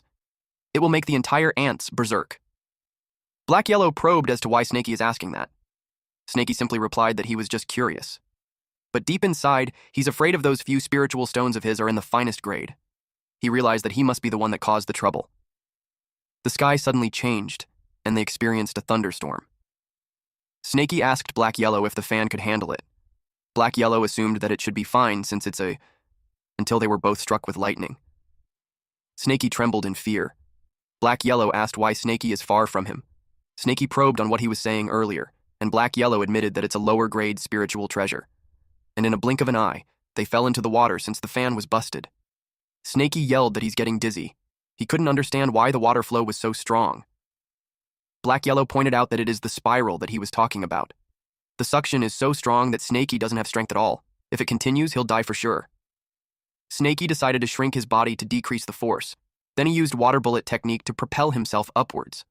Although he's unable to retrograde for now, at least, he can stabilize himself. He yelled at the old dog to use water bullet technique and doggy paddle against the current. But to his surprise, the old dog wasn't there anymore. He used his divine consciousness to investigate. He cursed when he saw the old dog get sucked into the deepest part of the spiral. He cursed again, then complained that the old dog is useless. Snaky knew he'd die if he went down. He yelled that he wouldn't save him. But the next thing he knew, he was questioning himself on why he went down too. He wrapped his body in the old dog. Snaky saw the stones under the water. He learned that the spiral formed because of it. He chomped at the old dog while his tail smashed those rocks. In his head, he knew that his golden scales might not be able to slash through the water, but it can destroy rocks. Finally, they reached the land safely. But the old dog isn't waking up yet. Its stomach is bloated. Snaky felt disgusted that he had to give him oxygen like humans do. He complained that it was too disgusting, and he'd rather die. At this moment, a word appeared in Snaky's head. It is to beat up the drowned dog. He smacked him with his tail. Snaky looked like he's enjoying it. What a way to do CPR, huh? 30 minutes later, the old dog was all bruised, but he's awake now. Snaky was surprised that it really worked. He told the old dog that from then on, Snaky is his savior. But seeing that there's no reaction from the old dog, Snaky asked if he lost his mind and if he's awake. Snaky, seeing that the old dog is still in daze, took this chance to ask him about the finest grade spiritual stones. He told Black Yellow that he has something to ask. Black Yellow simply replied, "Huh?" Then Snaky explained that he had a demonic beast friend who saw a symmetrical spiritual stone before. That woke up Black Yellow. In fact, he was aggravated. He confirmed with Snaky if he has the finest grade spiritual stone that is directly cut off from the spiritual vein. Black Yellow asked where it came from. Snaky replied that he doesn't have it and he's just asking for a friend. Black Yellow stated that since Snaky saved him that day, he owed him a favor. He discussed that for a stone like that, he'd probably need to kill a golden cultivator.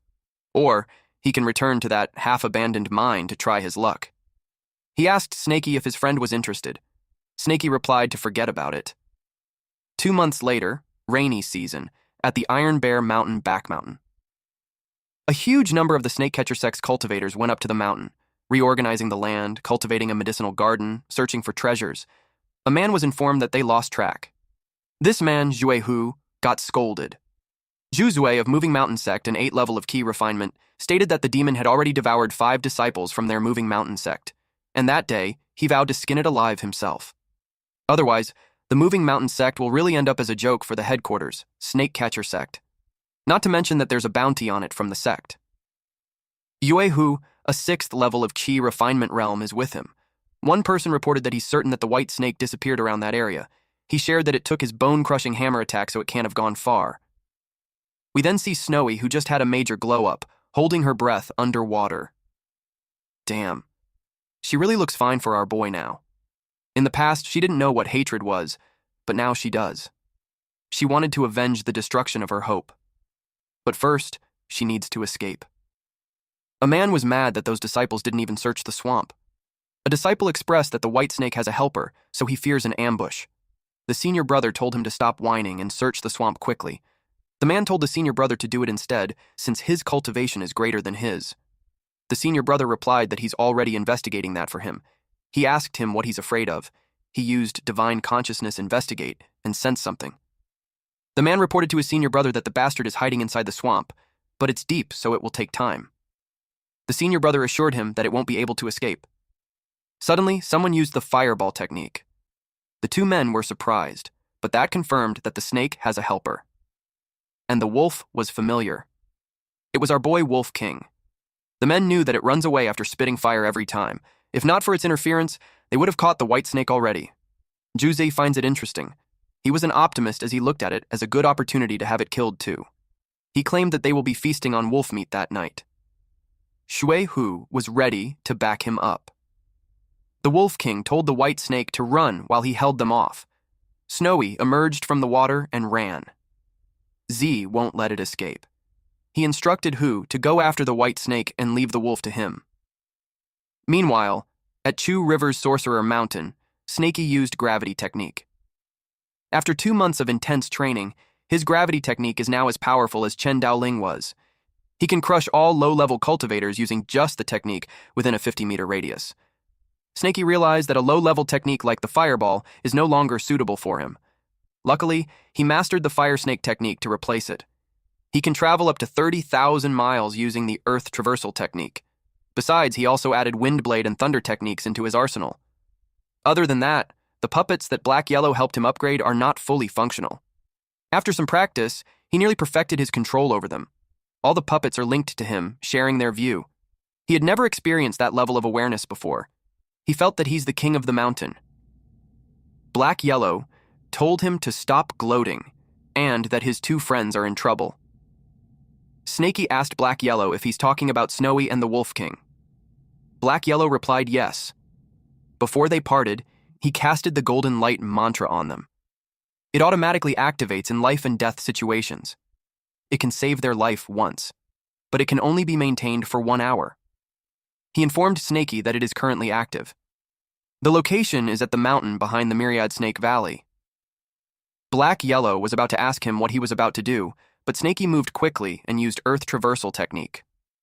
Inside the cave, Who had managed to catch up and hit Snowy. He complained that he already slammed the golden light a few times, but it's not breaking and he had no idea why. He wondered if it's the rumored old demon snake. Z had already caught Wolf King and replied that he doubted it since the old Snake King is said to be black, not white. He also knew that the golden barrier would weaken over time, so he advised Who to save his strength. Z anticipated that the barrier would disappear within 1 hour. Hugh stated that an hour is plenty. He planned to secure the first merit for capturing the demon. Z expressed that the golden light keeps giving him a bad feeling. He asked if any of their moving mountain sect's master uncles are nearby. He expected Master Uncle Ye to be at the camp, that's 100 miles away. He determined that the master will be helpful enough. He used the summoning jade. Who told him that summoning Master Ye will reduce their credit in half. Z replied that it won't. He explained that summoning him ensured that the demons had powerful backers. If there isn't any backing, Uncle Master Ye will arrive within an hour. They will still kill the demons in time and keep all the credit. They used Earth Prison technique. Who was impressed as to how cautious Z is. Z told him that until the master arrives, they will secure the area. 1 hour later. Black Yellow was exhausted. He complained that Snaky was ridiculously fast and he couldn't keep up. He wondered if Snaky had already got there. He wondered if that Brad is a finest grade Earth spiritual root constitution. Snaky had finally arrived. His head popped from the ground. He sensed Wolf King and Snowy's aura nearby. He assumed that they are behind that Earth prison. But he couldn't see the snake catchers. He sensed that their cultivation is clearly below the Foundation establishment realm. Otherwise, the golden light barrier wouldn't have lasted that long. But he also noticed that those bastards are cautious. He assumed that they were hiding. He knew that using divine consciousness might alert them, so he chose the safer option, using a beast puppet. After a while, Z expressed that it looked like he worried too much, and those two demons didn't seem to have any backing. He decided to kill them before Master Ye arrived. Z noticed the lizard. Who replied that it's just a small lizard. Who teased Z for being scared of it. Who uttered that it's trembling just from staring at them. Suddenly, it opened its mouth and created a beam. Surprise, motherfuckers! It fired at those men. They immediately used hardening technique and Earth's shield. Several lizards did the same thing. They knew it was too late. A loud explosion happened. The man called for Ji-Hu, but that man was already roasted. The man realized that it was the Heavenly Puppet Sect's technique. The man didn't expect that a cultivator from the Qin Kingdom was there. The white snake reported to the wolf that a certain someone had returned. The wolf asked if she's certain. The man introduced himself as Zhu Zhe, a disciple of the Moving Mountain sect. He asked if there's some sort of misunderstanding between him and the Heavenly Puppet Sect. But Snaky replied that he's going to bomb him to oblivion. Him and the lizard prepared to attack. The man instantly moved and used Earth's shield, rotating defense. He claimed that he is at 8 levels of the QE refinement realm, and at that moment, he was fully fortified. He yelled that the puppet beast won't be able to harm him. He used divine consciousness. He sensed that the divine consciousness of each puppet is all emanating from a single source, and that is from underground. He thought that hiding beneath Earth while facing cultivators from the Moving Mountain sect, who specialize in Earth technique, is as foolish as playing with fire. Since this fellow Taoist refuses to settle with words, Z used Earth Traversal technique to go to his enemy and confront him. Snaky realized that the man found him and that the lizards are only capable of handling middle-level Kwai refinement cultivators and that they are too weak against high-level cultivators skilled in defense. Snaky noticed that the man's clothes are different from the snake catcher sect. Z noticed that his enemy wasn't running away. He realized that it was trying to fight him underground. Z took out a chain and claimed that it was his way of avenging Shui Hu. He used piercing technique stone needles. Snaky found this guy too noisy. He used wind blade technique. The guy called him an idiot for using the wind blade technique, which has a weaker effect underground.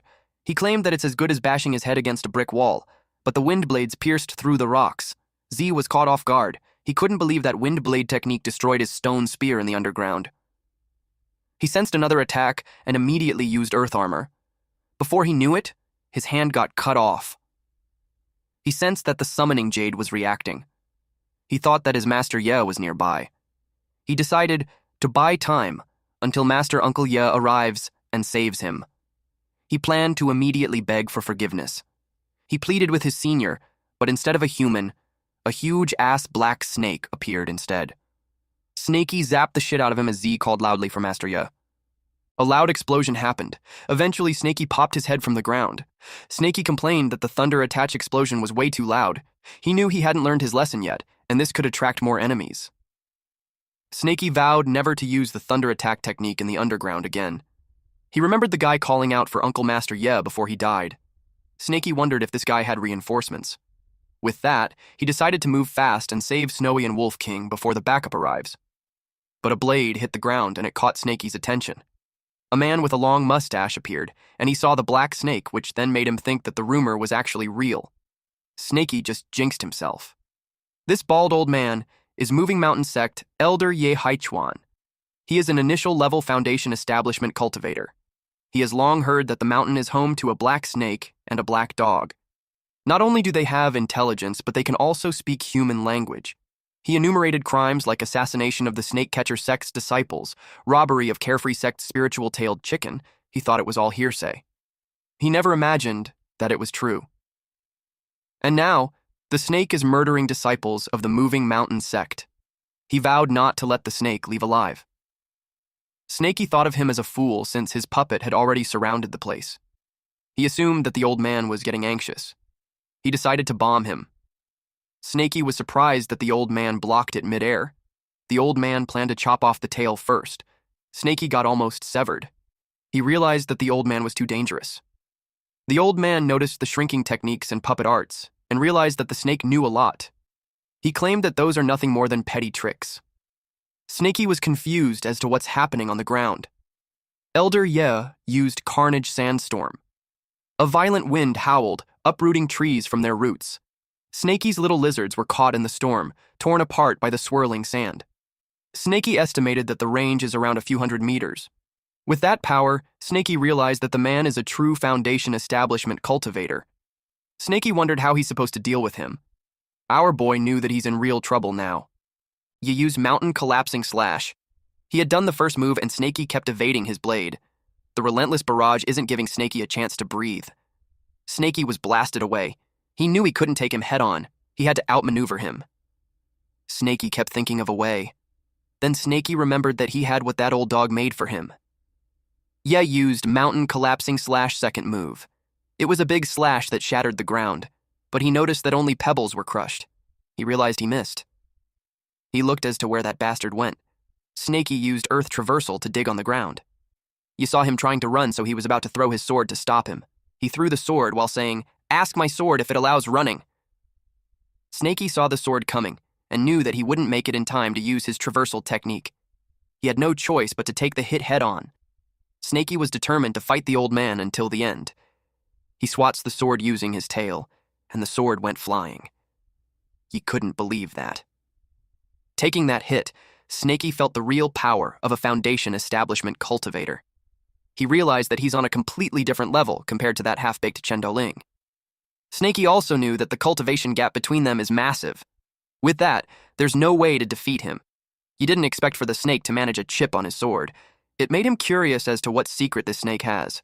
Snakey used Earth Traversal technique. Ye saw him running and used soil petrification arts. He blocked the hole underground and wondered why the snake wasn't coming out. Snakey knew that Black Yellow fell for that trick before, and he refused to be like him. Besides, it's nothing like last time. Not even stones can stop Snakey. He couldn't believe that petrification isn't working. He realized that this demonic beast is too extraordinary. Now it made sense to him that 2 of his disciples died at its hands, but he stated that the snake is unlucky to run into him. He won't let it escape no matter what. He used Earth-Piercing Strike. Snakey was surprised to see a pointy rock is on its way to him. Snakey shouted out loud because he almost got impaled. The pointy rock emerges from the ground, but to Ye's dismay, there's no corpse. He was surprised that it actually avoided it because of its agile movements. Ye used earth-piercing spike encirclement, and several pointy rocks appeared underground. Snaky evades them all. He cursed at annoyance because that old bastard is forcing him out of the ground. He's in a dire situation because even if he shrinks his body, he can barely avoid it. Snaky used the Swift Wind Talisman. He had to charge out.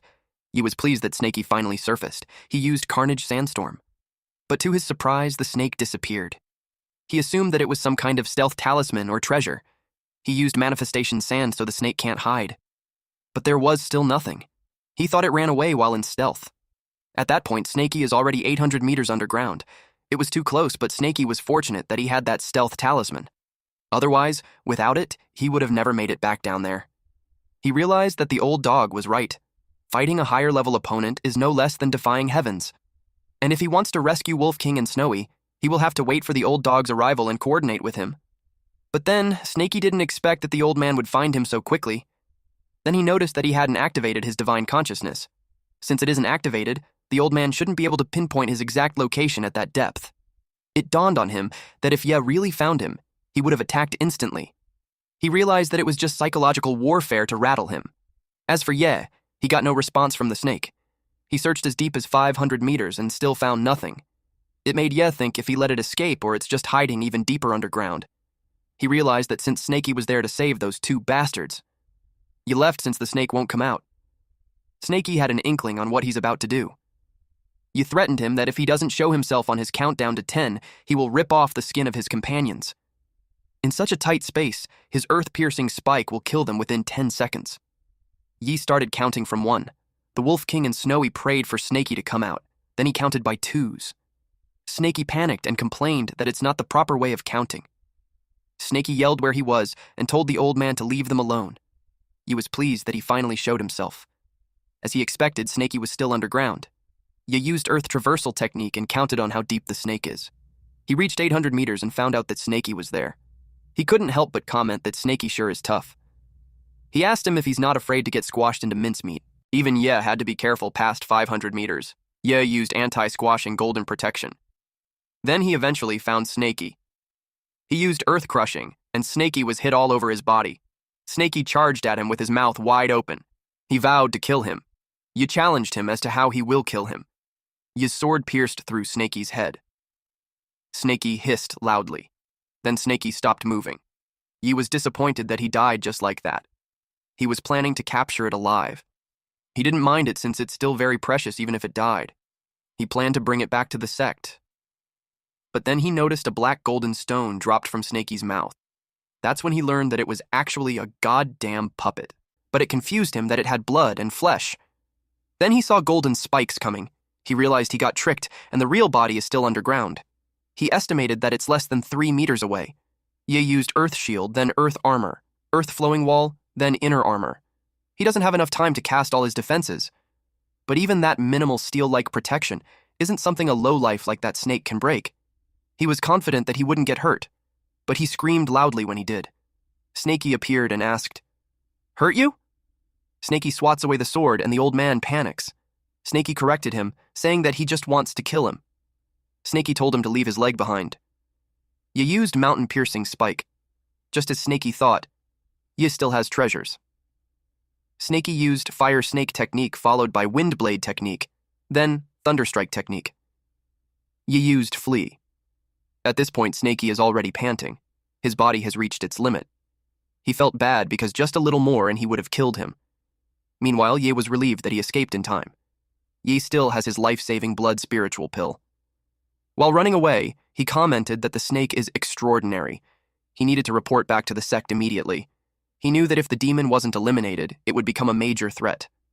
But then, he saw the rumored black dog blocking his path. Seeing Black Yellow with this cunning face of his, I already know that this old man was fucked. He turned to the other direction to evade it. He contemplated such coincidences. He assumed that the bastard snake set up the ambush beforehand. He knew he needed to run quickly. Suddenly, he screamed out loud as his head crashed on the trunk. Black Yellow was now on top of Ye. He noticed that the man stopped breathing. He stated that a Foundation establishment cultivator reduced to that state is kind of amusing, and he hasn't even done anything yet. He was impressed by Snaky. Suddenly, Snaky yelled for him to step back. Black Yellow was about to greet Snaky, but to his surprise, Snaky was about to unleash Fire Snake technique. He yelled at Snaky to cut it out since the man is already a corpse. When the man was engulfed in flames, he yelled loudly. Black Yellow realized that the man was just using tortoise breath to feign death. Black Yellow told Snaky that it was enough since the man had already turned to charcoal. Snaky was relieved that it was finally over. Black Yellow saw Snaky's condition and asked him if it was those mountain-moving sect bastards who did that to him. Snaky replied that some of it was done by them and the rest was done by him. Snaky had torn off his own skin, his insides, to disguise the puppet. Otherwise, he wouldn't have won. Black Yellow saw with his own eyes that these bastards really gave Snaky a beating. With that, Snaky informed Black Yellow that he will sleep for a while. At this point, Black Yellow was enraged that those mountain-moving sect scum had harmed his disciple. He held Snaky in his paws and vowed that he, the heavenly wandering demon, shall play with them. They went back to the cave. Snowy immediately cuddled Snaky. Black Yellow informed her that he already applied spiritual medicine. He also set up hidden formations around there. Their place should be safe for the meantime. He told those three to stay there and focus on healing, and he will be back shortly. Snowy was worried since Snaky hasn't woken up yet. Black Yellow assured her that he will be back before the incense burns out. He brought out the incense, and it was gigantic. Black Yellow, while on top of the incense, instructed Wolf King to move the incense more to the right. Wolf King's reaction and annoyance was funny, because it was thick and long. Black Yellow told him to stop whining and explained that it's a healing incense. He reasoned that since those three are heavily injured, so if the incense weren't that thick and long, it wouldn't be enough. He confirmed with them if they inherited his healing technique. Snowy replied yes. He told them to use it, and they will recover in no time. They did, and Black Yellow noticed that their wounds are already improving. He placed the pouches he got from Sui Hu, Zhuzi, Ye Haichuan, and told Snaky that all those are for him, and he didn't touch it. Now it was time for his revenge. At Mountain Moving Sect's Soul Lamp Hall, someone yelled, "Outrageous!" This man, the Mountain Moving Sect's leader, Shiyazi, is in the early stages of the Golden Core realm. He found out that junior brother Ye's lamp has gone out. He couldn't believe that a Foundation establishment elder died in the wilderness. Since he took leadership, nothing like that has ever happened in their sect. Mountain Moving Sect's elder Shifengzi, a mid-stage Foundation establishment, stated that it occurred near Myriad Snake Valley. He speculated that it could be the work of another group from the Snakecatcher sect. Even though they are affiliated with the Snakecatcher sect, there's constant infighting between sects. Snakecatcher sect's elder Chen Dowling replied that the 5 sects under the aegis of the Snakecatcher sect signed a peace agreement before entering the mountain. Even if there's conflict, it is still between the disciples. He stated that there's no way they will kill a Foundation establishment elder. Yazi agreed with Brother Dowling. He stated that Dowling traveled all the way to discuss important matters with them, only for such a disaster to occur. He finds it truly shameful. Dowling replied that it's fine since they are in the same boat after all. Yazi pondered that if it wasn't the work of a cultivator, it could have been a demonic beast.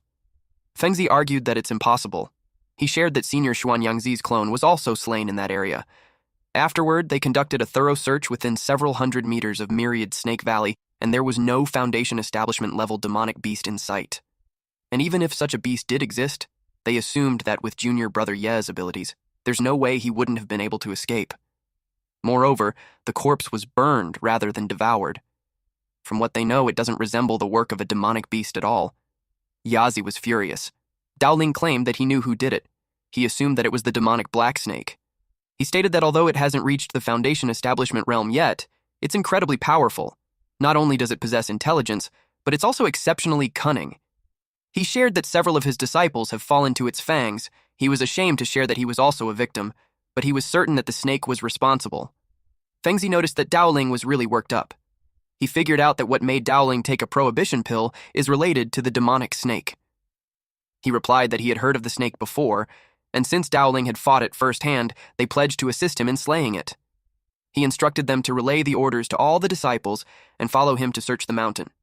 Whoever finds a lead will be rewarded with 50 spiritual stones. They planned that night to kill that snake and erase the disgrace. Black Yellow heard that, and just as he thought, the Mountain Moving sect is full of hotheads and they won't just let it go. He learned that they will make the move that night, and that they will make a diversion, but he commented that there's no need for that. Black Yellow used blood energy protection. Black Yellow stood in front of Mountain Moving's ancestor, Mu Yao's grave. Since they dared to bully Snaky in return, Black Yellow will dig up their ancestor's tomb. Black Yellow entered the tomb and saw what's inside.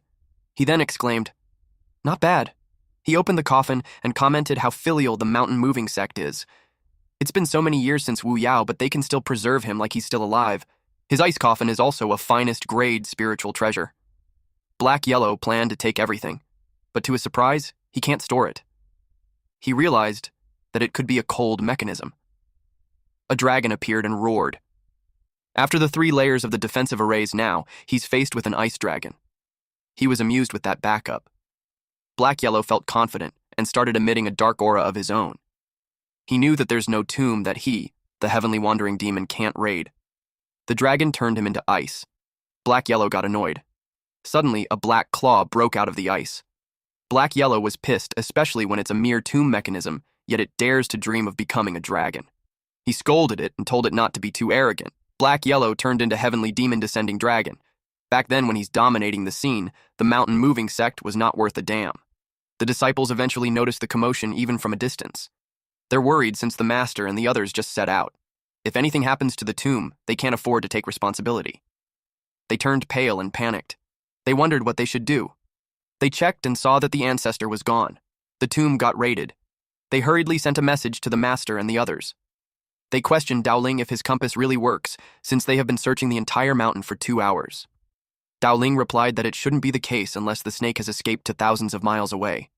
But they thought it was impossible, since even for them, it will take 5 to 6 hours if he wants to reach thousands of miles away, let alone a snake. If that's not the case, they speculated that it must have used some kind of anti-tracking method or array. They noticed a burning smell and saw a weird light in the distance. They decided to take a look. Back at the cave, Snaky is glowing brightly. He's breaking through the 7th level of Qi refinement. Wolf King was amazed with Snaky. Snaky broke through the late stages of Qi refinement. He deemed him to be strong. Snaky humbly replied that he's not good, as they say. But now that they have mentioned it, Snaky noticed that the golden scales have covered half of his body. If he keeps breaking through, he wonders if his entire body will be covered with golden scales. In the background, Snowy blushed as she held Snaky's old skin and wondered what happened. Suddenly, they heard someone calling for the demon snake to come out and die since he dared to slay the disciples of the mountain-moving sect. Wolf King was about to report that there's someone, but Snaky immediately held his mouth and shushed him. From the sound, Snaky anticipated that there's still a distance. The divine consciousness also can't find anyone. Snaky speculated that they are trying to trick them. The old dog had set up an array for them, so Snaky trusts that it should be dependable enough. He told them to wait and see, and if it doesn't work, they will have to fight for their life. Again, Snowy couldn't help but blush. Yazi expected that the light was from their current location, but he's confused since there's no movement at all. He ordered everyone to search the place. But suddenly, a bird arrived. It's an emergency summoning from the sect. When he read it and learned that the ancestor's tomb was raided, he was furious. He immediately ordered everyone to return to the mountain with him. Black Yellow watched them from the tree, and he finds it funny that they scurried back home. He even wanted to disgrace them further by throwing Wu Yao's corpse into the snake catcher sect's toilet. Black Yellow also thought of refining Wu Yao into a puppet. He thought it would be interesting. Unfortunately, he still hasn't gotten his hand on the Heavenly Puppet Sect's 3rd level technique.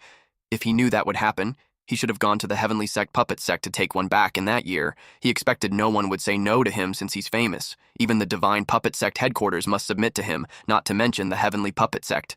When they arrived at the tomb, someone yelled loudly. Yazi expressed that it was unfilial. He asked who could have stolen the coffin. Back in that year, their ancestor was an expert in the Golden Core realm. The man is halfway into the nascent soul, and to dare to steal his corpse, they assume that the opponent is at least a cultivator in the Golden Core realm. A disciple asked why a Golden Core cultivator would do that. But other than a Golden Core cultivator, they believe that it won't be possible to break into the 3 layers of array and not get killed. Dowling asked why nothing happened to the other sects, and only the Moving Mountain sect got into trouble.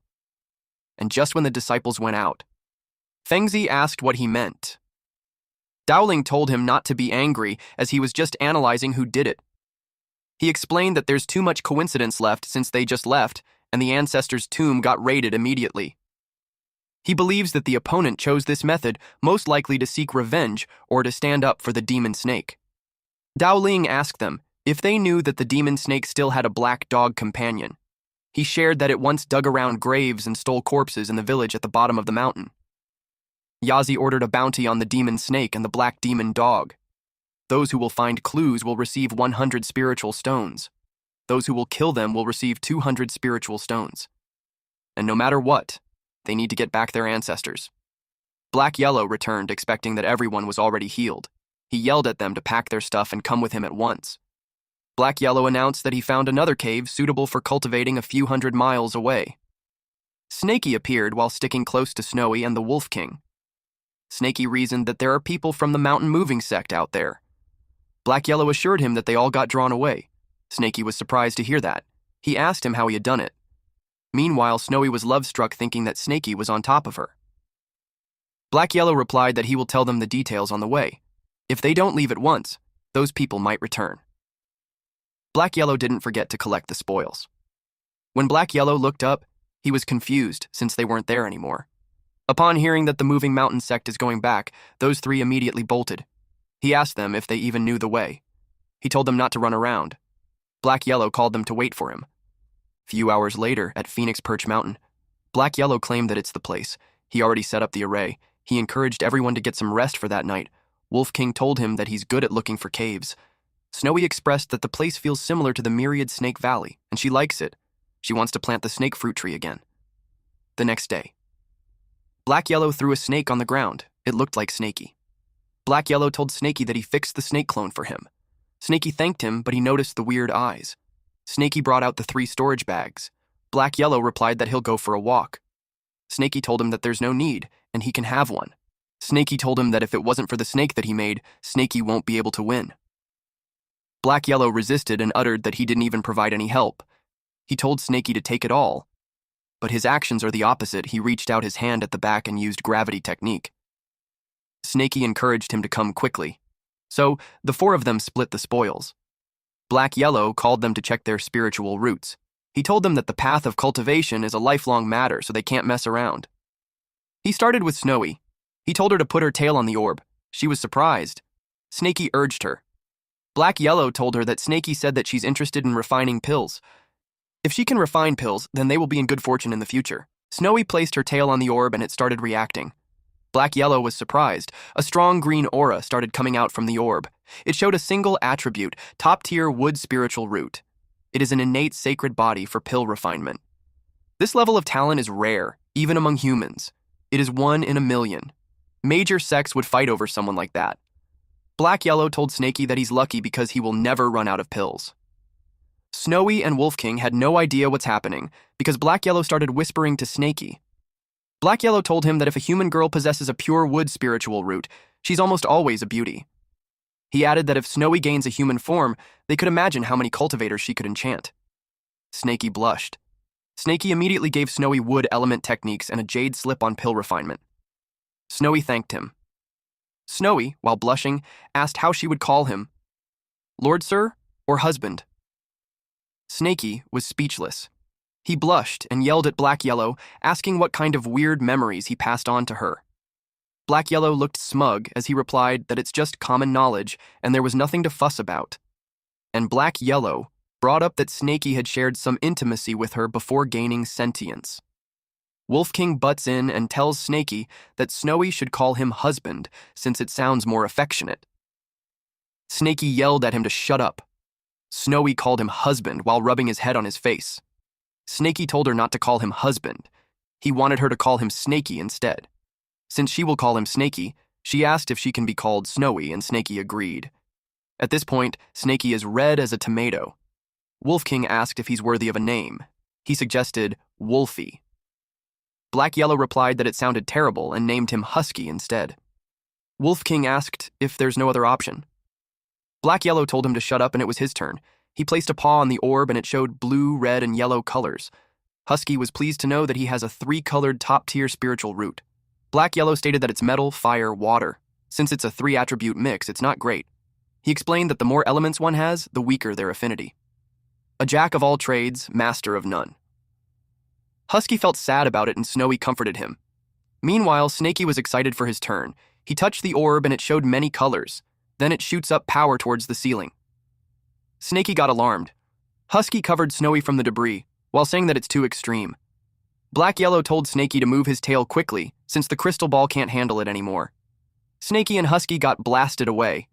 Snaky asked if that was a 7-colored mixed spiritual root. He can't believe that his aptitude is even worse than Husky.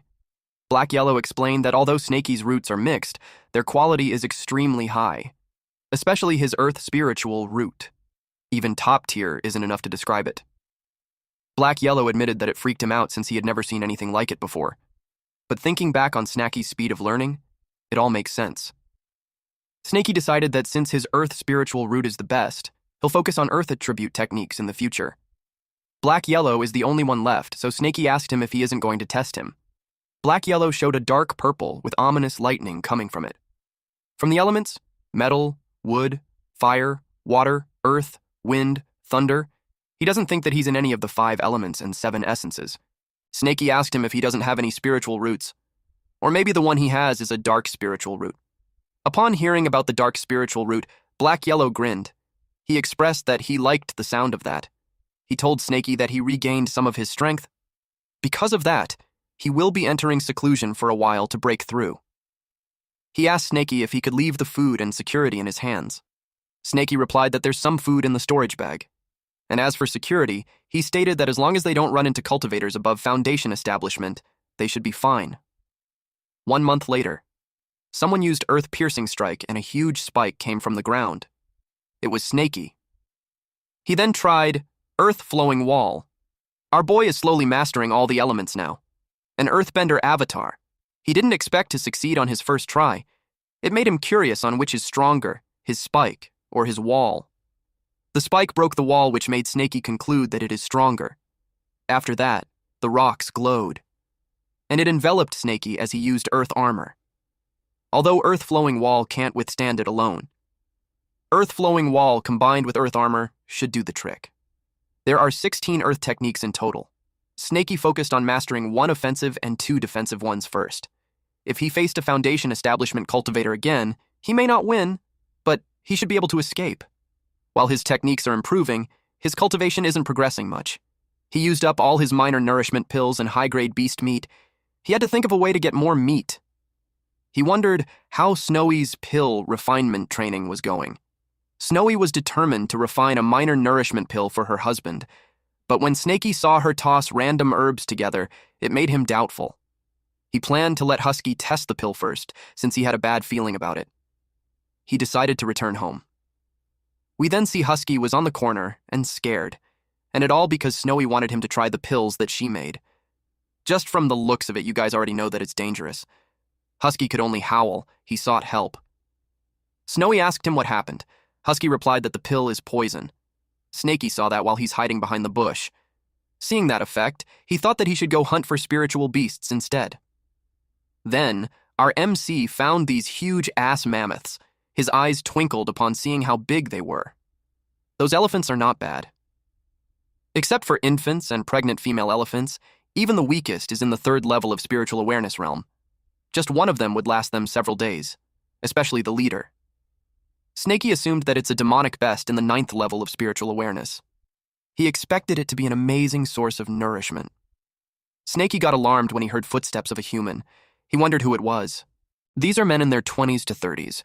One of them is Hua Yuntian, one of Xuan Yangzi's direct disciples. He is at an early stage of the Foundation establishment realm. Snaky panicked at the sight of them.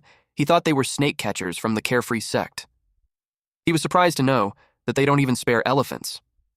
Snaky decided to go down and have a look. He used puppet technique. Those men were happy to see so many mammoths. Their expectations of Master Ye, the esteemed master's direct disciple, were met.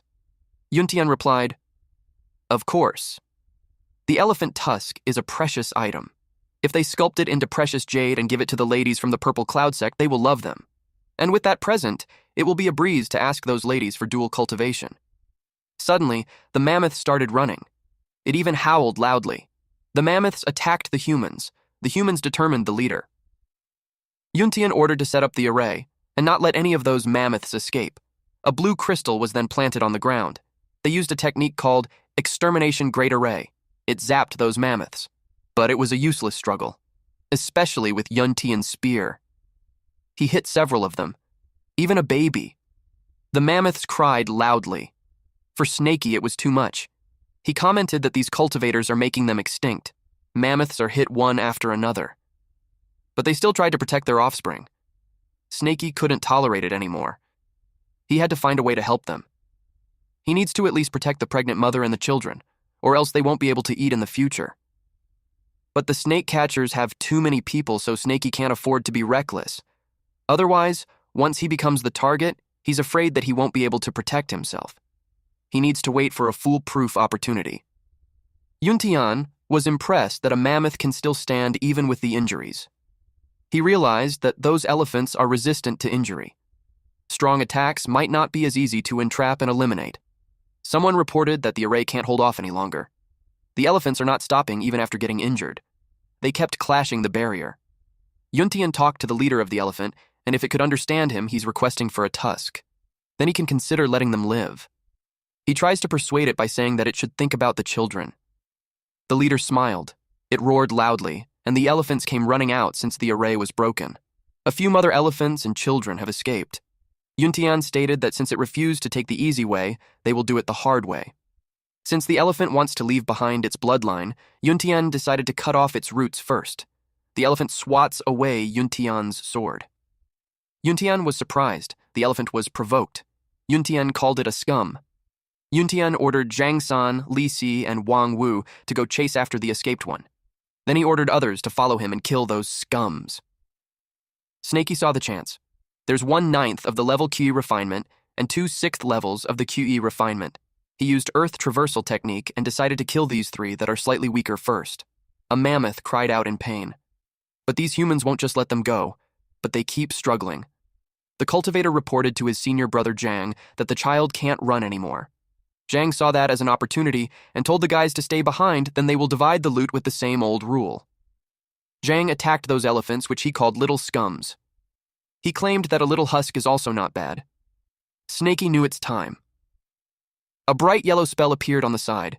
He used the chance when the man was attacking the elephant. Snaky used Earth-Piercing Strike. It severed the body of the man in half. The other 2 men were surprised. They didn't expect that there were other enemies. They asked what they should do. The other man suggested that they run instead of risking their lives for something like that. He ordered to activate all the Gale Talisman and run. They planned to quickly report to Yuntian or the man they call Uncle Master Hua. Snaky set it up an ambush so no one will be able to escape. The lizard fired a beam at the man's thigh. The man screamed in pain, while the other one asked what happened. When they looked up at the trees, they saw several more laser beams ready to be fired. It was fired simultaneously and they couldn't evade it. It's a puzzle to them why there are traps. Then, another lizard puppet's head popped from the ground, and he fired straight into the man's face. They were roasted to death. Snaky told them that they deserve it. He used gravity technique to collect their items. He was successful in obtaining a storage bag and saving the mother elephants and children. He decided to continue to wait and see whether there's any cultivators that move alone. He took a tooth and commented that just for that, those men are stupid. After some time, the mammoth laid there on the ground. Yuntian was relieved that it finally settled down. One of the disciples is impressed by how big the tusk is. Yuntian wondered as to why those 3 idiots aren't coming back yet. He expected that with their cultivation, they should be done in 30 minutes. Yet, it has been an hour already. He ordered one of the disciples to go and have a look. Yuntian speculated that they had pocketed the money and ran away. Suddenly, they heard someone scream and Yuntian saw the earth-piercing strike. He thought it's the mountain-moving sect, but he knew that it shouldn't be. He activated Divine Consciousness Sweep and yelled at the enemy to come out. Snaky watched Yuntian scan the area. He noticed that Yuntian's Divine Consciousness is only around 300 meters. It's much weaker than Haichuan. He wondered if it was because this man is young. It seemed that even as a fellow Foundation establishment, there's a big difference. Snaky is now certain that the man is truly weak or he's just acting. Snaky knew he can't be careless. Yuntian is actually 17 years old. Yuntian is angry. He used shadow-revealing sand. But there was nothing. He ordered everyone to stop attacking and activate defense, and he warned them to beware of the ground. The disciples used defensive techniques such as carefree armor and golden bell shield. One of them saw that 2 elephants were running away. Yuntian orders the man to ignore it because someone is ambushing them. Snaky was entertained that they are nervous. He decided to hit them with a feint. Yuntian noticed something was emerging from the ground. He threw his spear at it. He used gravity technique to inspect it and saw that it was just a puppet. It made him curious who this enemy is for being able to use puppet technique, then earth-piercing strike. They heard a loud noise. It was followed by spikes emerging from the ground and hitting the disciples. Yuntian realized that the movement earlier was a feint. He commented that it's despicable and shameless. He told them to stop hiding if they have the guts. He challenged them to come out and fight him. Snakey was chilling underground. In his head, what Yuntian is saying is such a joke. He reasoned that if one can fight others in the dark, there's no sense in fighting face to face. Suddenly, he felt an earthquake. The disciple screamed out loud as fire engulfed his body. Then someone came and asked if they were the culprit. A gigantic mammoth appeared, and it is mad that they attacked his heir. This mammoth has flames coming out from his body. This is the leader named Man Jin, and he is at the perfect foundation establishment realm. The disciples ran and screamed that it's bad since it's a demon in the foundation establishment realm. The mammoth chased after them. It was Snakey's first time seeing a great demon in the foundation establishment realm. It was even riding a cloud. He was amazed, and it helped him out big time. By the look of its aura, Snakey speculated that it should at least be a late stage of the foundation establishment, maybe even the perfected foundation establishment. But its speed is just so-so. On the other hand, the snake catcher sect runs fast. Snakey decided to help delay them. That way, he can also practice a little more. He used earth-piercing strike, and it made Yuntian lose his balance. Yuntian cursed that the person hiding in the dark strikes again. He vowed to rip apart that person. Jin has no idea who is helping him, but he will remember that favor. He wished for the thief to die. Jin used earth-shattering, mountain-stomping feet. Yuntian knew he couldn't make it in time, so he decided to go all out. He used water curtain celestial splendor. Its aim is to shroud the sky and block the sun. Jin finds that water a cheap trick. Yuntian was hit, and he crashed on the ground. He knew that if it continues, he'd die for sure. Yuntian thought it was a huge loss this time. He deployed the reincarnation pendant. Snakey saw that the foundation establishment snake catcher had run out of his earth-piercing spikes attack range. He decided that it would be better for him to not involve too much on the level of battle. And as for the elephants, except for the female and some children, only 2 of them got away. He pitied them that they all almost died. With that foundation establishment elephant there, it's quite risky for Snakey to eat the dead elephant, but saw one that is still breathing. He told the elephant not to be afraid since he won't eat it. Snakey decided that since he already helped them out, he'll continue to do it until the end. He opened a jar and offered it a small essence restoration pill to eat. 30 minutes later, the huge mammoth is back. He immediately rushed to aid the injured one. He was relieved that it was still alive. He encouraged it to lie down first because the injuries are severe. Then he saw the bottle of the pill. Then he noticed the technique from before. He put the 2 incidents together, and it made him burst into tears. He thanked the benefactor for his help in protecting his children. He is truly grateful. He expressed that the benefactor would come out and accept his thanks. Snakey decided to leave, since if he accepts his thanks, he won't have the resolve to face and eat them in the future. He just hides and runs, but he couldn't help but be impressed with Jin. Jin killed that foundation establishment snake catcher in just 30 minutes. A normal demon beast doesn't have enough intelligence. They don't know how to erase the storage bag's imprint, so they won't collect. It dawned on Snakey to loot the corpse and pick up the leftovers. But he was cautious since the man could just be acting dead and has a trump card. With that, Snakey just left and decided not to be greedy. 3 days later, Yuntian woke up. It took him 3 days for his body to reform. That made him angry at the old beast. He was relieved that he deployed the reincarnation pendant ahead of time and barely managed to stay alive. A mist appeared in front of him, and a holographic image of Yuntian's master appeared and asked him if he's awake. Yuntian asked his master if the despicable person appeared. His master replied that it has been 3 days since Yuntian faked his death, and no one appeared. He gave that person 9 marks for being so calculating. Yuntian was surprised that it made him cough. His master gave him 0 marks for his mental resilience, but his master didn't say more since Yuntian is heavily injured. He decided to send him to the Purple Cloud sect to heal his wound. Yuntian could only say yes to his master. A few hours later, we see a bright light while someone casted a spell to break through the 8 levels of spiritual awareness. It was Snakey. He is frustrated that it isn't working. Although the minor QE replenishing pill he obtained helped him cultivate up to the 7th level of spiritual awareness, reaching the 8th level is still far for him. Snaky wanted to reach the Foundation establishment realm soon. He's curious if he would be able to soar the skies if he'll be able to do that. He decided to ask Black Yellow about it later. He wondered what changes would come after he reached the Foundation establishment. He saw something explode again. He assumed that there's 3 of them. Someone coughed as he was burnt. He complained that it was so suffocating, and regretted that Snowy learned to refine a pill. Wolf King blames Black Yellow since it was Black Yellow who told Snowy that she has an innate sacred body perfectly suited for pill refinement. Black Yellow defended that he didn't say anything wrong since Snowy had a single attribute top-tier spiritual root. But he questioned where they went wrong. He had never seen that kind of talent before. The cauldron has a 100% chance of exploding when refining pills. It doesn't matter how carefully he guides her. When she does it, it just blows up. He's frustrated, since it's the 5th explosion for that day, and if it continues, the cave will collapse. Wolf King remembered that Snowy succeeded once. He narrated that she gave him one of the pills to try, though it was nothing but poison. Black Yellow replied that the pills that she made before were undercooked, and Wolf King was just lucky to survive after eating one. Snowy was crying as she expressed that she just succeeded in refining a pill. Black Yellow told her to take it out and he will check. He was confused with the smell and shape. He asked what kind of pill it was. Snowy replied that it's a minor chi replenishing pill. Snaky had asked her to refine it for him, and it was her first successful attempt. Snaky uttered that no matter how he looks at it, the black lumpy thing doesn't resemble chi replenishing pill at all.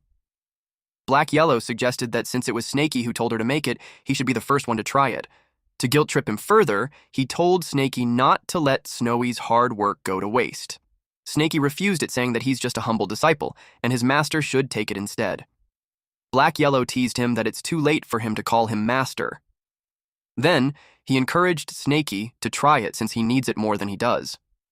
Snowy was under the impression that her pill is popular, and that made her happy. She assured them that she will make more so everyone can have some. They simultaneously responded, "No need." Black Yellow remembered that they still have an ally.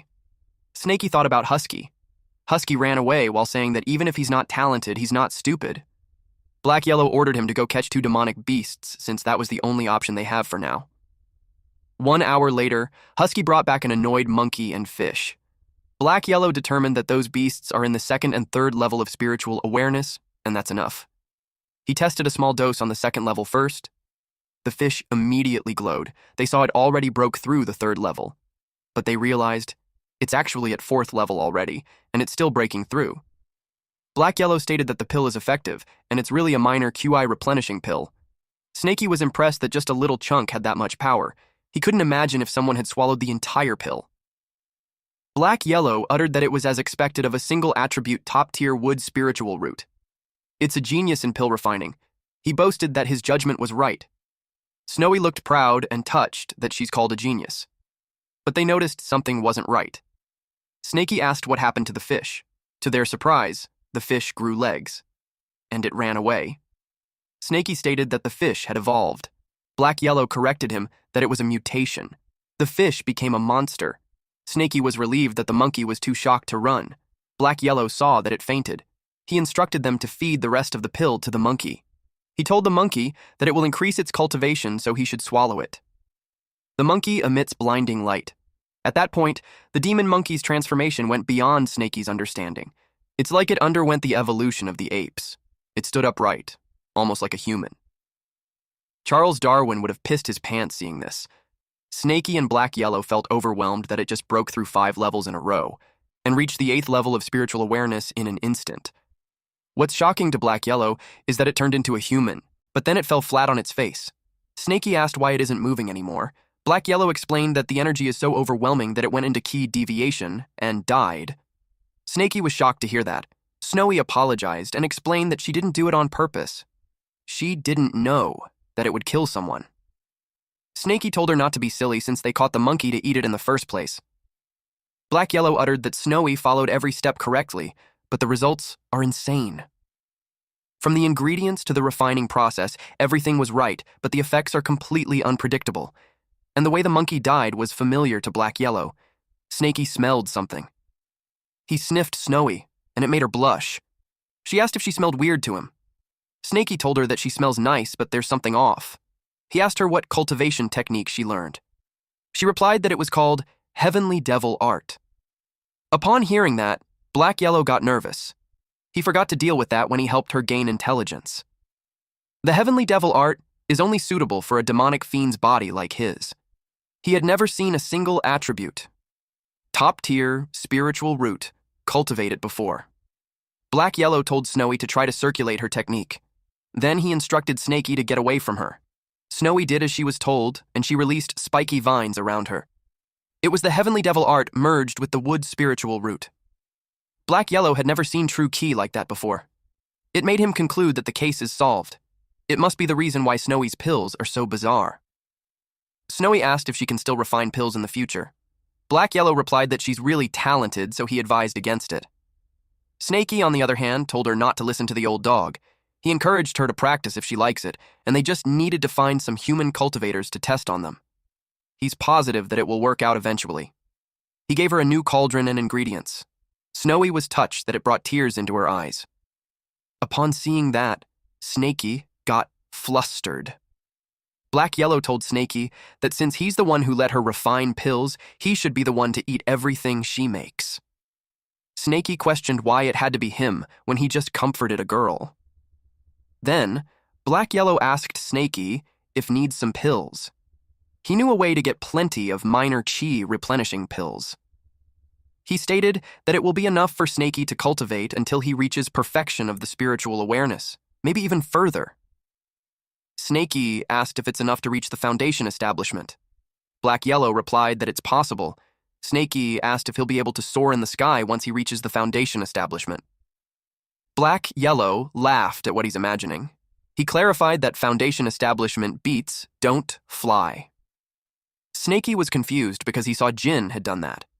He lost interest on that topic and instead asked what Black Yellow was planning. Black Yellow suggested robbing a sex pill refining hall. He opened a map of the Purple Mist sect. He told Snaky not to ask where he got it. He pointed at the pill refining room. Then he asked Snaky if he dared to do it. Snaky inquired on when they will make a move. Black Yellow replied, "Tonight." Once night fell, he planned to empty the pill refining hall of the sect. This place is the Purple Mist sect, the very same one where Yuntian was asked to do his recovery. Purple Cloud sect, one of the 4 big sects under the Snake Catcher sect. They only accept female disciples. Their power is the same as the 3 other sects. But this sect has a huge characteristic, which is overly proud. From disciples to elders, they exude an air or arrogance. The reason is because every female cultivator in the Purple Cloud sect has a beautiful appearance, and they have a dual cultivation technique called Purple Cloud technique. If one has a dual cultivation with them, their cultivation will increase. This causes them to have a lot of admirers. As long as they mention it, there will be people who offer all kinds of precious treasures and spiritual beasts to them. Even if it is a disciple from Snake Catcher sect, they also often try to please them. Because for the Purple Cloud sect technique, both parties must be willing. It cannot be forced. Only them will have the best effect. If the female cultivator harbors resentment, with a little bit of hints, they can immediately make the male cultivator go into ki deviation. This is the domineering power of the Purple Cloud technique. At the Purple Cloud sect night backyard, someone informed Chunhua of the treasure he risked his life to search for her. The man begs him to do dual cultivation with her. This woman named Chunhua called the gift a trash. She added that a toad dares to lust after a swan's flesh. She told him to beg Kaiwa instead. Black Yellow uttered that Snaky now knew why they rarely see people from the Purple Cloud outside. Snaky asked why. Black Yellow explained that as long as they ask for treasures, people automatically come to them. Snaky commented that it's an amazing technique. The Purple Cloud technique's creator is astonishing and brilliant. Black Yellow forgot to tell Snaky earlier that the creator is a guy. Snaky was surprised. Black Yellow shared that the creator used to be a male, but Black Yellow doesn't know what method he used to become a female cultivator. After that, he created a dual cultivation. And as for what happens next, Black Yellow decided not to tell Snaky since it might ruin his state of mind. Snaky replied that he's not interested anyway. What he wants to know is how they are going to enter the barrier. Because Black Yellow previously said that Purple Cloud Sect's barrier is not ordinary. It can only be breached from the inside. Black Yellow replied that it's simple to deal with them. Black Yellow told Snaky to look at him, and he used color-changing powder and body-shrinking pill. Black Yellow became a cute, white, fluffy dog. He showed his leg to Snaky and invited him to bite the snow-white leg. Snaky yelled that it was too disgusting and his eyes had been defiled. He chomped on the leg. Black Yellow scolded him because he told him to do it gently. Black Yellow was in pain, but he managed to order Snaky to take out a big lizard to act together with him. Then Snaky will wait outside and wait for the news from Black Yellow. Snaky replied, "Okay." At the Purple Cloud Sect main gate, two beautiful women heard a dog howling. They were intrigued, so they decided to check. Black Yellow acted pitiful and overpowered by a lizard. The woman called her sister Nuon and pointed out that the demon beast lizard is bullying the white dog. Deep inside, Black Yellow is cursing Snaky for beating him up for real. The women rushed to the dog and made the lizard stop. The lizard ran away. A woman grabbed the white dog and commented that it's a pitiful one. Not only did it get bullied, it's also injured. They decided to bring it back and properly treat it. Snaky was puzzled that they brought Black Yellow in just like that. He couldn't believe it actually works when those two cultivators don't seem that weak either. The woman cuddled the dog, pitying it for being afraid because it kept moving around. But with Black Yellow's grin, it looked like he had other intentions for moving around while cuddled on the woman's boobie. Snaky identified that the women are at least in the middle stage of the QE refinement realm. He was confused as to how they are tricked so easily. Snaky thought if it's just that simple, then he could do it too. He decided to use a snake puppet that Black Yellow made for him to try. A woman heard a noise, then it saw the lizard attacking the snake. Snaky assumed that if those women saw a huge lizard bullying him, they would pity the small snake and would help him. But he was surprised when a sword hit the ground near the snake puppet. The woman was hostile. One woman expressed that the demon snake is disgusting, so they should kill it immediately. They saw the lizard and found it disgusting, so they wanted to kill it too. Snaky panicked. The lizard and snake puppet ran. He was confused as to why they saved the dog, but not the snake. Black Yellow was nervous and annoyed at this idiot for doing that, when he doesn't even have fur on his body. It was funny because even so, Snaky tried to act cute. Black Yellow knew they shouldn't cause a big commotion. He barked and ran. The woman interpreted it as the dog getting scared. Black Yellow used an invisible talisman and ran. In his head, the woman didn't know how to hug, so it was uncomfortable. The woman called her senior sister and said that the dog is gone. She asked her to look for it together.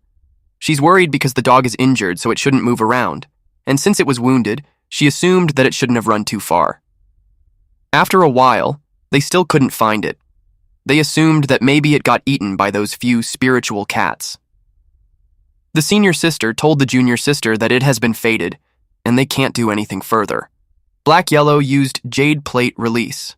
Then he informed Snaky that he had broken all the Purple Cloud Sect's restraining array, and the gap can only withstand for 1 hour.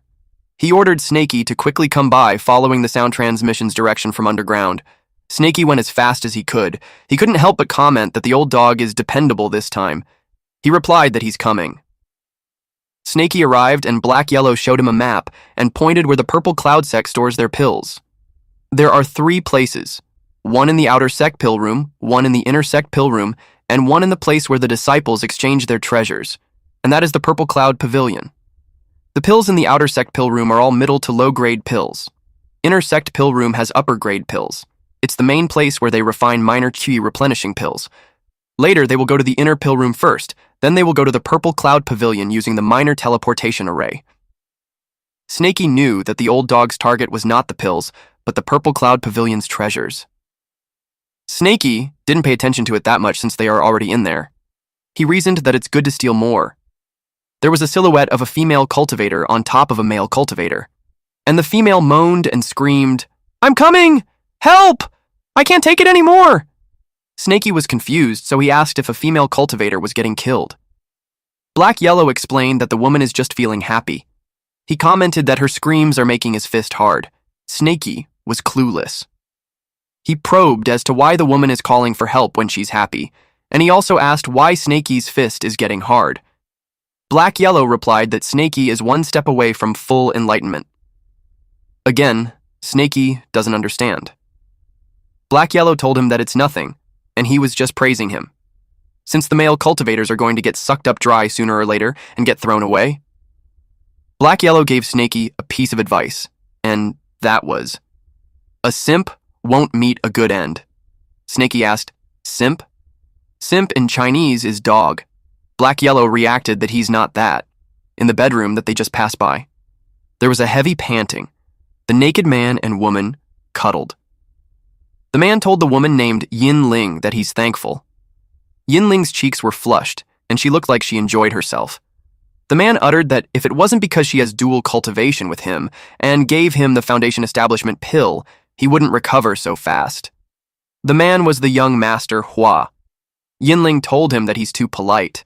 She told him that they are going to become Dao companions soon, so there's no need for him to be so formal. Moreover, the Foundation Establishment pill was given to her by a simp. Hua was thinking about another thing, though.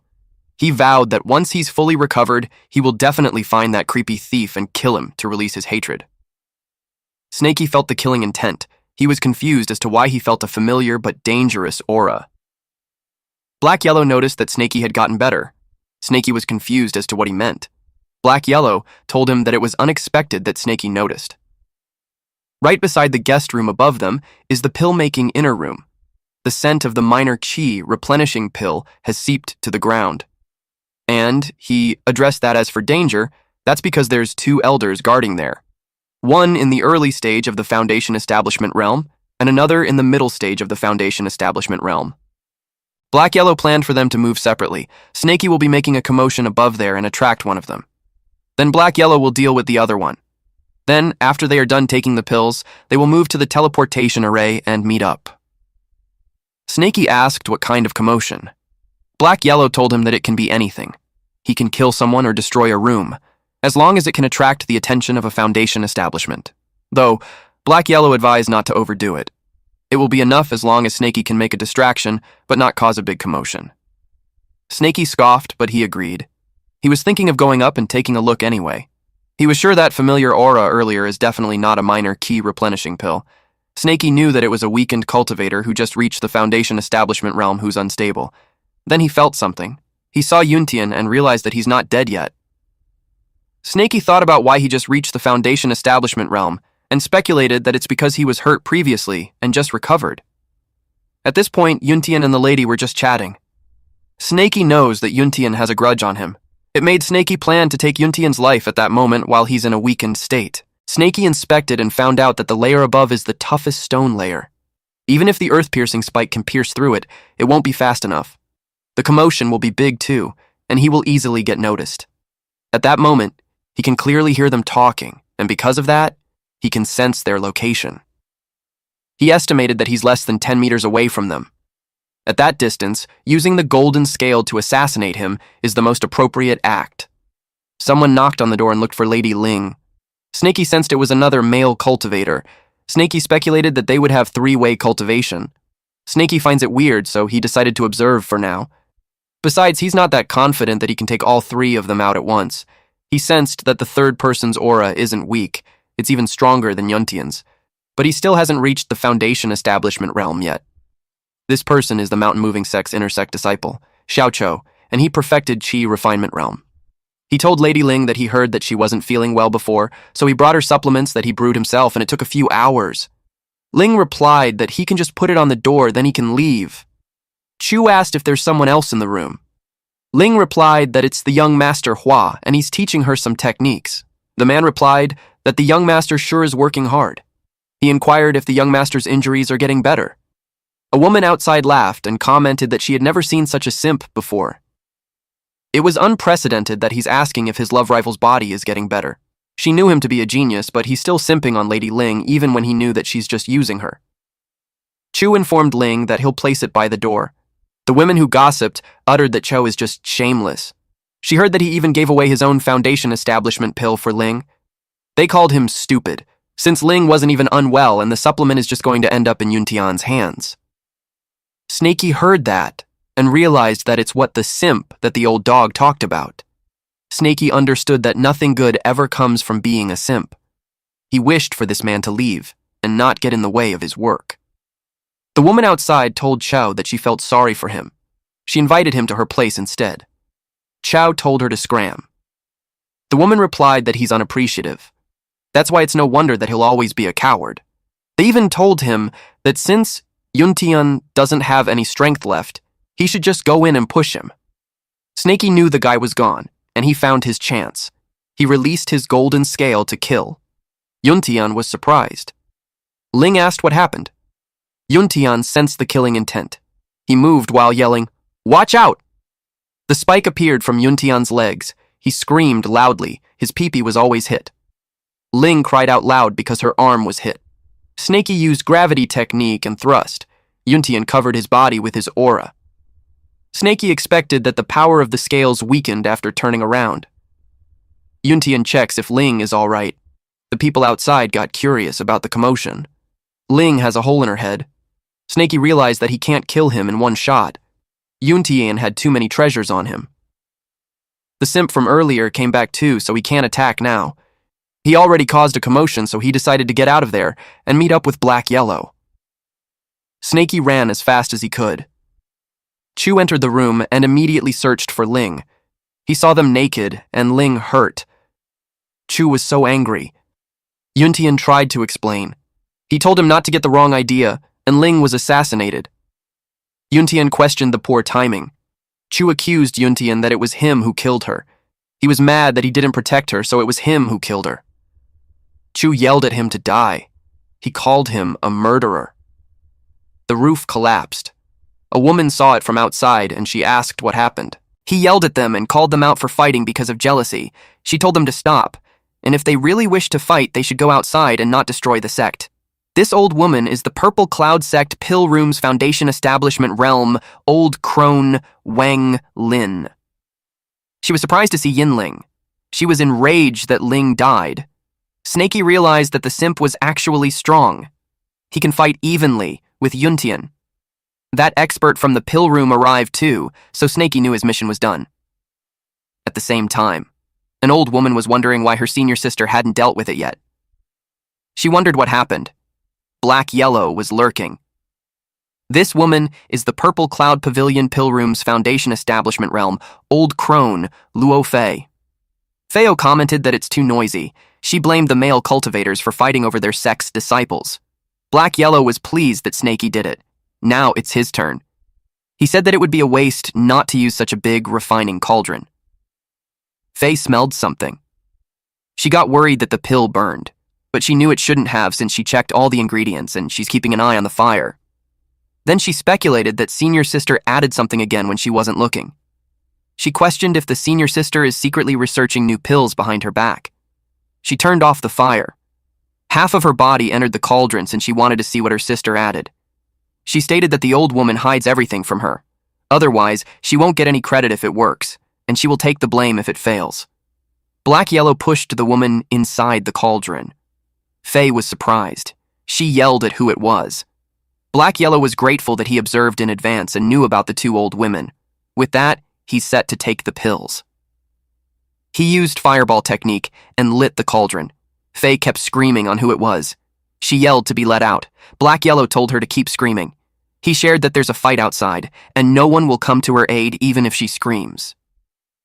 Snaky appeared. He was surprised to find out that Black Yellow locked the Foundation establishment in the cauldron. Black Yellow told him that they will talk later. For now, they grabbed the stuff first.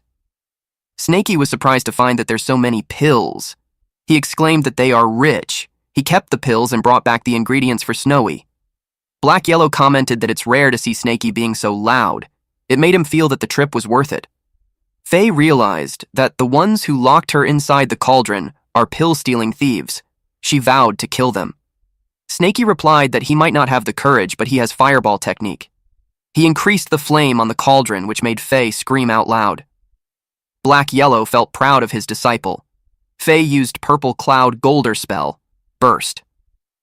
Snaky panicked since it's going to explode. Black Yellow asked him what he's panicking for. He told him to go look. The Mystic Yellow Bell covered it up. Snaky was surprised that Black Yellow fixed the Mystic Yellow Bellow that he obtained from the Heavenly Puppet Sect. Black Yellow stated that not only he fixed it, he even strengthened it. They head to the minor teleportation array outside the Purple Cloud Pavilion. But then, a loud bell rang. Snaky panicked. He thought that the old woman escaped from the cauldron. Black Yellow told him that it was the sound of the mystic yellow bell. It's the Purple Cloud Sect's emergency bell. He uttered that it shouldn't be happening, since there's no way that they would notice so quickly. He asked Snaky if Snaky had caused too much commotion. Snaky replied he didn't, that he just killed someone. That was unexpected, but Black Yellow didn't pay attention to it further. Snaky expressed that he had a bad feeling. He told him that they shouldn't go to the Purple Cloud Pavilion and they should just escape. Black Yellow argues that they already arrived at the teleportation array. He spent a lot of spiritual stones and ingredients to set it up. It can pass through the Purple Cloud Pavilion's restraints and teleport over short distances. Their plan was to go to the Purple Cloud Pavilion while everyone's distracted by the pill room. Snaky argues that the bell sound is clearly not what Black Yellow expected, since it came earlier than planned. Snaky emphasized that when one thing goes wrong, everything falls apart. He didn't want to take the risk. Black Yellow asked Snaky if Snaky would just toss him after he had used him. Snaky persuaded Black Yellow to trust him in his judgment. He promised him that if he trusted him, they would leave immediately, and if he doesn't, he will use the puppet beast to accompany him. Black Yellow was annoyed. Then Black Yellow asked him why he thinks that something had gone wrong. He asked him if he had evidence, or if it was just purely intuition.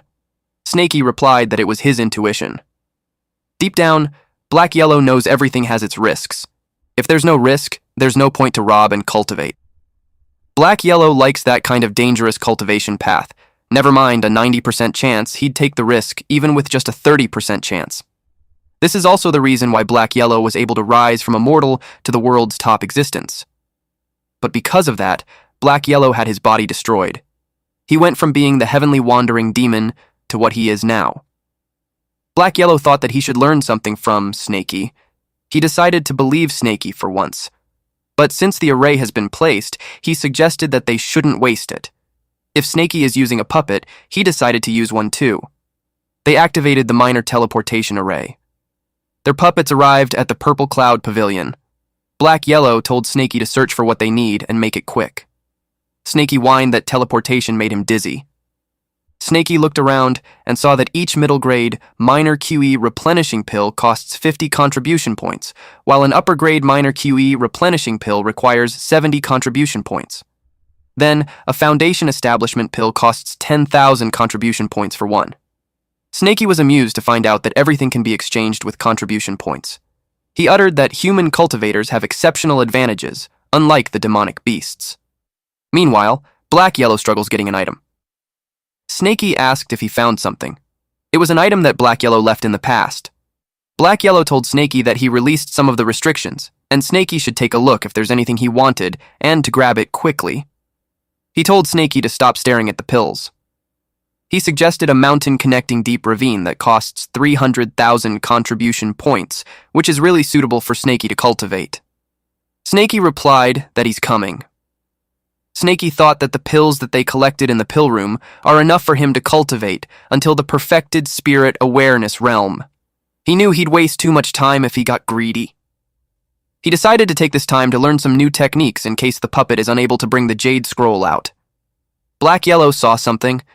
It was a treasure gourd that costs 20 million contribution points. With that amount, he expected it to be a golden core treasure. Black Yellow decided to take the most expensive one, just in case. The restriction was quite hard to release. He struggled. Meanwhile, Snaky felt that his head was getting heavier. He didn't know that Black Yellow was unintentionally stepping on him. He thought his brain was growing. Black Yellow's puppet got the item. Black Yellow noticed that the array is broken. He told Snaky that there was an ambush and to quickly cut the connection. Black Yellow grabbed Snaky and used Earth Traversal technique. Snaky asked what happened when he hadn't finished reading it. Black Yellow replied that someone strong is coming, and that person is in the Golden Core realm, so they had to run. The woman is Purple Cloud Sect's ancestor, He Luohua, and she's in the early stage of the Golden Core realm. She uttered that they are making a fool of themselves by showing her a mere teleportation array. She held with her powers the puppets and asked them what they had come to the Purple Cloud Sect for, but she noticed that they aren't resisting at all. She learned that it was a puppet beast. She got furious that they tricked her. She claimed that no one would be able to leave. She activated the Mountain Protection Array and sealed off all the Purple Cloud Sect's exit. She strictly ordered that not even a mosquito will be let out. Then she called all the disciples to assemble at the plaza. While running away, Snaky expressed that it's too bad that he only managed to read half of the mountain-connecting deep ravine. Black Yellow admitted that he miscalculated, but he was grateful that Snaky is smart, and they only sent a puppet which they can just remake. Snaky remembered that Black Yellow told him that the Golden Core realm won't interfere. Black Yellow replied that no one expected that the Purple Cloud sect is crazy. He didn't expect to attract the ancestor just by stealing pills. The Golden Core ancestor's lifespan is at their end. Every time they come out, it's consuming their life.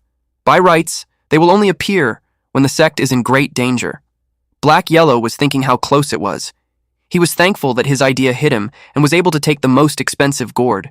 If he directly takes the demonic mirror, they will most likely suspect his identity. Black Yellow noticed that something was wrong. Snaky asked what it was. Black Yellow cursed after realizing that not only did they triple the array, they also changed the layout. Snaky inquired if they can still go outside. Black Yellow replied yes, but they have to decipher it again. It will take at least 1 hour. Snaky was surprised to hear that. He asked if they could forcefully break it using his golden scales. Black Yellow replied, Snaky's golden scale is amazing, but it can only handle a foundation establishment realm. It can't handle the 3-layered array. Moreover, if they want to forcefully break it, he can also do it. But it will immediately get them noticed. Black Yellow told Snaky to dodge. It was the old hag's divine consciousness. Snaky was worried that they got noticed. Black Yellow assured Snaky that he strengthened the invisible talisman so the old hag won't notice them. Snaky commented that the ancestor is hiding in the Purple Cloud sect to ambush them. It was wicked. Snaky thought that she also guessed that they were hiding somewhere deciphering the array. That makes him think that they can't just wait and do nothing. He suggested distracting them. Black Yellow leaves the task of stalling to Snaky. He told him not to let anyone come close within 10 meters. Snaky replied, Understood! Luohua told the members that some thieves got into their sect, and now they're sealing the entire sect to catch them. And because they caught the demonic beasts, no one is allowed to enter and leave. One member raises the concern that the sect master hasn't returned yet, but Luohua didn't make an exception. They all replied that they understood. She gave them a life force detecting talisman, so if any being with cultivation enters a 10-meter radius, it lights up. The range might be small, but the effect is top-notch. Even if the target is using a golden core-level concealment treasure, they won't be able to hide. There are only 100 talismans. After the Foundation Establishment elders receive theirs, the rest will be distributed at random. She instructed those with the life force detecting talismans to go and locate the demonic beasts and destroy the talisman as soon as they found it. They will be awarded with 300,000 points. They all did what was instructed. A woman expressed that even though 300,000 points is tempting, she didn't want to take the risk. The other woman told her to stop complaining, because if she's heard by the elders, she will get punished. A Purple Cloud sect intersect disciple, Huang Yu, approached the senior sister and told her that if she doesn't want it, she can give it to her, because she doesn't mind enduring the hardship. The senior sister decided to give it to her then. The senior sister expressed that she's lucky. She uttered that people like you never understands. It's because she believes that if one can endure hardship, they will keep giving her more. The other woman replied that even if you came from a farmer's family, she's still one of the talented in their generation. The senior sister agreed that Yu is a single upper-grade earth spiritual root. They expect you to reach Foundation Establishment realm within 3 years. But she refused to cultivate the Purple Cloud sect's dual cultivation technique when she's been in the sect for 5 years and only reached the 7th level of key refinement. They gossiped that Yu risks her life hunting demonic beasts every day, but it doesn't compare to what they get from just 1 session of dual cultivation. Yu was thinking that as long as she earns 300,000 contribution points, she will reach the Foundation Establishment realm within a year. She believes that after exchanging mountain-connecting deep ravine, she will be able to leave the Purple Cloud sect, and the event is her fortuitous encounter. She sees it as her one and only chance, so she's determined to find that demonic beast. An ancestor's divine consciousness didn't manage to detect it, so she thought that there's a big chance that the demonic beasts are hiding underground and are trying to decipher the array. She used the earth traversal technique and searched along the perimeter. She was positive that she would find it, at the same time somewhere around the perimeter. Yuntian was in a dire condition. He was fortunate that the array activated at the right time and helped him block the attack. Otherwise, he might die together with the madman. Someone yelled at him to come out. It was Chu. Yuntian told this madman that the Purple Cloud sect said that a demonic beast infiltrated. He stated that Ling died at the hand of the said demonic beast. Chu replied that he doesn't care about the demonic beast. He was set to kill Yuntian first. Yuntian told him that he's insane. He explained that the array has been activated, which means that Cho can't come in and he can't come out. With that, Cho can't kill him. Yuntian walked away. He went back to heal his injuries. He threatened Chow that if he sees him again, he's dead for sure. Chow was crawling on the ground. He realized that he couldn't drag it out and had to think of a way to return to the mountain moving sect. Otherwise, he'll be dead while Yuntian was still alive. Chu was set on killing Yuntian. At the forest inside the Purple Cloud sect, they found a talisman. They immediately broke it and planned to inform their ancestor, but several puppet monsters appeared, ready to throw fireballs at the ladies. The woman clenched her fist. Then Lu Hua appeared and grabbed those girls. She was angry at the beast for daring to hurt her disciple. She lifted the puppets in the air using her magic. She's pissed off to deal with puppets again. She uttered that the demonic beast is cunning. She ordered everyone to keep searching and not let a single corner unchecked, including the places that have already been searched. Snaky asked Black Yellow on how much longer he needs since the puppets can't hold off the Purple sect anymore. They have already killed more than 100 lizards, which brings down to only 10 units left and one investigating a small snake without any battle power. Black Yellow replied that he's almost done in 15 minutes. He encouraged Snaky to keep it up. Snaky sensed that someone was coming from underground, so he went to check. Yu complained that the puppets are quite strong. She felt that there's definitely something off, that anyone who gets close ends up distracted by puppets. It made her think that the demonic beast is most likely hiding nearby. Snaky identified the Earth-type 7th level of the QE refinement realm. He could kill her with one strike using the Earth-piercing spike and golden scale. But he knew that if he attacks, he'll be exposed. Unless he had no choice, Snaky knew not to act recklessly. He decided to kill her if she reached 10 meters. Snaky felt that she was 50 meters away. Then, at 30 meters, she stopped. It's because Yu had a bad feeling about it. She felt that something with a strong killing intent has locked onto her and it could kill her at any moment. If she took another step forward, she'll die for sure. She thought about the 300,000 contribution points. She knew that if she died, there's no point in having 300,000. She willed herself to calm down since she knew that staying cautious is the key to survival. She believes that there's hope as long as one survives. She must stay alive if she wants to get strong. Luohua saw her and asked if she had searched the area. Yu was surprised to see the elder. The elder noticed that she stammered and asked why. She replied that she came up from the underground and was a little tired, and all the while a deadly spike pokes her butt. What a move, sneaky snaky.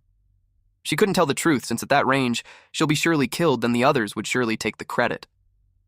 She told the elder that she searched in front, and there's nothing. Luohua finds it strange that they couldn't find the demonic beast. Snaky was relieved since if the woman acted strangely, he would have to kill her. He made the earth-piercing strike disappear. Thanks to the woman being cautious, not only did she save herself, but she also saved the beasts. Snaky knew that the girl isn't ordinary because judging by that earth-type technique, her spiritual roots must be pretty strong. It made him wonder as to why she's only in the 7th level of the Qi refinement realm. Black Yellow told him to stop muttering since they pulled it off. They got ready to move. That was close, but they were safe. They hurried outside. With that, Luohua learned that the array at the southwest was broken. As she expected, those beasts escaped. She tried to see if they could run away from the palm of her hand. She's certain that those guys didn't expect that she added a thin layer of consciousness on the array. Any living being that passes through that layer will get marked by a divine consciousness stigma that can't be detected. The ladies saw their ancestors left in a hurry. She yelled at the beasts on where they were going. Black Yellow commented that she got there fast. Snaky asked how she found them.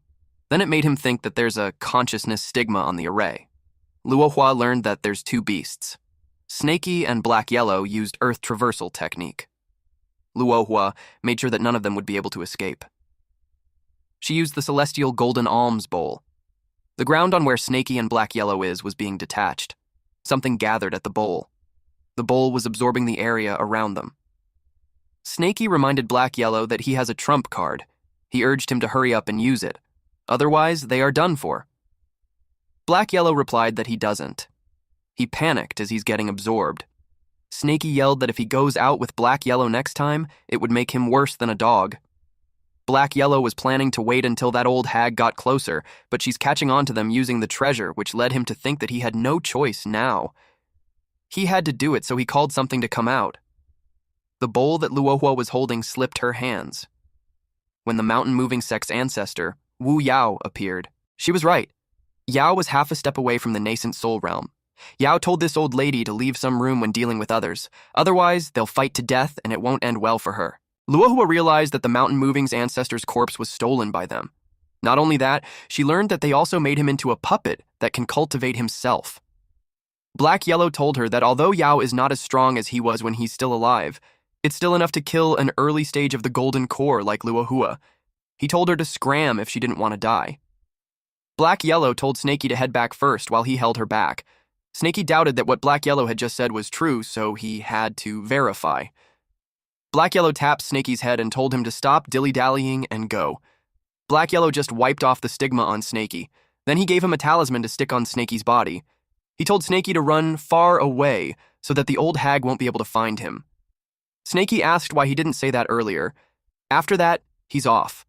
Luohua thinks that the dog is trying to scare her, but she knew that the moment the corpse appeared, her celestial golden alms bowl broke apart. Black Yellow sighed. Black Yellow glanced at her. He wondered why the old hag isn't going away. He wondered if she's really going to fight.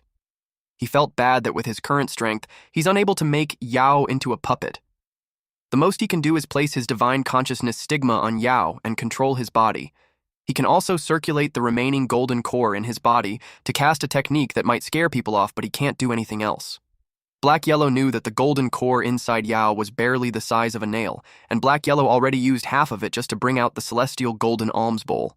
What's left is only enough for him to cast 3 more techniques, and since he's not an Earth-type spiritual root, he can't perform high-grade Earth techniques.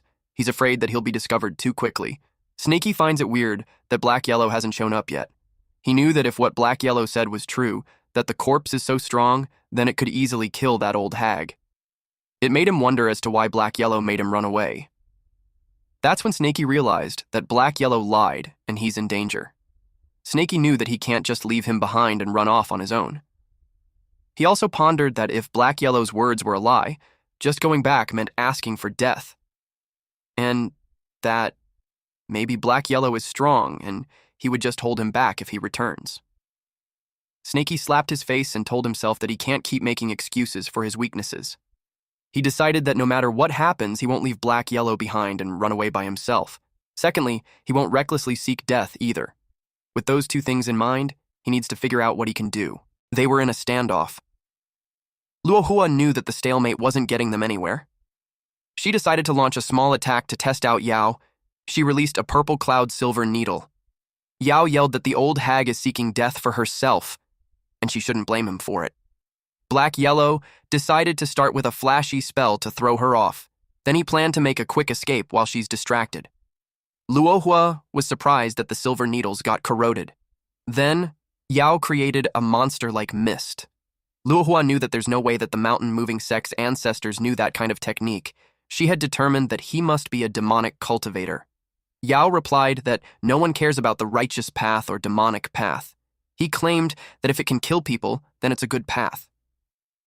With that answer, Luohua determined that he's a demonic cultivator.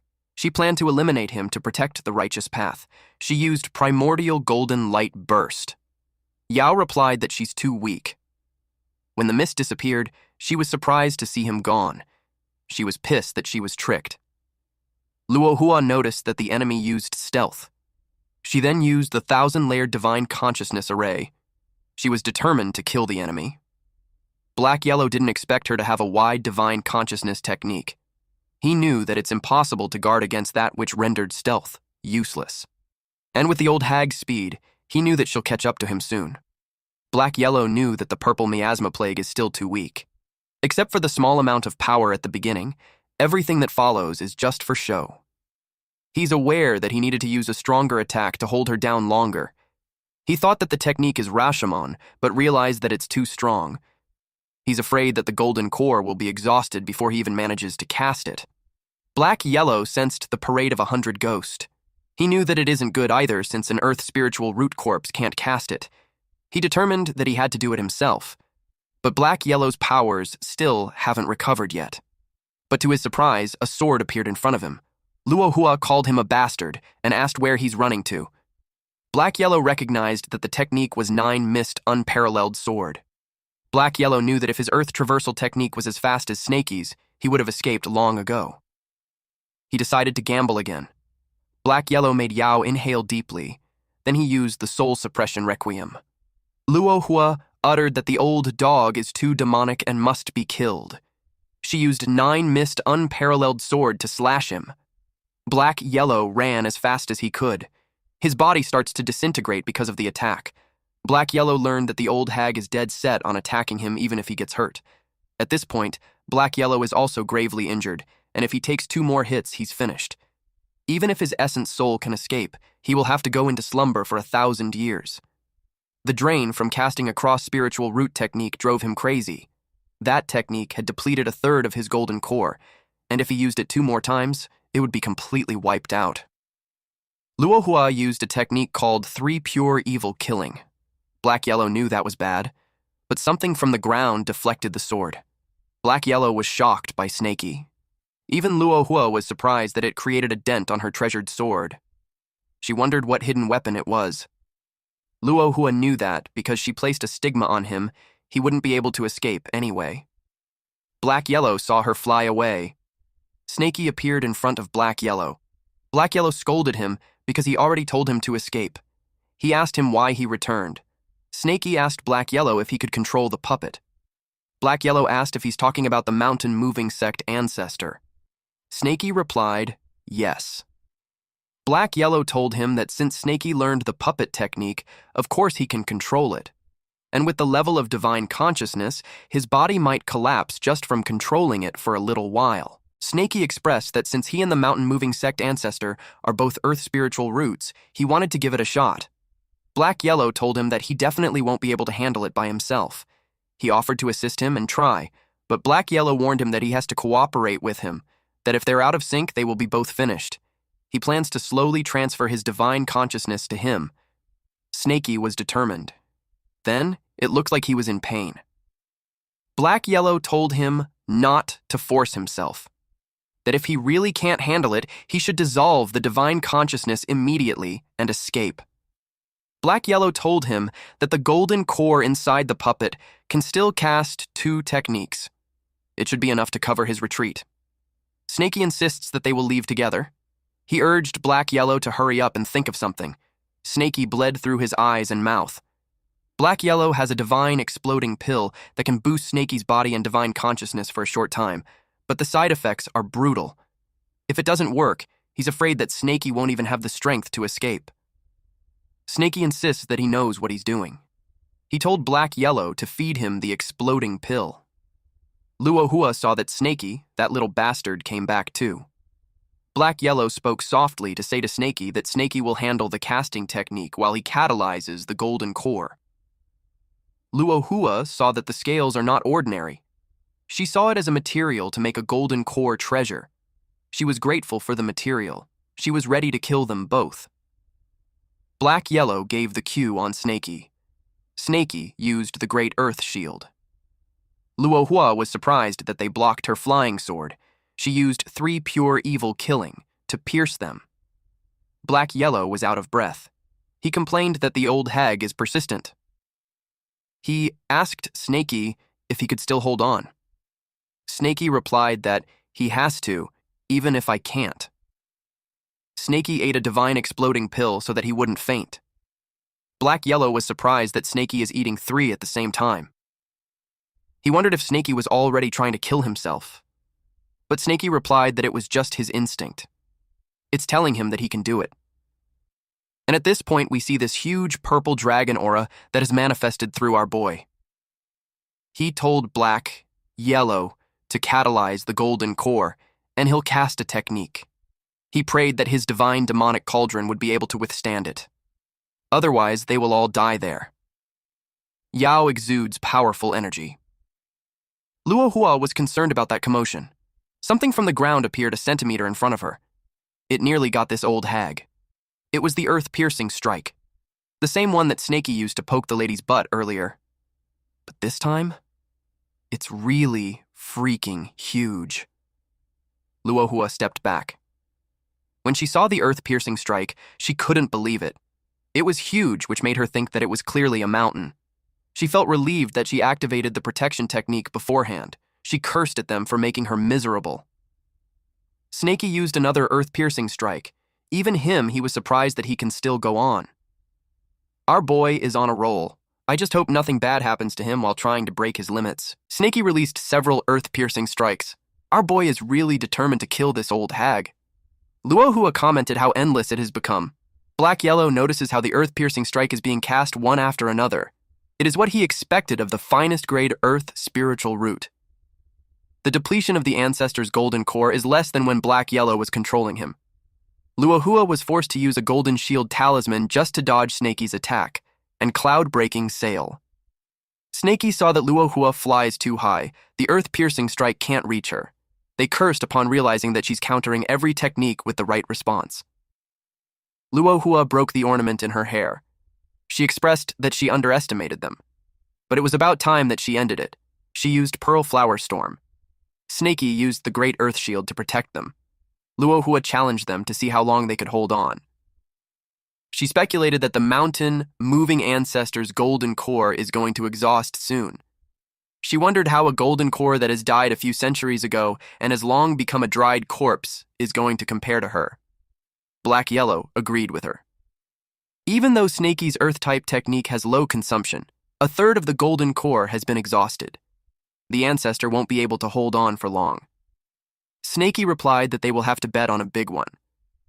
Snakey was talking about the mountain connecting Deep Ravine. He opened a scroll. Snakey knows that he won't be able to control it on his own, but with the mountain moving's ancestor's body and golden core, it can be done.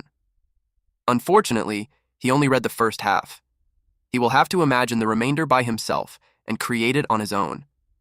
He asked Snakey to continue to catalyze the golden core to block the attack from above for now. He just needs a little more time. Black Yellow did what Snakey said. Snakey started the spell. Black Yellow had observed that the Snakey now isn't the same cowardly snake who used to fear death. Snakey learned all the Earth-type techniques instantly. Black Yellow was surprised when Snakey grabbed him. Snakey told Black Yellow to get ready to cast the ultimate skill. They used mountain connecting Deep Ravine. The mountain moving's ancestor's left eye glowed in red while the right one glowed in purple. If the old hag won't run away, they vowed that it is the day that she will die. Luohua couldn't believe that they just used mountain connecting Deep Ravine.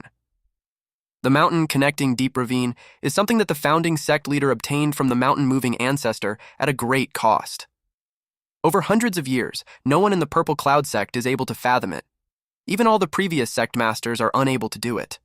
From several million contribution points, its price keeps decreasing, but there's still no one who can learn it. She couldn't believe that the snake learned it in a moment. She finds it strange. But whether it's real or not, she knew that she had to retreat first.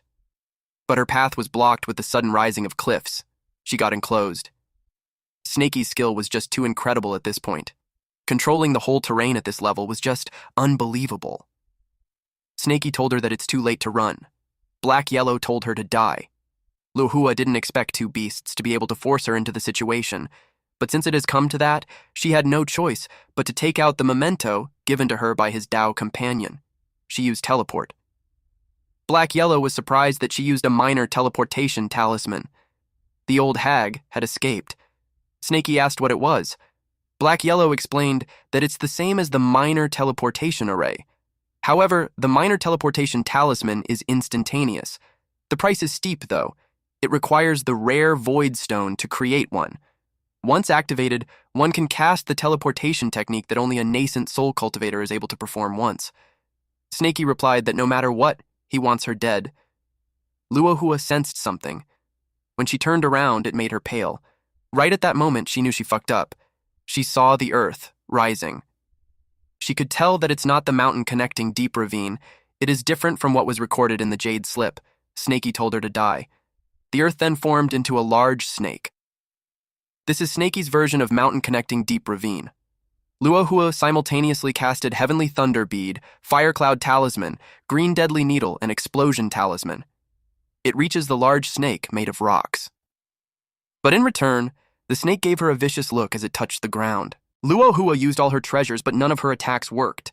Snakey wouldn't let her escape. Black Yellow encouraged Snakey to kill her. The rock snake attacked Luohua. She took a direct hit and coughed up blood. Her ribs broke. She called for Gale. The Gale talisman helped her escape. They watch her get away. But with the heavy injuries she had, they knew that she could just go into seclusion and wait for death. The Ancestor's golden core has been exhausted too. Black Yellow and Snakey don't have the power to chase after her anymore. Black Yellow got excited since he knew that the last technique is Snakey's own creation. He exclaimed that it was awesome. He got worried when he saw Snakey's condition. Snakey was on his back and not moving. Black Yellow thought he fainted. Even when he's too weak, Snakey told Black Yellow that she's not completely dead yet. He asked him to chase after her. It's quite funny that Snakey still won't stop even after fainting. Moments later, movements were heard along the forest. It was Black Yellow. And right now, he's dragging Snakey as he was too exhausted to even move. Snakey still wanted to kill the old hag, but Black Yellow told him to forget about it for now, or they will be the ones who will get killed. He's firm that they should retreat first.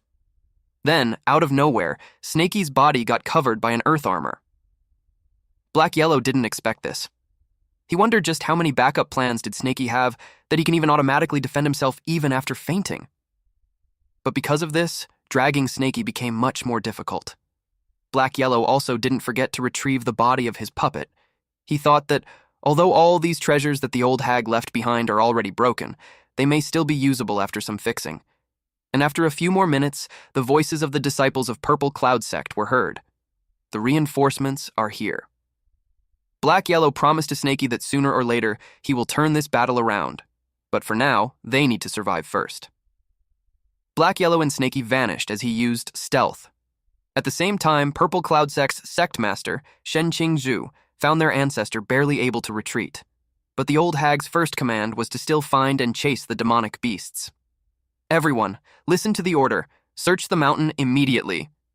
The old hag was desperate that she even wanted them to search underground, just to find Snakey and Black Yellow. Qingzhu told them that she'll bring the ancestor back to the sect to heal first. Then she reiterated that every elder and disciple should listen to the order and search the mountain to find the demonic snake and dog, dead or alive. And whoever finds them will be rewarded with 300,000 contribution points. Everyone acknowledged the sect master's word. One woman told her sisters that the demonic beast almost killed an ancestor who was in the Golden Core realm. She uttered that they are basically seeking death if they go now. One replied that the demonic beast is scary, and they won't be able to fight it, but they can't disobey the sect master's order, so they decided to put on a show.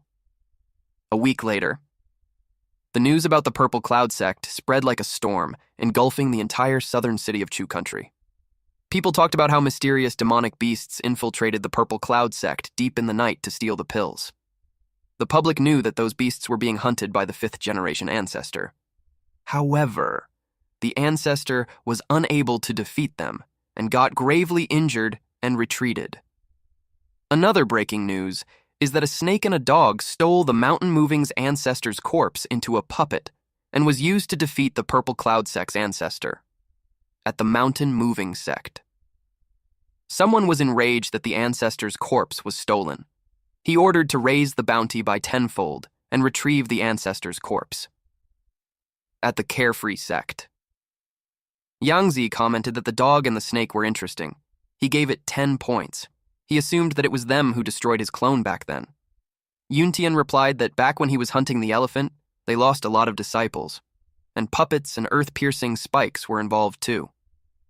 Yangzi told Yuntian to go contact the Snake Catcher Sect's headquarters and ask them to issue a joint bounty. He commented that it has been a long time since it gets so lively. A poster of a snake and a dog was on the bulletin board. It announced that those who manage to catch them will be awarded 200 spiritual stones and 300,000 contribution points. Those who kill them will be awarded 300 spiritual stones and 800,000 contribution stones. That amount is unheard of. A young man told the guy that even a golden core got injured, but the man insists, saying that the fortune favors the bold. Meanwhile, at the border of Qin Country Geese Descending River official boat, the news about the mountain moving's ancestor becoming a puppet was reported. Qin Xuanji, the heavenly puppet sect's great elder, also called the Thousand Puppet King, wondered on which genius it is to be able to cultivate their sect's puppet technique to such a level. He was curious, and if possible, he wanted to take them as his disciple. At Chu Country, southern region near Myriad Snake Valley, at the Snake Catcher sect's branch hall construction site, Wenzhou told his subordinate to relay the order to work faster and to try to complete it within half a year. Although Wenzhou always had some lead about that snake and dog, the previous bounty was too low. So, he deemed that now is the right time to provide them with some leads. He noticed that, recently, the storm has been gathering at that place. It made him think that something big is about to happen. The divination also states that there will be a great misfortune. No matter what, once Wenzhou got the reward, he planned to leave the place. And he thinks that no matter how big the problem is, it won't have anything to do with him. At Snakey's cave, Husky the Wolf King was worried that Snakey had been unconscious for a week.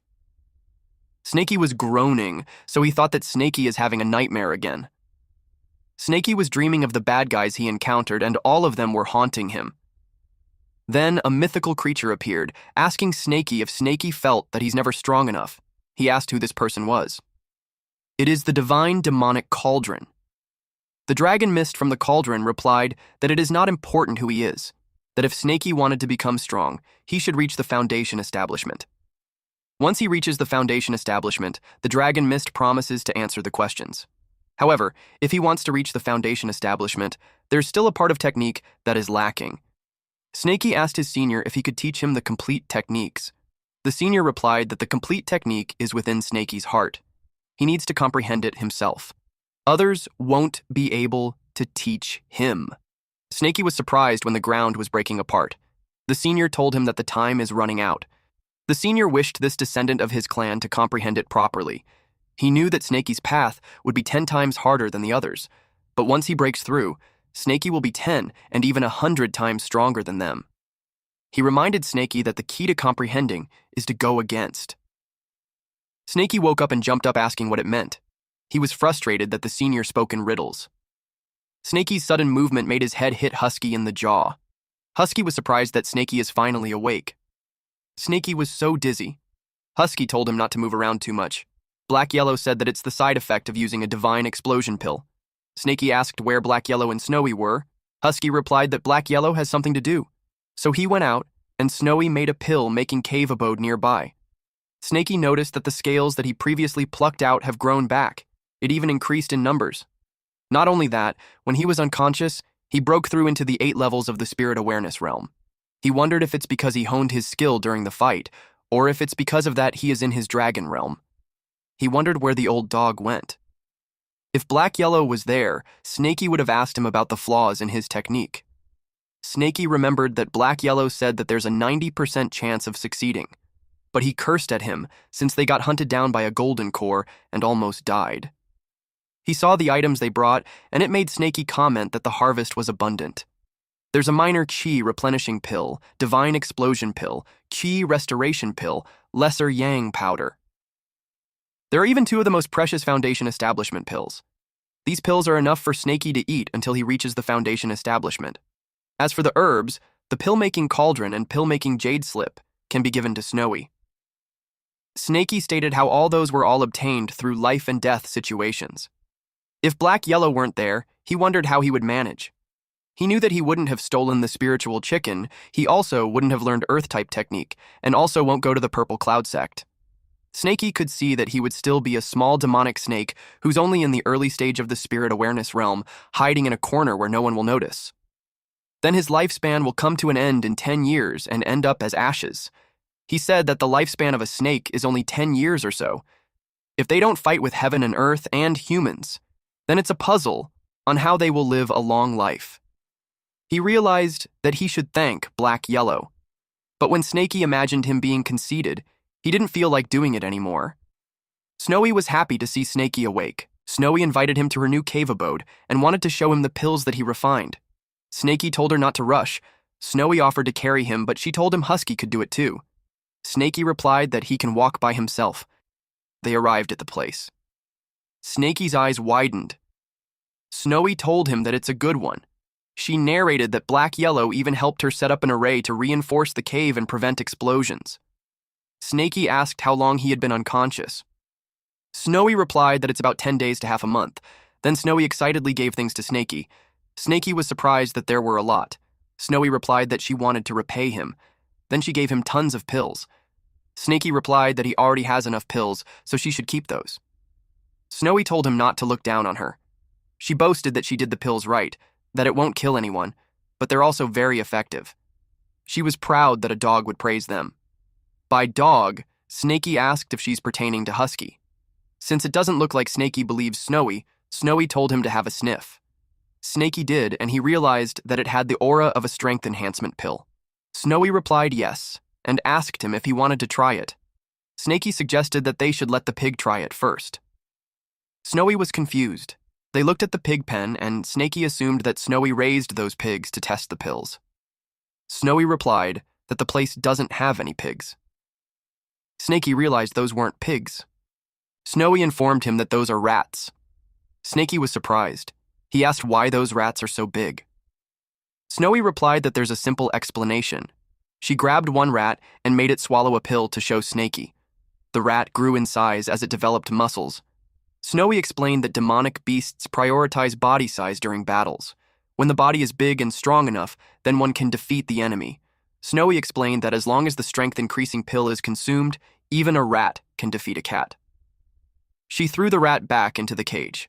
Snaky was dubious that the pill can be considered a strength-increasing one. She told Snaky to watch the rat.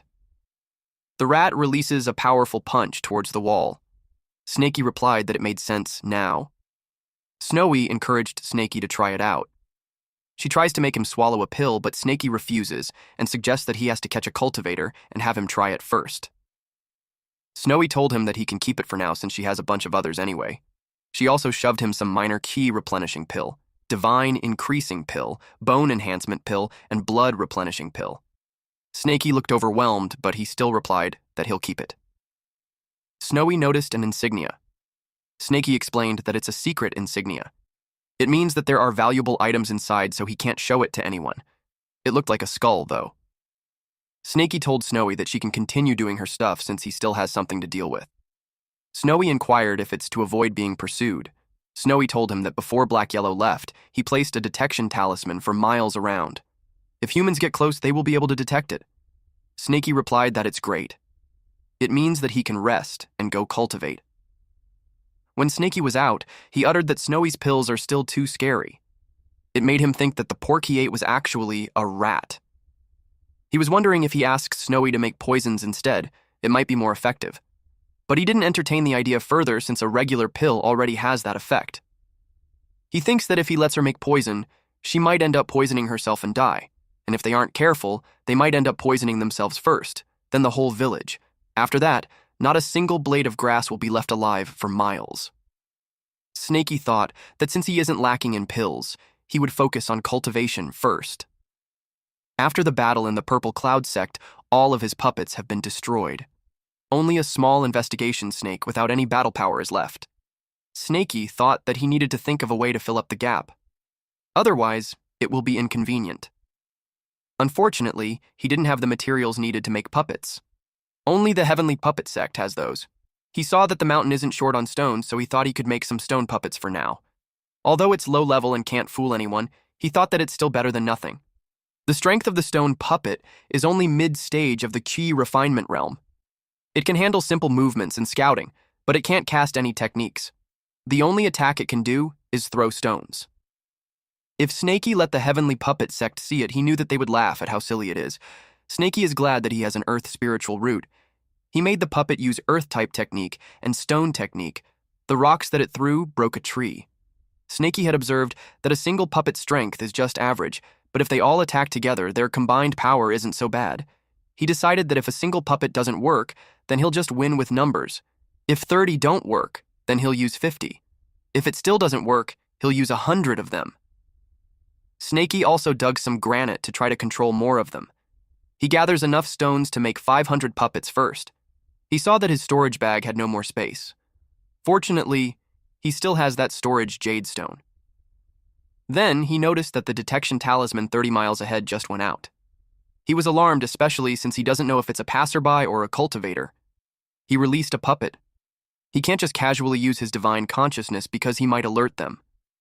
The puppet saw a man washed on the rocky part of the lake. He recognized that the clothes are the ones worn by the mountain-moving sect, and the person looked injured. When he got close, he was surprised to see that it's the Purple Cloud sect's simp. Snaky quickly rolled to arrive at its location. He decided that since the guy is in such agony, he will help him unite with that lady. When he was about to eat the man, Snaky realized something. He remembered he needed a pill tester, so he spat him out again. He thought it was such great timing. He saw that the man looked like he lost a lot of blood. He started off with a blood-replenishing pill. He fed the guy the pill. It's his first time saving a human, so he counted that as doing a good deed. He saw the wound being healed. He was shocked that it's working already. He knew that the person's strength is incredible. He backed up just in case. He tied the man up so he wouldn't break free. The man had a terrifying expression that shocked Snaky. Then it coughed a fountain of blood. Snaky was shocked. The blood-replenishing pill's effect is too potent. 10 breaths later. Snaky panicked because there were no signs of the blood stopping. If it keeps up, it will never stop. He had to stop the bleeding. He tried to block it, but it wasn't enough. He tried to block the mouth some more, but the blood pooled in his mouth. He got annoyed, since there's no end to it, so he just slapped and threw the man. He was surprised that the bleeding had stopped. He realized that his tail is quite effective. The blood-replenishing pill works so effectively that he had to use an attack to stop it. Snaky saw that the man's complexion is looking better. It made him conclude that the blood-replenishing pill does work, but then the man still looks ill. Snaky realized that it might be hurt somewhere else, so he slapped the man to wave him up and say something. Snaky finds it strange that the man is still unconscious. Since the man isn't talking, Snaky decided to look inside the man's storage bag. He was curious as to what kind of treasure this man is hiding to be scared of showing it to others. Snaky saw some bread and pickled vegetables. He questioned why this man is so poor. Snaky uttered that those who don't understand the situation might think that he caught a mortal. Snaky opened what he thought was a diary. It was stated there about the Ling giving the man a precious silk, but he only returned the favor with a Foundation establishment pill. But he thinks Ling doesn't mind. The man felt lucky and fortunate. The simp logged about how he spent 30 spiritual stones to buy a fairy in Ling's clothes. Ling told him that she won't sell it to others even if they offer her 100 spiritual stones. She only sold it to him. The man thinks that Ling really cares for him. There was also a log about him being beaten by the young Master Hua. He wanted to fight back but didn't because Ling liked someone honest. Snaky couldn't bear to read it anymore. He thought that the human had gone mad. There was no doubt that he's broke. Snaky thinks that it would be unbelievable if he has more money. Snaky realized that since this man shows different expressions, it means that his body still feels things. It's just that he can't wake up. Since Snaky finds the man so pitiful, he decided to help him till the end. He woke him up first by using a divine awakening pill. It clears the mind and stimulates the spirit. It is an essential medicine. Snaky didn't like that the smell was too strong. He told the guy to endure it and not spit it out. Under the bright sun. The pill was thrown in the air. Snaky refused to believe that he can't stuff it in. Chu puked the pill again. Snaky complained that it's disgusting.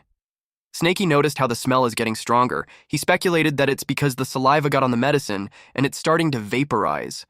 It was such a disgusting smell. Snaky had to cover his nose with his tail. Then Chow started vomiting. Snaky was surprised that the guy had woken up. Snaky vomited because of how disgusting his environment is. He got worried because Chow won't stop vomiting, and if it continues, he might die from it. He took out the beast taming ring and was about to use earth traversal, but he vomited again. Chow asked Snaky to just give him a quick death. Snaky dragged him using the beast taming ring and replied that Chow should stop talking. He yelled at him that he worked so hard to save him. Snaky realized that the Divine Awakening pill truly refreshes people's brains. It made him want to vomit his brain out. He saw 5 detection talismans, which gave him an idea that 50 miles to the north have been broken. He knew it was bad. He thinks the cultivators are on their way, so he had to worry about going home and moving. Yuntian told his senior brothers and sisters that around 100 miles to the south should be the location when Wenzuo divined. Yuntian is with Zhuan Yangzi's disciples, namely Wu Muchu, Wang Ping, Liu Fei, and Su Bei.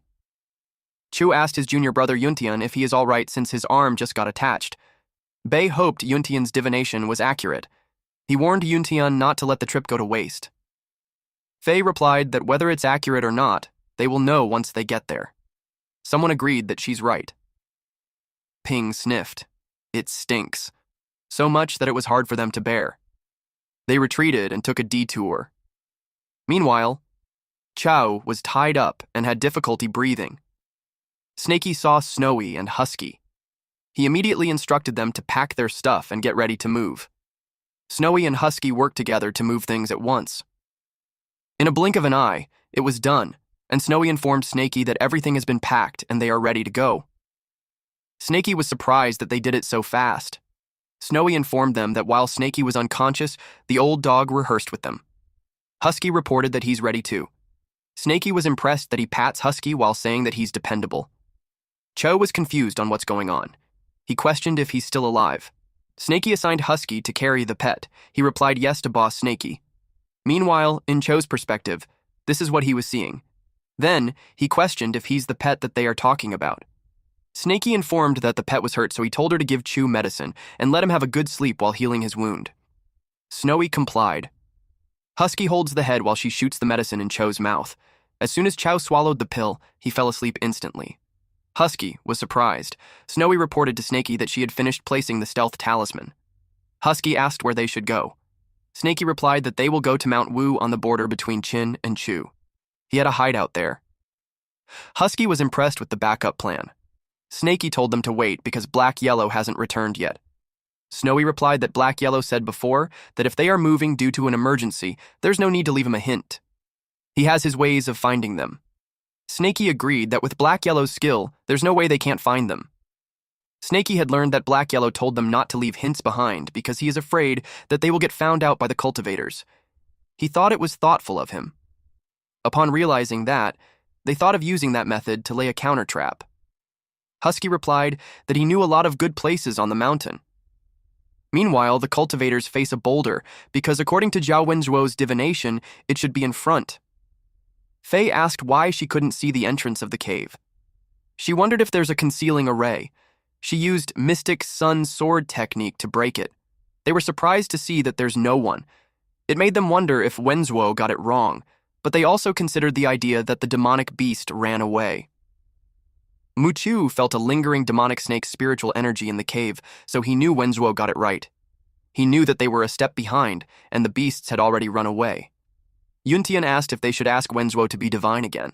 Mucho replied that there's no need, because not only Wenzuo is greedy for profit, but divination also requires timing. It can't be done whenever they want. He expected that the demonic beast had gone far already. He planned for them to each bring a troop and search separately. He ordered them to use the snake-catching secret technique to track the demonic beast, and if they find anything, they should notify everyone immediately. Yuntian felt that the aura had disappeared in a strange location. It made him wonder if the demonic beast is hiding underneath the swamp. He felt unfortunate that he just reverted to the Foundation establishment realm, and his divine consciousness isn't fully restored yet, so he can't detect it completely. He said that the demonic snake is cunning. He just recovered from grave injuries, so he knew not to take any risk. He ordered his men to blast the area and check it. His men used exploding talismans. Something came out. It was a large mouth. Several gigantic crocodiles appeared. They recognized that it was Crocodile Kings, and they got tricked. Fei sensed where the aura disappeared. She was being called by one of her men, but she shushed them. She expressed that she has a bad feeling and told them not to make any commotions. Then, a man got bitten and yelled that it hurts. Fei told this idiot to stop. It was too late. They ran as the poisonous killer bees chased them. Fei ordered them to throw an exploding talisman and retreat. His men complained that there's too many of them. One man got caught and the bees covered his face. He tried calling for help, but he got already abandoned. At the same time, another troop got tricked. Mochu told everyone to stop because it is the territory of the Burning Sun Eagle, a powerful demonic beast in the Foundation establishment realm. Although he can handle it, he's uncertain if more will come if he kills one of them. He could feel that the demonic snake left its aura behind to purposefully lure them into a trap. He ordered everyone to retreat at once. The ground shook. Mochu asked what's with the commotion. Apparently his men were running away from a gigantic elephant. Those men were hit by the elephant's trunk. Mochu witnessed the perfected Foundation establishment. He was surprised to see a great demon halfway into the golden core. One of the men informed Mucho that their previous defensive shield got broken by it. Mucho told the guy not to panic since he still has the defensive talisman. He gave the guy a pouch and told him to take a replenishing Qui to stabilize his energy first. He volunteered to hold off the enemy and told the guys that once they recovered, they should come and help him. The elephant assumed that Mocho is the head of the snake catcher. Mocho used Mystic Sun, Sword, Chi, Array. The elephant stomped its foot. It roared and teased Mocho that it's just a mere sword chi. Mocho was surprised that the sword chi had been blown away. He tried a different attack, this time it's Mystic Sun, Shocking Thunder. The elephant scoffed. Mocho noticed how the elephant, despite being huge, is agile. He called for the water dragon god. The elephant roared and countered it. Mocho was surprised that the elephant couldn't be pushed back. Since the water is formless, he made the elephant trapped in it. His juniors were impressed with his strength. He told them to hide properly, otherwise they will get in the way. Two people announced that they're back. They were surprised to see that there's a trap in there too. Yuntian saw the elephant and identified that it's the great demon that killed him last time. Moshu replied that it wasn't an ordinary demon. He thinks that it has a treasure on it. Earlier, Snakey informed this elephant that the enemy who annihilated his clan is still alive, and he will lure them into him. The elephant had confirmed that, just as the little snake puppet said, Yuntian is still alive. The elephant vowed to kill him again. It stomped its foot while making a loud noise. Mochu couldn't believe that it broke free so fast. It targeted his juniors. The elephant stated that he'll kill the clan's kids as a sacrifice for his clan members first. Mocho yelled at them to run. The elephant used mountain-suppressing stomp. Mochu told them that everyone needs to attack together. Yuntian replied that they just barely managed, and they don't have much energy left. Mocho replied that they have no choice but to summon their master.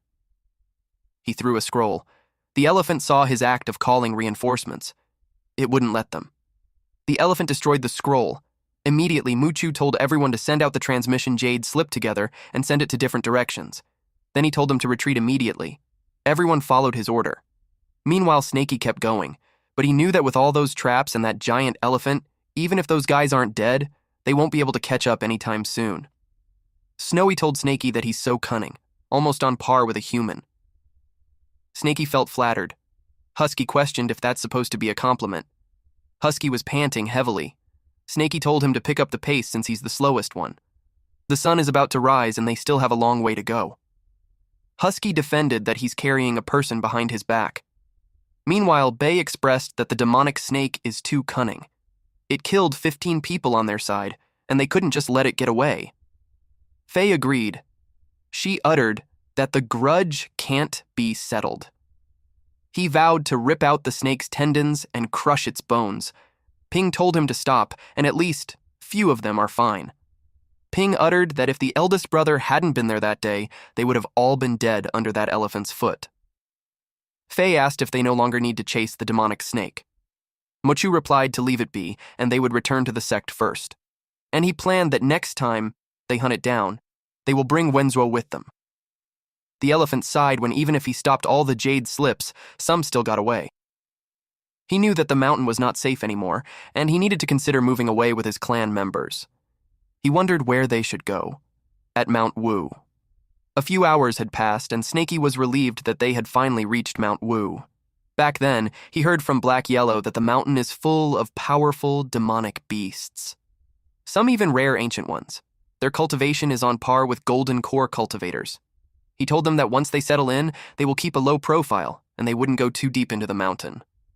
Husky replied, "Got it, boss," in Snakey's abode in Mount Wu. Husky asked if he's certain that it's there. Snakey replied yes. Snowy replied that it seems like someone is already living there. Snaky saw the monkeys took over his home. Husky asked if they should take the place back. He assumed that the monkeys were just at the early stage of spirit awareness and was certain that they couldn't beat them. Snaky replied that they have to take it back without force because they might draw the attention of a stronger demonic beast. Snowy asked how they are supposed to take it back without fighting. Snaky replied that they will use her pills. Husky asked them what they're trying to do while they're on his back. Snaky brought out a pill and licked it. Snowy asked if that's the one she made. Snaky threw it in the air. When it landed on the ground, the curious monkeys approached it, and they barfed, fell unconscious. Some ran away because of the stinky smell. The stinky smell was flowing on Snaky's way, so he hurriedly told them that they should hide underground. Snowy was confused about the stinky smell that they are saying to her. It's a nice aroma that refreshes one's mind. Husky replied that luckily he's experienced and got used to it. But his nausea betrayed his words. Snowy pouted and questioned how they can despise it so much. Snaky kept barfing. He tried to tell Snowy that they didn't mean to. Husky told Snaky that the monkeys were gone. Snowy told them that if the smell bothers them, she can seal it up. Snaky was annoyed that she didn't say it earlier. He told her to hurry up and do it. Snaky had learned that the move he made harms the enemies but comes at a great cost. He took a mental note that it shouldn't be used carelessly. Chu, who was dangling on Husky's back, expressed how his life is filled with endless turmoil. The monkey barfed and shrieked. It made someone think that something weird has happened. Apparently, those monkeys reported to the large boss monkey. The large boss monkey told them that they could head back now, and he'll check things out himself tomorrow. At the same time, in the old cave, Black Yellow arrived and saw that Snaky and the others had run off, and they didn't even leave a single clue behind. He expressed that it's unfair. He sniffed the ground. He felt fortunate to have an amazing nose, but he noticed that the scent is spreading in so many directions. He complained that the brat had learned every trick in the book except for the proper ones. But it didn't bother him since he's confident that nothing in the world can stop him, the heavenly wandering demon. He decided to just follow every trail one by one. One day later, Snaky had a smile on his face. A bipedal earthy creature stood before him. He was glad to have finished making 100 stone puppets. Now, it's time for him to train them. He made them use a stone flying technique to aim at the target, which is a mountain. Then those puppets shot at it. It turned the mountain into debris. Snaky realized that sheer quantity really does make an impact. He thinks that this should be a catapult made by humans. As long as it's numerous and big enough, it can also easily destroy a city. It was such an intensive attack. He started to think that he could crush a cultivator with it. He thinks that if he sticks an explosive talisman on the stone puppet, then the effect should be on par with a cannon. He felt like such a genius. Cho has his legs and hands tied, but he can skip to reach Snaky, and he requested if he can release him. Snaky was hesitant because he might run after he released him. Cho replied that he's wanted by the snake catcher sect. If he goes back, he's dead. That's why there's no way he'll run. Moreover, not only did he think Snaky saved his life, he even enlightened him that a true man shouldn't be troubled by the matter of love. That's why he decided to pay back Snaky's kindness, and he stated that he can only pay him back if he lets him go. Snaky thinks that the simp isn't lying, but he's still deemed to have a backup plan. He made the beast taming ring transform into a collar. Now that Cho is free, he asks Snaky if there's anything he can do for him. Snaky confirmed if he wanted to work for him. He replied yes. Snaky slithered behind him and replied that he doesn't buy it, because he knew that humans are the most cunning and deceitful beings, and yet he wants him to trust in him. Snaky wraps him in his body and opens his mouth in his face to threaten him. Chu replied that as someone from the snake catcher sect, he's not surprised that Snaky doubts him, but he's still willing to serve him. Snaky commented that this guy sure talks well. He told him to listen properly. He told him that he will command 10 stone puppets to attack him, and he can only defend and not attack. It is to test if he's going to survive. Chu asked what would happen if he survived. Snaky replied that he'll increase the puppets into 20. Loud sounds can be heard as the puppets attack Cho. One slapped him in the face. Snaky was annoyed that he only withstood 33 stone puppets attacks. He knew he didn't do his best. As someone who can fight at par with Luntian, it's questionable that he can only withstand that amount. Chu tried to answer, but it was gibberish. Snaky replied that it's enough blabbing. Snaky dragged him to Snowy and requested that she treat his injuries. Snowy happily obliged. Unbeknownst to them, someone was watching. It's the boss monkey. He knew that those guys were not ordinary, and if he wanted to take them back to his territory, he couldn't face them head on. He needed to find helpers. He thinks that it's best if he can make someone kill them in his stead. Half a month later, after cultivating for half a month, in addition to the bluff from the pills, he already reached the perfected 8 levels of the spirit awareness realm. Winter is coming soon, so Snakey has to go to seclusion to strive for the 9th level of spirit awareness. His goal is to reach the foundation establishment by next year's spring. During this half month, Cho really didn't show any signs of running. He even helped Snakey hunt. But Snakey knew that if he went into seclusion for 3 to 5 days, he wouldn't be able to stop him if wanted to run. That is why he's considering beating him half dead and keeping him knocked out for a few days. Chu arrived and announced that he caught something good. Chu drags a black dog inside and states that the dog is quite aged and bald, which makes it great for nourishment. He said he'll heat the stove right away and they'll have dog meat. Snakey is surprised at what he saw. Black Yellow grinned at Snakey. Snakey was speechless. Cho asked why Snakey wasn't saying anything. He finds it strange because he usually gobbles up the hunt with a big grin. He's puzzled as to what's going on since Snakey doesn't even react when he offers to cook. Black Yellow commented that Snakey had grown up. He asked him if picked up a human pet. Chu was surprised that it can talk. Black Yellow replied that not only he can talk, he can bite too. And he did. Chu screamed out loud. Snowy, who was chewing herbs, heard it. Cho screamed for help while Black Yellow asked Snakey to help him tie up. He's annoyed that the human is thinking of eating dog meat, so now he's considering how to deal with him.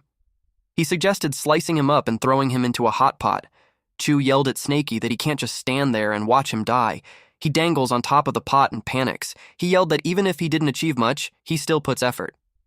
Snakey expressed that it would be a waste to eat him like that. Black Yellow agreed since the guy doesn't have much meat. He suggested fattening him up first. Cho felt relieved that Snakey was there to help him, but Snakey had suggested cutting off his limbs to taste it first. Black Yellow agreed that it's a good idea. Chu's soul left his body. That was enough teasing, and Snakey told Black Yellow that he already bit him and scared him, so it's enough to release him. Snakey expressed that he worked so hard to raise that pet. Black Yellow expressed that he's just helping him to be put in place since the guy might act out in the future. Snakey asked where he has been these days. Black Yellow replied that he had been digging graves, but unfortunately, those sects are heavily guarded. He only managed to rob the Purple Cloud sect. He showed him what he found. Snakey was surprised to see his old scales because he knew that the old hag took it. Black Yellow uttered that the old hag was killed by him. Snakey asked if that was true. Black Yellow asked him why he's surprised when the old hag is already in her last breath. That fight before had drained her lifespan. Even if he didn't step in, he knew she would have died within a half a year. And he thinks that it's about time for the Purple Cloud sect to fall. He shared that they either have no idea or are just scared out of their wits and pretending, but no one even noticed that their ancestor had died. Chu was shocked to hear that such a big thing happened. Black Yellow recognized him to be the famous simp. He told him that his glorious tale is being spread around in Purple Cloud sect. He argues that he was courting her seriously, so he's offended that they call it simping. And besides, the woman is already dead, so it was all in the past. He stated that he's walking down the right path and he's done being a simp. Black Yellow asked if that was so. Chow replied yes. He realized that as a human, he needed to have a backbone, so he can't just bow to anyone. Black Yellow laughed. Then he brought out Ancestor's ice coffin. Chu knew about it since Snakey told him. Black Yellow told him that it's not his ancestor. Black Yellow opened the coffin to show him who's inside. To his surprise, it was Linger, the one she had been simping from the start. Cho screamed in agony. He yelled at Black Yellow to give it back to him. Husky asked Snakey as to what led to that big commotion. Snakey hushed him and told him to just watch. Black Yellow retrieved the coffin. He told Chow to look at himself. It was contradictory of what he's saying, that he's not a simp, when he's even simping at a corpse. Black Yellow simply stated that a dog can never change its habit of eating shit. Snakey commented that it felt weird to hear it from a dog. Cho asked if he could give him the corpse. He begged that even a piece of Ling's clothing was fine. He leapt towards Black Yellow. He begged him, but Black Yellow kicked him in the face as a response. Snaky knew that Cho said that he's done simping, but now it's questionable. He had completely lost it. Snaky commented that it's too scary and he'd take it as a lesson. Black Yellow told Cho that he has such a good spiritual root. If he put his mind into cultivation, he would have reached the Foundation establishment years ago. He told him that it was such a waste of talent. Cho asked him what he should do. Black Yellow informed him that he couldn't be entirely blamed for it. The purple cloud technique is pretty sinister. It can plant a love goo unnoticed, and coincidentally, he's the kind of person who's easy to bewitch. Once he can use his willpower to get rid of the love goo's influence, he could reach the perfected Foundation establishment. That sparked curiosity in Snaky, so he asked him to elaborate on that. Black Yellow explained that the so-called Foundation establishment is the process of condensing the spiritual energy inside the body into a solid state. It will become a spiritual foundation, and the spiritual energy will flow continuously. Snaky replied that they knew about it. Husky asked if he should listen too. Black Yellow told him that he's talented and suggested that he go burn some firewood and cook some meat since he's hungry. Husky replied, "Okay." Snowy told Snaky that she'll go help Husky and requested him to relay the information later. Husky was cooking while thinking that with his talent, it would already be incredible if he's able to reach the Foundation establishment in that life, let alone perfected it. He expected himself to be a buzzkill if he joined the conversation, so he decided to hide his disappointment. The meat should be done. It smelled good that it made him drool, but in reality, Husky cried as he was hurt being set aside like that. Snowy covered his nose with a leaf and comforted him that it would be fine. But Black Yellow was aware of his surroundings. His silence made Snaky ask what he's pondering about. Then explained that Foundation establishment cultivators also vary some. Some are stronger, some are weaker. The main difference lies in their energy. He showed them a true key. It was color white. He told them that the majority of Foundation establishment cultivators' true energy is white, just like that. It's an ordinary normal Foundation establishment. He added that there are also some Foundation establishment cultivators with light blue-colored true energy. Those cultivators are normally peerless geniuses. They have strong spiritual roots, techniques, and willpower. And all those three elements are essential. Foundation establishment with blue-colored true energy is the perfect Foundation establishment. Chu asked about the strength of a perfect Foundation establishment. Black Yellow chuckled, then replied that in the same realm, one person can rival 10 people, and that isn't even an exaggeration. He was impressed. Snaky inquired if there's anything else above perfect. Black Yellow replied that the deeper the color of the true energy, the more perfected it will be. After light blue, there's dark blue, then purple. But in the entire world, there are only a few of them. The main reason is still the limitation techniques. In the entire world, there are only a few techniques that qualify to perfect Foundation establishment. However, the Heavenly Devil technique is one of them. He sarcastically expressed that he was curious on what kind of astonishingly talented and peerless person created the technique. Snaky expressed that the true creator of the Heavenly Devil technique must be an astonishing talent. He thought about Snowy's pills. Ordinary people won't be able to do it. Black Yellow uttered to remain humble. Deep inside, Snaky was annoyed that he's bragging. Joe commented that it sounded like a demonic technique, and the creator must have been not good. He suggested that the creator must be a scum. Snaky, Snowy, and Husky immediately hid behind a tree. Chu was confused with their behavior. He asked if he said anything wrong. Snaky replied that he can speak as he likes. To his surprise, Black Yellow bared his fangs on him. It was followed by his loud scream. Snaky knew that Black Yellow never released the people he bites. Meanwhile, a monkey reported to another creature that there are 2 demonic snakes carrying a large amount of pills and exhaling smoke every day. The monkey assumed that those demonic beasts have a big secret that might be helpful to the boss. He was talking to a golden-winged great eagle in the Foundation establishment Great Demon. The eagle doubted it, but the monkey was firm that it was true. The eagle thanked him for the good information. The monkey looked like it had a sinister plan. Back to Cho. He was being bandaged up. Snowy bandaged his head while telling him to endure it. Black Yellow created a stealth array so that they wouldn't be noticed, even if a Foundation establishment cultivator passes by. Snaky replied that it was great. Black Yellow gave him an item that can automatically detect strong cultivators within a 50-kilometer radius. When there's danger, the jade stone will turn red. The deeper the color, the stronger the opponent is. However, it only works on humans. Snakey expressed that the item makes him feel safe, but it felt like Black Yellow was saying his final words. He replied that Snakey is correct. He only returned to bid him farewell. Snakey asked where he's going.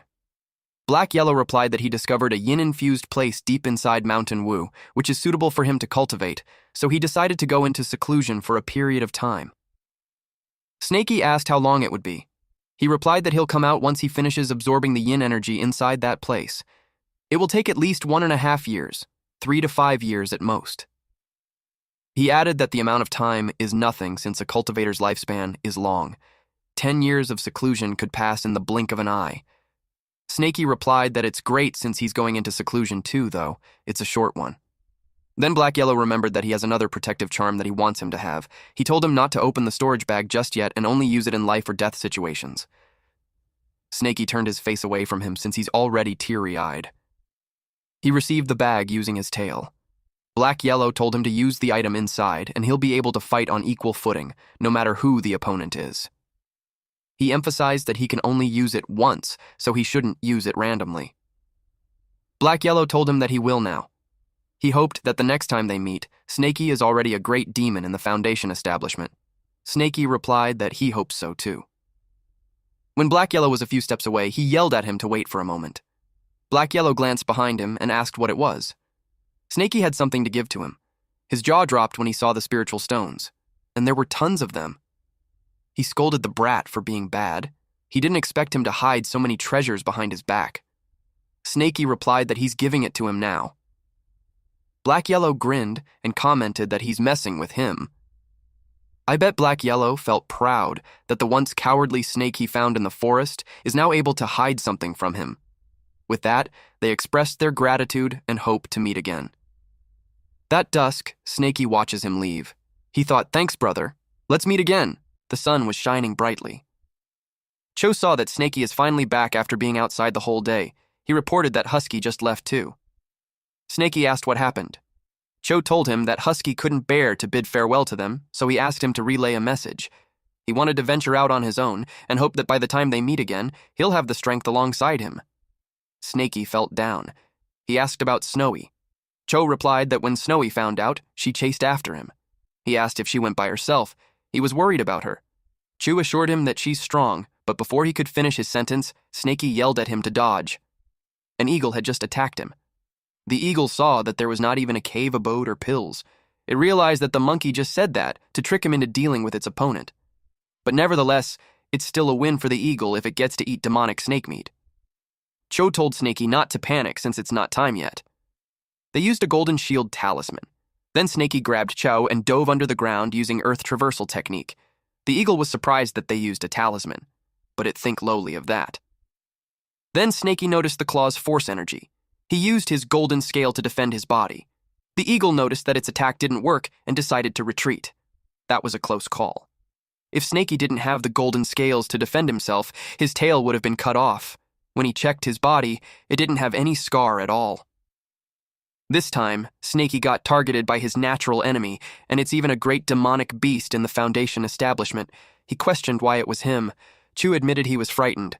He felt it was incredibly unlucky to have come across yet another powerful demonic beast at the Foundation establishment level. Snakey asked if he could handle the eagle, but Cho pointed out that it was a demon cultivator at the Foundation establishment stage, far beyond his current strength. So he questioned why Snakey thought he could possibly take it on. Snakey replied that Yuntian is also in the Foundation establishment, yet he was able to beat him up like that. Cho couldn't tell him that he only managed to burst out that strength because of Ling, and he was being looked down upon. Instead, he replied that if they worked together, they might actually have a chance. Snakey agreed. And since they are teaming up, Snakey suggests that he hangs him in a tree to use as bait. The eagle was confident that he'd break him into pieces, so it couldn't believe that it failed. It started to believe the monkey that the snake consumed pills and its entire body hardened as steel. It decided to wait since the snake is hiding. It had a technique on its sleeves that it could use if there's no other way. Although it would require the eagle to rest for a few days after using that technique once, a snake meat would still be worth it, and it's also a great nourishment. Chu saw that the great demon eagle was gone. Snaky saw it leave, but he knew they still couldn't go out. Chu doesn't believe that it's trying to lure them out. Snaky reasoned that in order to catch a frog, a snake can stay still for 3 days and nights, so a little wait like that was nothing. And at worst, Snaky thought that they could just drag it out. He was confident in his patience because he had never lost before when it came to it. He planned to dig a hole first, and they used that time to consume some pills to solidify his cultivation. Chu saw him and copied him by meditating and cultivating too. Snaky threatened him that if he disturbs him, he'd eat him. 1 hour later, the sky outside changed. Chu asked if they still won't go back. Snaky could feel that there's something off about the thunderclouds. He could tell that it wasn't an ordinary thundercloud. He decided to change location while avoiding those clouds. Cho could feel that something was strange too. He noticed that the cloud was moving with them. Snaky cursed out loud. He felt bad not having that kind of skill. The eagle hovered over them. It's trying to strike at them. Chu asked him what they should do. Snaky realized that the demonic beast disappeared just to cast that technique. Chu agreed, and because of that, he had known that he wouldn't be able to use the skill again in a short amount of time. Snaky used earth armor and told him to endure the attack first, with the hope that tomorrow they'll be eating eagle meat. Cho was okay with that. He also activated earth armor. The eagle striked. As another form of barrier, Snaky activated Earth Shield and used a golden shield talisman. Lightning struck them. The eagle expected his attack to work this time. It saw 2 monkeys approaching, and it asked where their boss was when it said that they would attack together. The eagle felt tricked. The monkey argues that they can't come close if it uses that kind of technique. They assured it that their boss would secretly attack if needed. The eagle agreed that it made sense since anyone below the golden core won't survive that attack. The eagle was surprised when Snaky used earth-piercing strike. The monkey asked what that commotion was. Then with a smug look on its face, it pointed out that the eagle just said that no one below the golden core could survive the attack. It asked if the eagle held back. The eagle replied that there is no way it would do that. Chu came out and called the idiot monkeys. He vowed to slaughter them all. The monkeys were annoyed with his arrogance. They told the eagle to leave the guy to them. The eagle sensed something. It was surprised when a golem suddenly jumped out of its face. It wondered where it came from. Then it saw Snaky. Snaky used gravity technique and golden scale ambush. The idiot bird got baited. Snaky was relieved to have used his tail to shift position beforehand. Otherwise, the outcome would have been hard to predict. That bird's technique was too powerful, so he made sure not to let it use it a second time. Earlier, he spied on the conversation of the eagle and the monkeys. Since he found out that the boss monkey could attack in the dark, he became careful with sneak attacks. He instructed Cho to draw those monkeys away and pull the fight in the opposite direction, while he takes care of that idiot bird. That's how they reached this moment, and as Snaky expected, the stone puppets are too weak in front of a Foundation establishment. But the eagle got spooked. So many golems appeared again, and they are throwing stones. He felt humiliated. A lump formed on the side of its head where the stone struck it. The eagle got annoyed and destroyed the golems while yelling at the snake to stop being impudent. It reminded the snake that it can crush those golems with a single grab. Then he searched for the demonic snake. Deep inside, Snaky wasn't interested in humiliating the eagle, but he was glad that he finally got the eagle to come down. When the eagle was within firing range, he unleashed several spikes. It realized that the snake had set up the traps beforehand. The eagle felt the pressure in the cracks, and the direction of the hidden weapons drove it deeper into the crevice. Only then did the eagle realize. It had walked straight into the trap, and since it could no longer dodge, it chose to block instead. Wrapping itself in its wings, it trusted in the toughness of its feathers. It got hit, and to its surprise, its wing was pierced, and the spike passed through. The eagle lost its balance, and while it was falling, Snaky lay in wait while its mouth was wide open. The eagle saw the tail of the snake. It smacked it down. The eagle hurriedly got up while Snaky dove underground using earth traversal. The eagle called it shameless. The wings of the eagle trembled, so it decided not to fight a losing battle. It was focused on leaving the chasm. Through the crack, Snaky saw it trying to leave. He made golems jump down on the crack and attack it.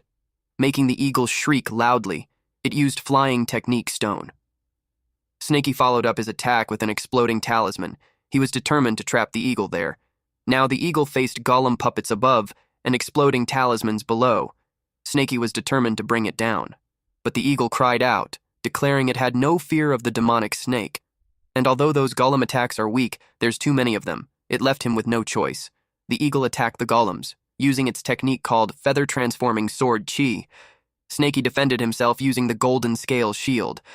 At this point, the eagle had already used its trump card and it looked exhausted. It wondered if it was dealing with a snake or a human cultivator. It decided to flee. Snakey noticed that the eagle had used its ultimate attack. Now it could no longer fly. It was merely scrambling up the rocks. And Snakey had no intention of letting it escape. He attacked it with an earth-piercing strike. It landed beside the eagle, and because of that, the eagle can't create any more footholds. Snakey used fire snake technique next. The eagle was almost at the top, but Snakey chased after it. Then he used the earth-piercing strike just beneath it. It looked like a skewered eagle, but it wasn't dead yet. Gritting its beak, it said that Snakey was overflowing with talismans and tricks, and pointed out that Snakey's behavior is just like a human's. It described him to be a snake raised by a human, which meant that Snakey is a traitor and won't die a peaceful death, and that neither the human world nor the demonic world would ever accept that kind of freak. Snakey replied that he doesn't understand what he's talking about, but he revealed that he already has his own family, so he doesn't need anyone's acceptance. He made sure to point out that it's the eagle who won't have a peaceful death. Several more ground spikes pierced through the eagle. Snakey was relieved when it finally died. Now he had to quickly find the simp, but he didn't expect that he would be suddenly pierced. He took out the arrow and used divine consciousness to search for the culprit. It found something on a branch of a tree. It was the white-haired old monkey. He realized that it's the boss of the monkeys. He panicked when the arrow he pulled out was coming back again. He used golden scale slash. The arrow broke into pieces, then he dove down. He was in pain, though. He realized that it wasn't a normal arrow. He assumed that it was some kind of treasure because it could also break through his golden scales. When he looked around, the monkey was gone. Even its aura had been hidden away. He called it cunning, for it ambushed him when he's killing the eagle, and it ran away after failing. He determined that the eagle was an accomplice of this monkey. He decided to deal with the eagle's corpse first in case the monkey comes back to take it. He also had to heal his injuries first. He was pouting because it sucks to be played like that. After eating the eagle, he acknowledges how mad he is. He vowed to find the monkey and devour it. Meanwhile, the monkey was fleeing. Its ambush had failed, and it knew that if it kept fighting the snake, it would end up like the eagle. Unable to kill the snake, it turned its sights on the cultivator instead. On the other side of the forest, someone was getting beaten up. It was Chow. He was used as a training dummy by the little monkeys. Chu helped Snakey by distracting the monkeys, but since there's so many of them, he'd get beaten up. The monkey sounded the gong, and it made him dizzy. If not for that, he would have killed those monkeys already. He shrieked and begged the monkey to stop hitting him. He had to think of a way to distract them, and he thought that the monkeys wouldn't be able to resist bananas. He threw bananas at them, and the monkey happily received it. Finally, he managed to get rid of a bunch of them. But suddenly, a monkey loomed over him. He asked if it wanted bananas too. The monkey took his pouch and inspected it, while the other one played the gong beside Chow. The monkey thinks it was trash, but to Chow, his storage bag was important. They mocked him for panicking because of the clothes. Chow begged them to return it. His mind called out to Ling, even as he spoke aloud, demanding the item be returned. The monkeys played with him. They sounded the gong again, and it made Chow's head hurt to the point that he couldn't even open his eyes. But even if he can't see, he's familiar with Ling's aura. So he was able to grab the clothes. The monkey was impressed. It pulled the clothing while Chu held on to the other end, and it tore apart.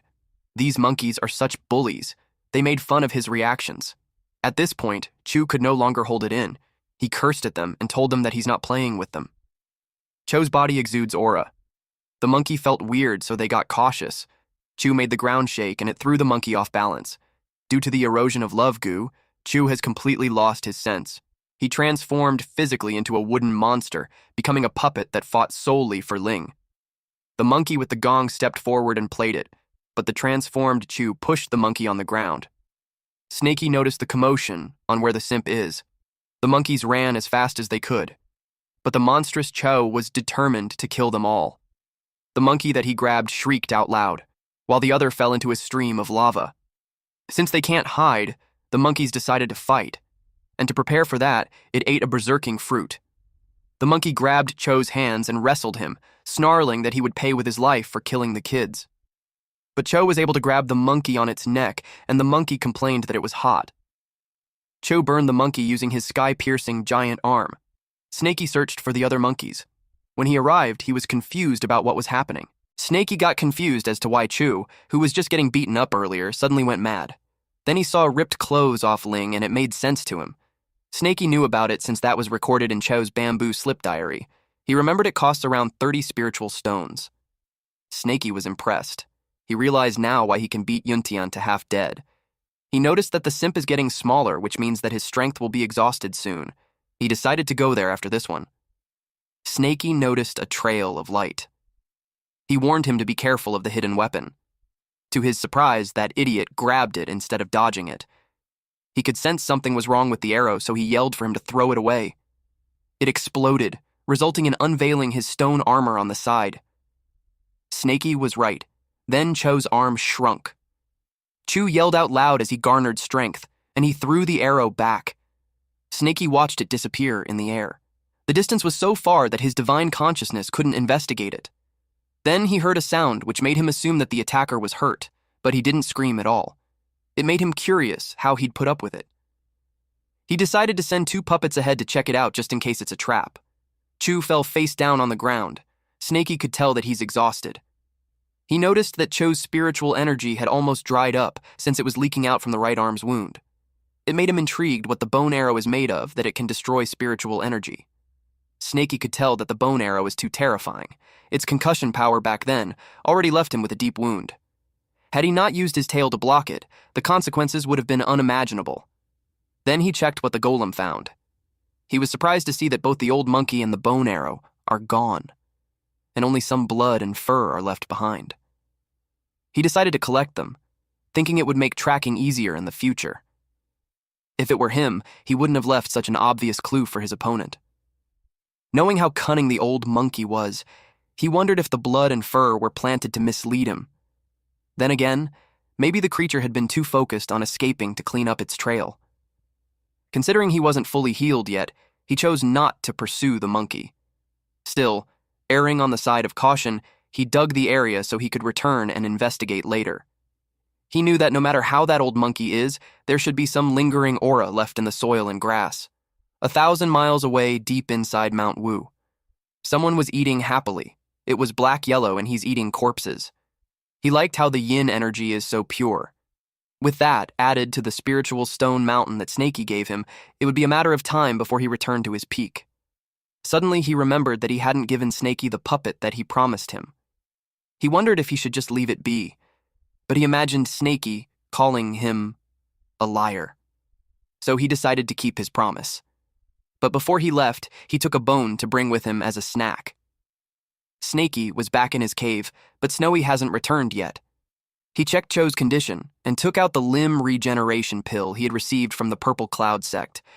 It was incredibly precious. He only had one, and its value rivaled that of a Foundation establishment pill. As he held it, he couldn't help but think that once he gave it away, he'd have none left. But with Snowy gone, he knew giving it to Cho was the right thing to do. While feeding him that, he's thinking how it was unexpected that he'd hang around humans. Suddenly, Snowy appeared. He was surprised that she returned. He immediately pulled out the pill from Cho's mouth. Snowy expressed how sad she is with Husky leaving. Snakey comforted her and assured her that they will meet again when fate allows it. She clarified that she's not crying because of it.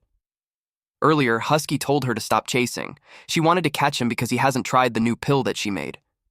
Husky kept running because he's scared. Snowy swore there was no poison this time. She even promised she'd be struck by lightning if she was lying. Then the lightning struck. She decided that if he doesn't stop, she'd be impolite. Husky saw that it was a divine pill awakening, and just by looking at it, he's already vomiting. She encouraged him to try as much as he wanted, though Husky was determined to venture out this time. She gave him a pouch to take with him containing all her important pills. Then she told him to tell her the effect the next time they meet. Husky sobbed since he kept telling her that her pills contained poison, and yet she kept forcing them to her. Snowy told Snaky that she's sad because she lost a friend who can help taste her pills. He told her that they have the simp to taste it for her. Snowy was surprised to see his condition. It made her ask what happened to them. Snaky replied that it's a long story. He asked if she could take a look at him and treat him. Snowy confidently replied that she could. Snaky entrusted the simp to her. She promised to make his arm return to normal in 7 days. The water from the ceiling of the cave dripped continuously. Snaky's body was wrapped around some animal. Then he started reciting a prayer. He couldn't help but notice that the power of the great demon in the Foundation establishment feels different. He could tell that his body is getting firmer. He broke through the 9th level of awareness. He was so happy to have reached the perfect spirit awareness. His wounds have fully healed and his scales increased a lot too. His divine consciousness also improved. He accomplished a lot from that seclusion time. Some feathers and claws were left. All of those are Foundation establishment beast ingredients. They can be used to make second-tier treasures. He planned to try them on the puppets later to increase their battle power. He had been in seclusion for a few days, so he was curious on how the simp and Snowy. He heard some commotion, and it made him wonder if some great demon had come.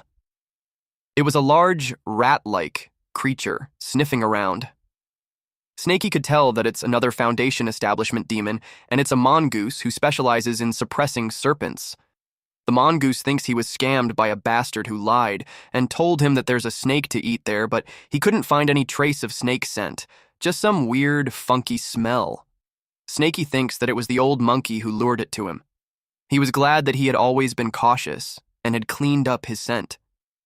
He could tell that the old monkey didn't appear this time.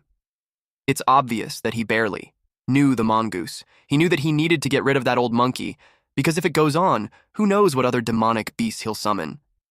He decided to check on the simp and Snowy before he went out. Cho's arm had regenerated. Snaky was amazed that his arm actually grew back. Snowy replied that her medical skills are brilliant, but she informed him that it will take about 10 days for him to fully recover. Snaky replied that it's actually a fast recovery. Cho was dreaming about eating delicious dog meat. It was funny how Cho remembers the meat, but not the beating he received. Snaky stated that if Black Yellow was there, before he could finish his sentence, Black Yellow popped out. They were surprised that he was back. Snaky was so shocked because he knew he was in seclusion, and he's back so fast. He replied that he came back to give him something. Snaky asked what it was. Black Yellow boasted that he always keeps his promises. He gave him a bag of puppets that Snaky would truly like. Snaky thanked him. After that, Black Yellow told them that he'll take his leave, but Snaky told him to wait as he grabbed something from the bag. Since Black Yellow has a good nose, he requested him to check if there's any monkey scent on an item. Black Yellow got curious. Then he realized that is why he saw traces of battle in the ravine, and even Simp got hurt. He smelled it and identified the fur of the ice soul bear. Its strength should be at the late stage of Foundation establishment, and the bloodstain is from the demon bear too.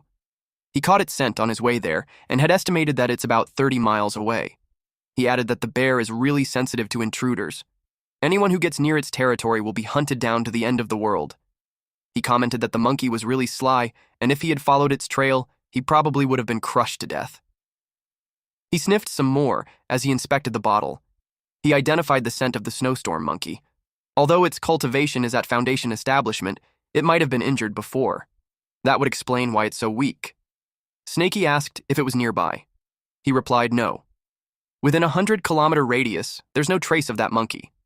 Snaky wondered if it relocated, or maybe that demonic beast's concealment technique even fooled his nose. Black Yellow wasn't pleased with that statement because it was insulting. Meanwhile, Snowy had observed that Snaky had become more human and Master Doggy had become more dog-like. In another setting, the monkey was amused. He faced an elephant clan who migrated back. One of them recognized that it was the old monkey who saved a young elephant back then. The leader of the elephant even rewarded him with a tusk back then. The leader of the elephant asked his friend if he ran into trouble. The monkey replied that 2 snakes and a human broke into his territory and slaughtered his clan members, and he had come to ask for help.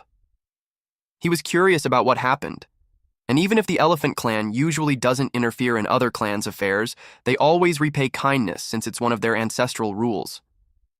He decided to help the monkey. He ordered the elephant named Gray to go. The monkey added that the demonic snake knows human techniques to the point that it's strong enough to kill a Foundation establishment great demon. He suggested that they needed someone strong. Gray was insulted since it's like he's saying that he wasn't strong enough. The elephant leader asked how far the place was. The monkey replied that it took him 5 days to get to them, so for the elephant leader, it should only be half a day. The elephant leader agreed to go there himself. He'll go there to check if the human is a damned snake catcher or not. Back to this chaotic duo. Black Yellow asked if he had more questions. Snaky thought about it. He brought out a broken bone and asked what demonic beast bone was it, because it feels like it can break spiritual ki. Black Yellow sniffed it and replied that it seemed to have been made from a tusk. He could tell that the owner is a descendant of the ancient beast, the spirit Devouring elephant. Its cultivation should be at least mid-stage foundation establishment. Snaky realized why it was familiar. It was because it was a tusk. Black Yellow shared that in ancient times, spirit-devouring elephants used their tusks to absorb the essence of spiritual veins. Their tusks were known as the strongest tools for breaking spiritual ki. Because of that, humans hunted them down for their tusk, and they were nearly wiped out. He didn't imagine he'd get to see something like that again. Snaky added that their descendants are dancing the same fate. Black Yellow explained that tusks are top-tier materials for making treasures. They don't require much refining skills either. As long as it's polished well, it can have the power of a treasure. He noticed that it was getting late, so he needed to leave. Snaky asked if he needed to go already. He replied that it's always nice to come home, and he wondered how many years will pass before he could visit again. Snaky called him again. Snowy, who was observing them, thinks that Snaky is reluctant to make Black Yellow leave, but Snaky just wanted to retrieve his tusk from Black Yellow. He demanded that he hand it over. Black Yellow made an excuse that he got used to it, and it wasn't his intention. He added that he already took it, so Snaky better not be stingy. Snaky got annoyed and wrapped his tail on his head while saying that dogs really can't quit their habit of eating crap. Black Yellow tried to convince him by saying that he went back just to give him puppets, so he better not be ungrateful. Snaky yelled at him not to mix things up. While they were having their banter, Chew ate Black Yellow's leg while commenting that dog meat tastes amazing. Both Snaky and Black Yellow were speechless. Black Yellow smacked him while telling him that he's not allowed to bite. Cho woke up screaming loudly.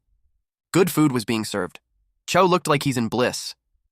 Then suddenly the face of the angry dog appeared on the soup. That bad dream woke him up. He expressed his scary dream, getting bitten by a cooked dog. Then he sensed something different on his arm, but since it was wrapped up, he decided to just leave it be. Aside from that, his thigh hurts. It made him ask if something had just bitten him. Snaky realized that he's not fully awake yet. Snaky got distracted when he saw that the array was activating the enemy. Black Yellow also felt the strong spiritual energy coming from Snaky's direction. The aura is almost at the level of a golden core great demon. He assumed that the snowstorm monkey found another helper again. He knew he wouldn't be able to handle just a few of them.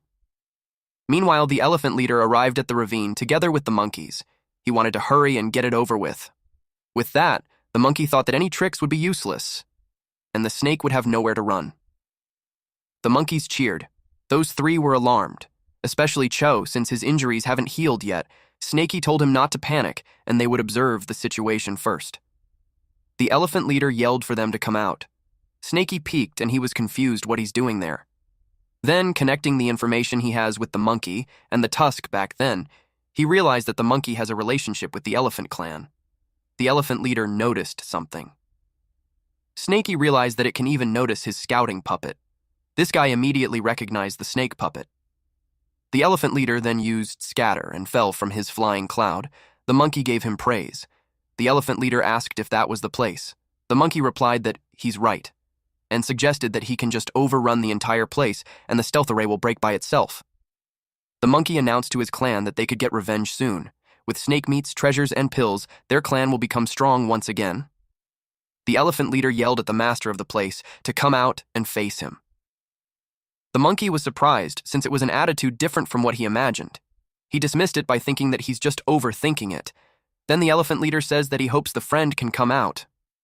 The monkey was confused since it seemed like the elephant leader knew the snake. Since he could tell something was wrong, he thought of sneaking away. The elephant leader asked his little friend if he's unwilling to meet him. The elephant leader knew that if it weren't for its help in the dark, none of those elephants would have survived. It saved a whole branch of the elephant clan, and their clan only has 8 branches. He knew that a feat and kindness like that must be repaid with his entire life. When the elephant leader kneeled, everyone was shocked. Then the elephant leader stated that the elephant clan will forever remember his kindness. Snakey peeked from the cave and told him to put away his flame. The elephant leader was happy to see him. While the monkey got nervous, Snakey expressed that he doesn't want his new home to get burned. He added that he doesn't have to thank him since the snake catchers are also his enemies, and he just did it in passing. Immediately, the monkey told his children to run in different directions. They were all in panic. The elephant leader replied that he's too humble. He introduced himself as Man Jin and asked what his name is. Snakey told him his name, then he explained that he and the monkey weren't on good terms and if he's really thankful. The monkeys felt something wrong on the ground. Then suddenly Snakey emerged, blasting the monkey away. He continued to say that Man Jin shouldn't interfere.